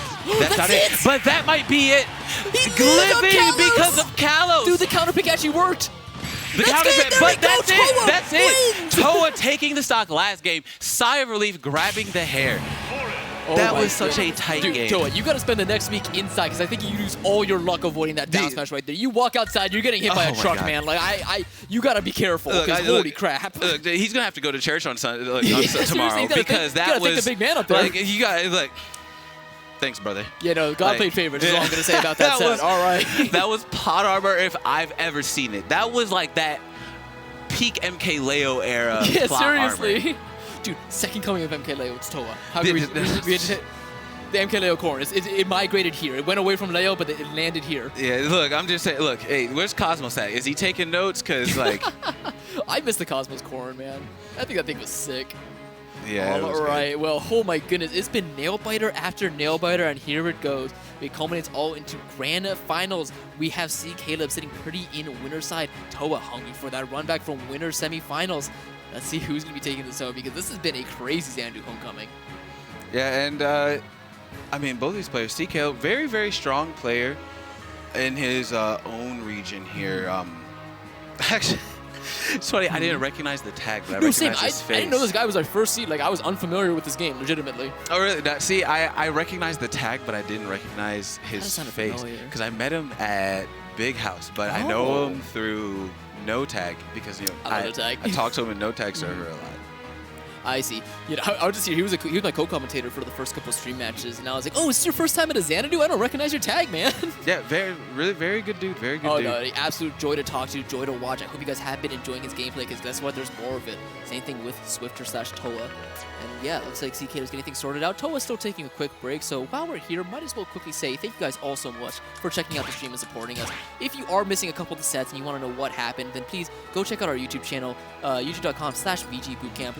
Multiple sets from tonight will, of course, be uploaded there, and you can rewind, you can do anything if you want to take a look at that. Go ahead and give us a subscription while you're there, and hey, go ahead and check to see if you're followed already on Twitch. It's a great way to keep updated with all of the tournaments that are happening here, because there's a lot of tournaments. All right, and there is one more thing. We do have a partnership with HelloFresh Smash players. Listen up. We are all, there's not a lot of things open after we do a bracket here, right? There's McDonald's, there's maybe an IHOP if you're weird. There's a lot of things, right? But what tastes better after a grueling useless run than a freshly made meal? Well, that's what HelloFresh can help you with here. You get 10 free meals if you do use our link, which will be in the chat if you use the exclamation point HelloFresh. And you also get a free appetizer item while this subscription is active. Again, it gets delivered right to your door. It's super easy to prepare. I kind of wish Scabs is here because he has used this and has firsthand told me how amazing it is just to come back from a long day and have that food available and right at your fingertips. So please, if you are struggling with getting a nutritious breakfast, or not breakfast, a nutritious meal after a bracket, it's really going to help you out, I think. Yeah, it's very, very nice. And hey, you play better with the better you're fed. Very true. Let me tell you, both these guys, they wouldn't have been in grand finals if they didn't eat a good meal. That's facts. That's facts. And we're having some stage picks here. You know, Towa having another solid run from Towa here. C.Kaleb, you know, coming from out of region, playing very well. Yeah, he actually drove a while to get here, I think, too. So he's getting his money worth, which I'm so happy about, too. Oh, sorry, real quick. I just realized I've had a pretty annoying pattern recently as Xanadu's. I've always finished one away from payout. That's like been my pattern for the past like month and a half. And I want to fix that. See, for me, I was in a slump personally because I was redesigning I was like redoing an entire portion of my game plan. Really? And today, even though I did terrible compared to how I normally do today was like the first day that I was able to see and like execute it properly without killing my brain. So there was some satisfaction to be had there, and we're not getting the Mii Gunner, are we? Ooh, might be getting the Mii Gunner. Listen, I'm actually a Mii Gunner fan. As long as it's not me Sword Fighter, I like the character. And let me tell you, Mii Gunner has some sauce. Unfortunately, C.Kaleb is not using the spiking up B. We'll say, which by the way, quick Smash review, that is the fastest spike in the game, Mii Gunner up B. Yeah, but you know, in the first set that they played, C.Kaleb did rob the first game from Towa. He did use it, Mii Gunner, yeah. And then that second game, I remember Towa reflected a bomb back at him and he died. Which was very silly. But no, C.Kaleb is very, very practiced with this character. Running, let's see, what is this? Yeah, this was his original main. Really? Yeah, it That's was. sick. So we got Bomb, Charge Shot, Stealth Bomber, and his up special. Which one is it? Is it the projectile one or the one that you control like Greninja or Pikachu almost? I believe it's the one, the uppy that he controls. Makes sense. Oh, trying to get the, it looks like the back air, but it's just, the move is so slow. The view space it perfectly. It's just rough. Yeah. Rolling through the worst part of the nair there, but Towa's still finding that opening. Oh, the delayed bomb shooting from extremely high, knowing Towa wanted to try and fire it back. But Towa closing that distance, getting the grab, burning double jump. Ooh. Skewered right there. That was super well done. Towa was not looking like it was going to be a good start for them, but somehow taking that stock first and getting clipped by the tail end of that up smash. Samus could never. Yeah, good. Honestly, yeah, the Samus, you're just falling out of that and you're home free. Yep. I love. Oh wow. He knew I was going to send him. He was just too slow. But I'm loving the way that he's using Stealth Bomber as well. Like that move is super good. People don't pay it heed, but it is a strong move that is genuinely hard to look at. Like when there's chaotic things happening on the screen. Yeah. Ooh, Towa being very fortunate that was on the opposite side of the stage because that dash attack is scary. Dude, MeGunner puts it all into that dash attack. I love it. Yeah, it has so much impact. It's great. Like they have surprisingly good animations, which I really love. It is that upbeat, and that shouldn't be a stop. Not gonna get up attack. Shooting straight off the top. C.Kaleb questioning everything, but then just nodding like, okay, yeah, okay. Dude, that was a shooting star. My goodness, that man was launched at like 80 PSI from a potato cannon. That was crazy. Yeah, Towa definitely looks like he has the download on this MeGunner. So C.Kaleb, I would assume gonna clipping it out, and you know. C.Kaleb, when he got clipped by his own bomb that Towa sent back, it was this exact situation. So you can't count him out, but it's going to be very hard, especially with the safety that Corrin can play with. Oh, he almost has something really cool there. There have been so many clips this bracket that are like, it's so close to clips, and then they're just barely off. Yeah, I just remember the Towa one. Oh, it would have been so sick if he got that nair back here. Speaking of nair back air, he's not missing that one. Yeah. Oh, good stealth bomber. Ooh, I love that B reverse. That was really nice movement. I'm telling you, the MeGunner has some stuff. The B reverse into the forward air. Oh, catching that back air though, but not catching the second one. That moves so slow. Ooh, not catching, not gonna let himself get hit by the killing nair bear, but he is gonna be kept. Where are you going? Oh, the bomb! Never mind. I will never question you again, C.Kaleb. C.Kaleb using the bomb to cover. Never seen that. That back air being a little bit too close. Just barely not good enough to be safe. And now we're off stage in a rough spot against Corrin. Using Stealth Bomber and barely into the dash attack. Brave man doing that dash attack right off rip on the neutral getup. That's crazy. Oh yeah, not great job from Towa just going above all that. Up throw might do it. No. Nope, that's that high ceiling on Town and City. Oh yo, he got the assist. I was say he is fighting right now. I think great get up attack. Dash attack right there. 124, but it's going to be stale now. And once again, a repeat of the winner's side while MeGunner's out. All right, I don't think we're seeing the MeGunner again. Yeah, I think that MeGunner's all right, that was a fun game one, C.Kaleb. Let's wrap this up. Come on, buddy. Yeah, I think he's going to the back of that's going to the back of the closet. He's out. You know what? Exactly. It's okay. How are you not going to wear a funny hat when you play MeGunner is all I'm saying. I mean, see, sometimes you just gotta put on that suit. You know? Fair enough. What, like slashy? Yeah, you gotta be slashy. I love the people that actually make Miis. Like, I have so many ugly Miis on my Switch because I would take it to tournaments and people would make Miis for their Mii sword fighter. I'm like, for their Mii brawler. I'm just like, God. Oh my God! Before I moved to this region, I had a friend that on every Switch that he played, his thing was he made Mii brawler. And he would just make Rock Lee. Dude, that's intimidating though. I like that. Oh my God, look at these forward airs, perfectly paced. He would just make Rock Lee, and he was actually pretty solid. He actually refused to use the ball. He was like, Rock Lee wouldn't lose that. Yeah, exactly. He's not a projectile. Rock Lee's from...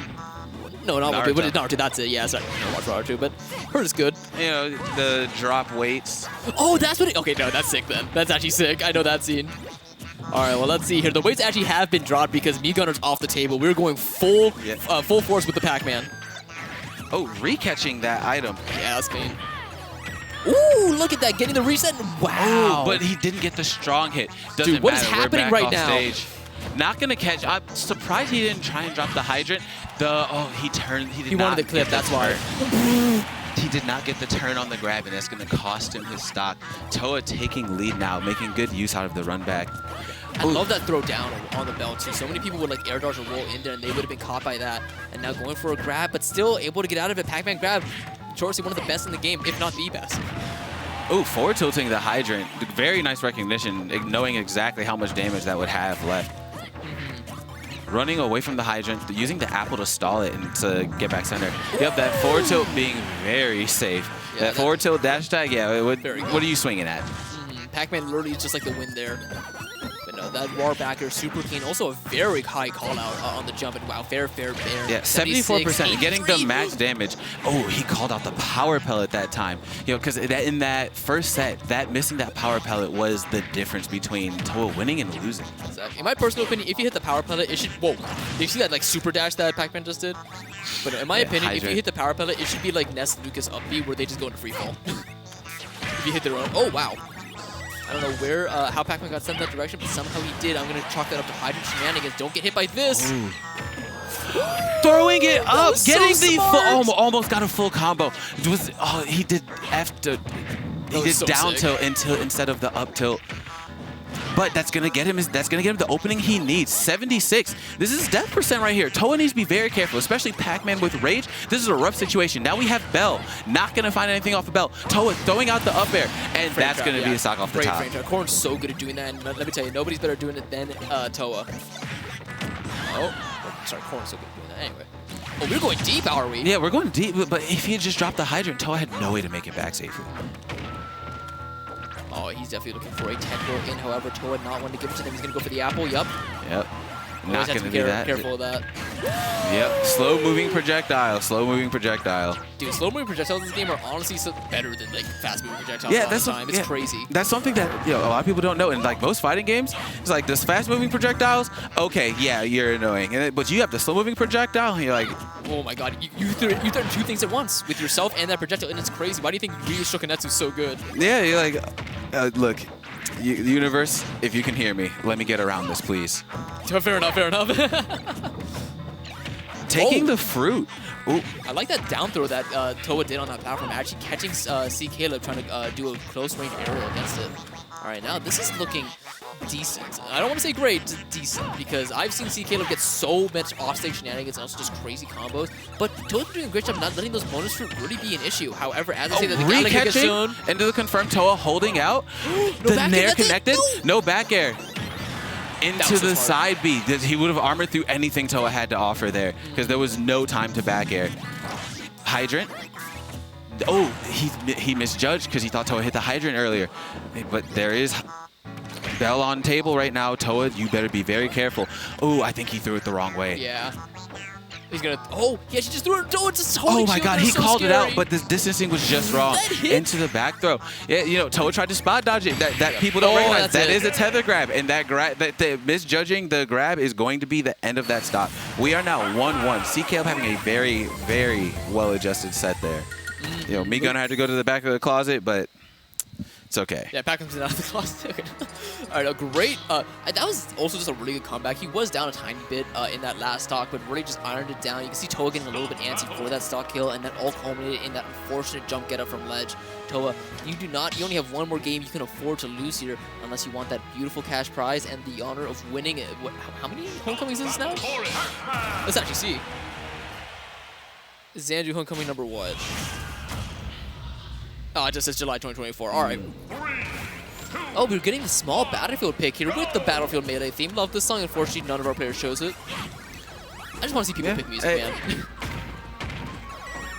Oh, throwing it out. Towa with a very nice air dodge job, but we re-grab is not wasting the item. Ooh, C.Kaleb taking very nice control of that center stage. Towa nairing through the item that time. Very, very good spacing off of that. Now we have, there's no item. Apple on deck. Oh, he rolled the wrong way. He used the apple bounce to get that tech chase. Like, hey, I may not have the speed, but my fruit got my back. All right, there we go. Into that nair off ledge. That's the Fiji right there. Fiji loves doing that nair off ledge, and I, for the life, we cannot punish it in the slightest. Ooh, he caught that Bell with the second forward air. Unfortunately, not going to get anything off of it, but still, just clean movement all around. That hydrant is gone, and actually getting a cross up. Oh, into the up tilt.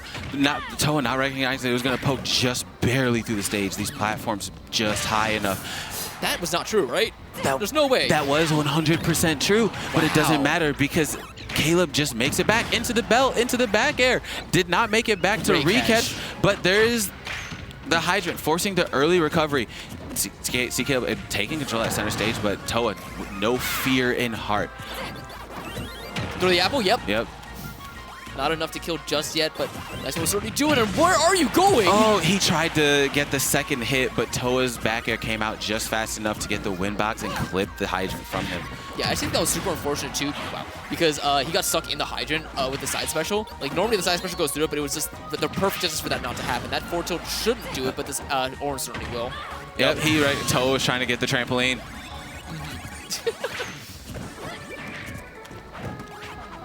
Oh, good down tilt, but again, that combo breaker nair looking like Luigi in the olden days, man. I like how he's doing these F smashes. F smash, it doesn't 2-frame, but a lot of people do overshoot ever so slightly on their recovery, and I've seen many people just die to that forward smash on in that exact situation, especially with bonus fruit threatening. But however, Towa, he's been around the block before, man. He knows not to do that. His recoveries are always almost so perfect. He's never gonna overextend. Oh, Laggyninja struggling to land. You gotta get to the corner, man. Corrin just has so much presence when they take stage control that, like, there's not much you can do. Oh, but we're naring through the, down smash that time? I think so. Oh, that was beautiful, but he misses. But he missed it. Oh, which one is that? Clyde? Which one's fired? Someone get, yeah, Inky. Yeah, Inky, get him out of here. Pull your weight, man. What are you doing? Oh, my goodness. That Towa is getting so much mileage off of that pin in this run. Wait, is the orange one Clyde? I think the orange Clyde, right? Orange is Clyde. Okay, we're good then. Yeah, that's Inky. Screw you, Inky. Yeah. Look, Inky's going? fired. Clyde gets promotion. Yeah. You know what, Sakurai? Put Clyde on up smash. Forcing him to run out, getting that recatch. Z-drop? Throw it down, yeah. Yep, into the F smash. That is the classic right there. Covers so many get-up options. That's honestly when you got to do that drop-off up air that Towa loves doing. However, just not recognizing the situation fast enough. And once again, amazing item catch. Yeah, but the issue is if he had done a drop-down up air, there's still a chance. If his spacing is not pristine, the arm still just gets clipped by it. That is true. It's always just it's a good option is what we're trying to say. Because there's counterplay to it, but it is so precise and so difficult to do. Oh, wow, that apple. God. The hydrant. That apple had so much foresight, it actually read that roll. Yeah. Oh, the fast fall nair, just clipping the blind spot of that nair. Oh, I think he's trying to recast the Galaga, maybe. But instead not getting it now, we are in a very serious spot where that pin was just barely not going to do it. There's no way that kills. Yeah. It does not. Okay. All right, you have to be careful charging fruit. Towa loves going out there with back air. Towa going so deep. Going high. He's got to land. Into the up B hydrant, making sure he can't get through. That back air's clipping. He should have done the neutral get up. They had the hydrant there for safety. Towa almost certainly would have had the timing to get through hydrant and still be able to get that. Yup, but unfortunately, that's going to be in the past. We are now looking at a game number 4 here. Yeah, now here we are at game 4. Honestly, I'm rooting for game 10. I'm down for game 10. You know, we started this bracket early. You know, it's not midnight yet. It's only 9:05. I know, right, dude? We're early. We're doing this really fast. Come on, guys. Time them out. What is the longest grand final set in history in Smash Ultimate? I really want to know that. Like, it's just a timeout happening, like, for 60% of the games, game 10 kind of thing, you know? I really want to know what, like, the longest, most grueling grand finals ever is. Because that would just be such a fun set to not witness, but look back on. I don't know. I feel like Sonic's Shiny Mark as Smash set. Factor. That one could be a contender. Oh yeah, but that was hype in my personal opinion. Of course, I only saw the clip notes and the clip, so maybe I didn't see the entire set, so I'm probably incorrect. But I liked it. What? Different moveset on the Mii Gunner, by the way. But we are getting the Mii Gunner. We got the grenade this time instead of charge shot. What else is different? Oh yeah, that grenade is so plus. It's crazy. Oh, he's also different side B, different neutral B, but I think same up special if I'm right. Oh my god, this is just a cacophony of explosions right here. Look at this ledge trapping. 73. Yeah, well, this is how game 1 started with a Mii Gunner, different Mii Gunner. But Actually, still. no, yeah, the longest set in Smash right now, it's looking like it is Sonic Shiny Mark because the That's so previous funny to longest me. set, because Google says the longest set is 52 minutes and 15 seconds, but it's looking like Sonic's Shiny Mark at Smash Factor 11 take that with the 1 hour and 15 minutes. set. Wow. All right, well, I'm saying rookie numbers. Come on, boys, let's get to game 10. Yeah, rookie number C.Kaleb, this Mii Gunner. Now, I want to see a camp, man. Come on, I want some truly defensive only gameplay. Well, it's already, he got that beautiful side. Yeah, okay, so same up special, same down special, but however, is going to be using the missiles and the grenades, which is just really, really scary because those moves are crazy good. Oh, Towa getting 66 off of that, from Tony, so we got a fresh 40%, but he's going to pay for that not having center anymore. Oh, but that pin just deleted that grenade. Did you see that? Where did grenade go? I don't know, man. Yo, Corrin part-time bomb diffuser despite being existing in the Middle Ages. All right. Yeah. Oh, but not gonna get rid of the missile. Oh, into the back throw. Not at DI % yet. Oh, that dash. Dude, that dash forward, dash back, dash attack is so good, and Mii Gunner is really good for it too because it's such a great burst option from a character you don't expect to have fast movement, right? But that move sends you forward, and yeah, you can see there, if you ever shield that grenade, it is going to lead into either a grab or just anything else on your shield because it's so plus. Oh, throwing out the jab, but Towa's gonna immediately grab it, barely jumping over into the up B just to get over Corrin, taking that center. That reach? Into that up smash. So hey, where's the tapes? I need to see that again. Yeah, what was that distance? Nah, man, that's just the Mii Gunner difference, all right? That up smash is so crazy good. It connects so well, and oh my god, look at all the percent rack up. I just feel like Towa, you need to reset a little bit. Yeah. I just feel like he was not ready for this. Samus wishes she could reach like that. Oh, honestly, she does. So you get for being tall, lady. Oh, there's the down beat. Oh, we're getting right over. Yeah, that double bomb setup is working very nicely because now Towa has to take into account which bomb is it. Okay, can I hit this one back? Yeah, it's kind of unfortunate that like Towa has to be like swinging to get through a lot of the stuff here, but when you hit one bomb, it just makes you more vulnerable to the next. Yeah, look at that. It's so safe. That neutral beat, I generally think, is like one of the best move on the Brawlers kit. I think it's crazy good. It's so good. It's extremely underrated. Yeah, and it's so good too because I think it is one of the most tilting moves to get hit by in the game. Oh, getting caught underneath. That didn't even look like that hit. Towa up airing just to get Kaleb off. Oh, grab not connected. But that pin not going to connect, and that dash attack not closing it out. Fake kill screen. It is lying. Kaleb, where are we going, brother? Get back on stage. Saw Corrin down there? What, sir? Oh, that's that's going to be the stock there. Kaleb trying to make sure that this does not reset the bracket already. Towa fighting the up smash, not going to close it. Towa immediately running that time, no hesitation. He's like, please God, all right, Kaleb wants up smash, by the way. Well, he got up tilt. Well, he got up tilt. He's alive? Lie! What? That move is so strong. Towa, what is this plot armor? At this point, if Towa loses, I don't know what to tell you because like this plot armor is insane. Oh, that dash attack was so beautiful going underneath everything.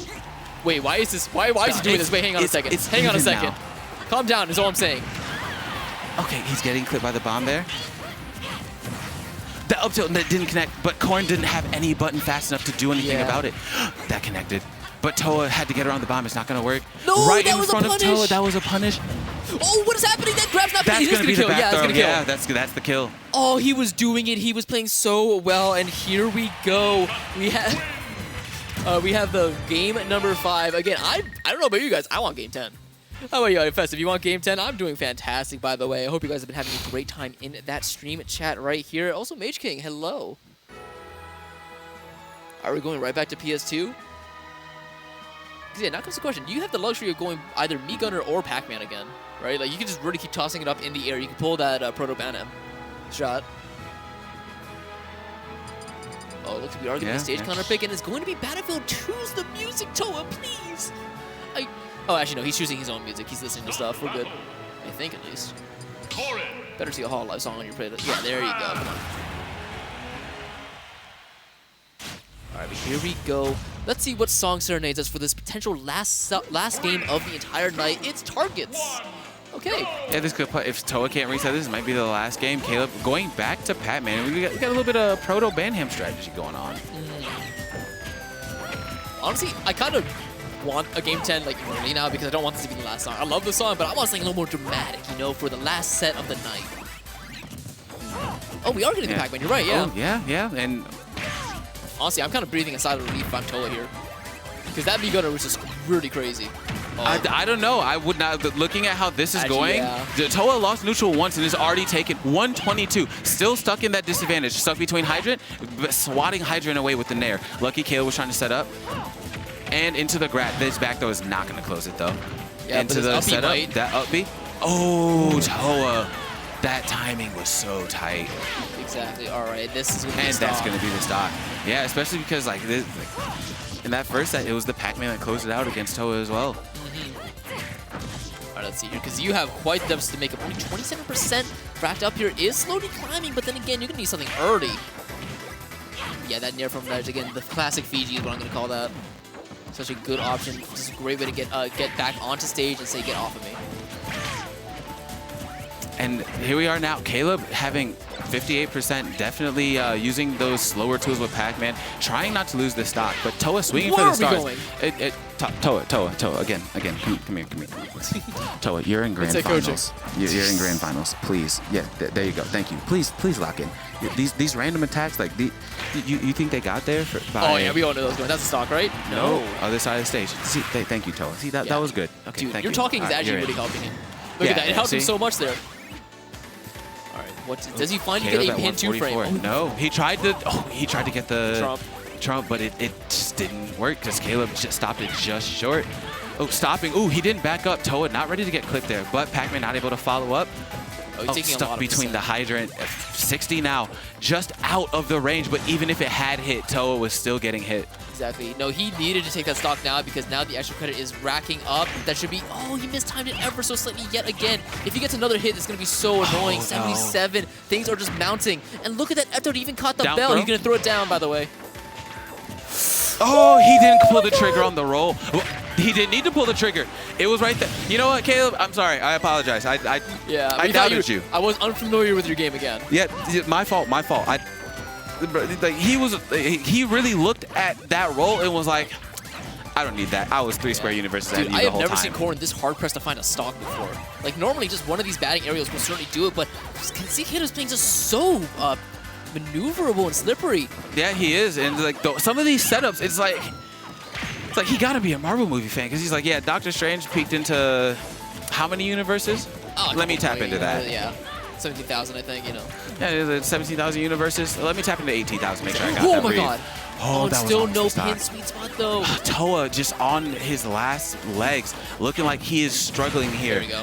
Finally taking the stock from Kaleb on 2 stocks, but this is looking like tournament end of run for Towa. Just not able to find anything. Apologies to all my game tenders in chat, but it's not looking good.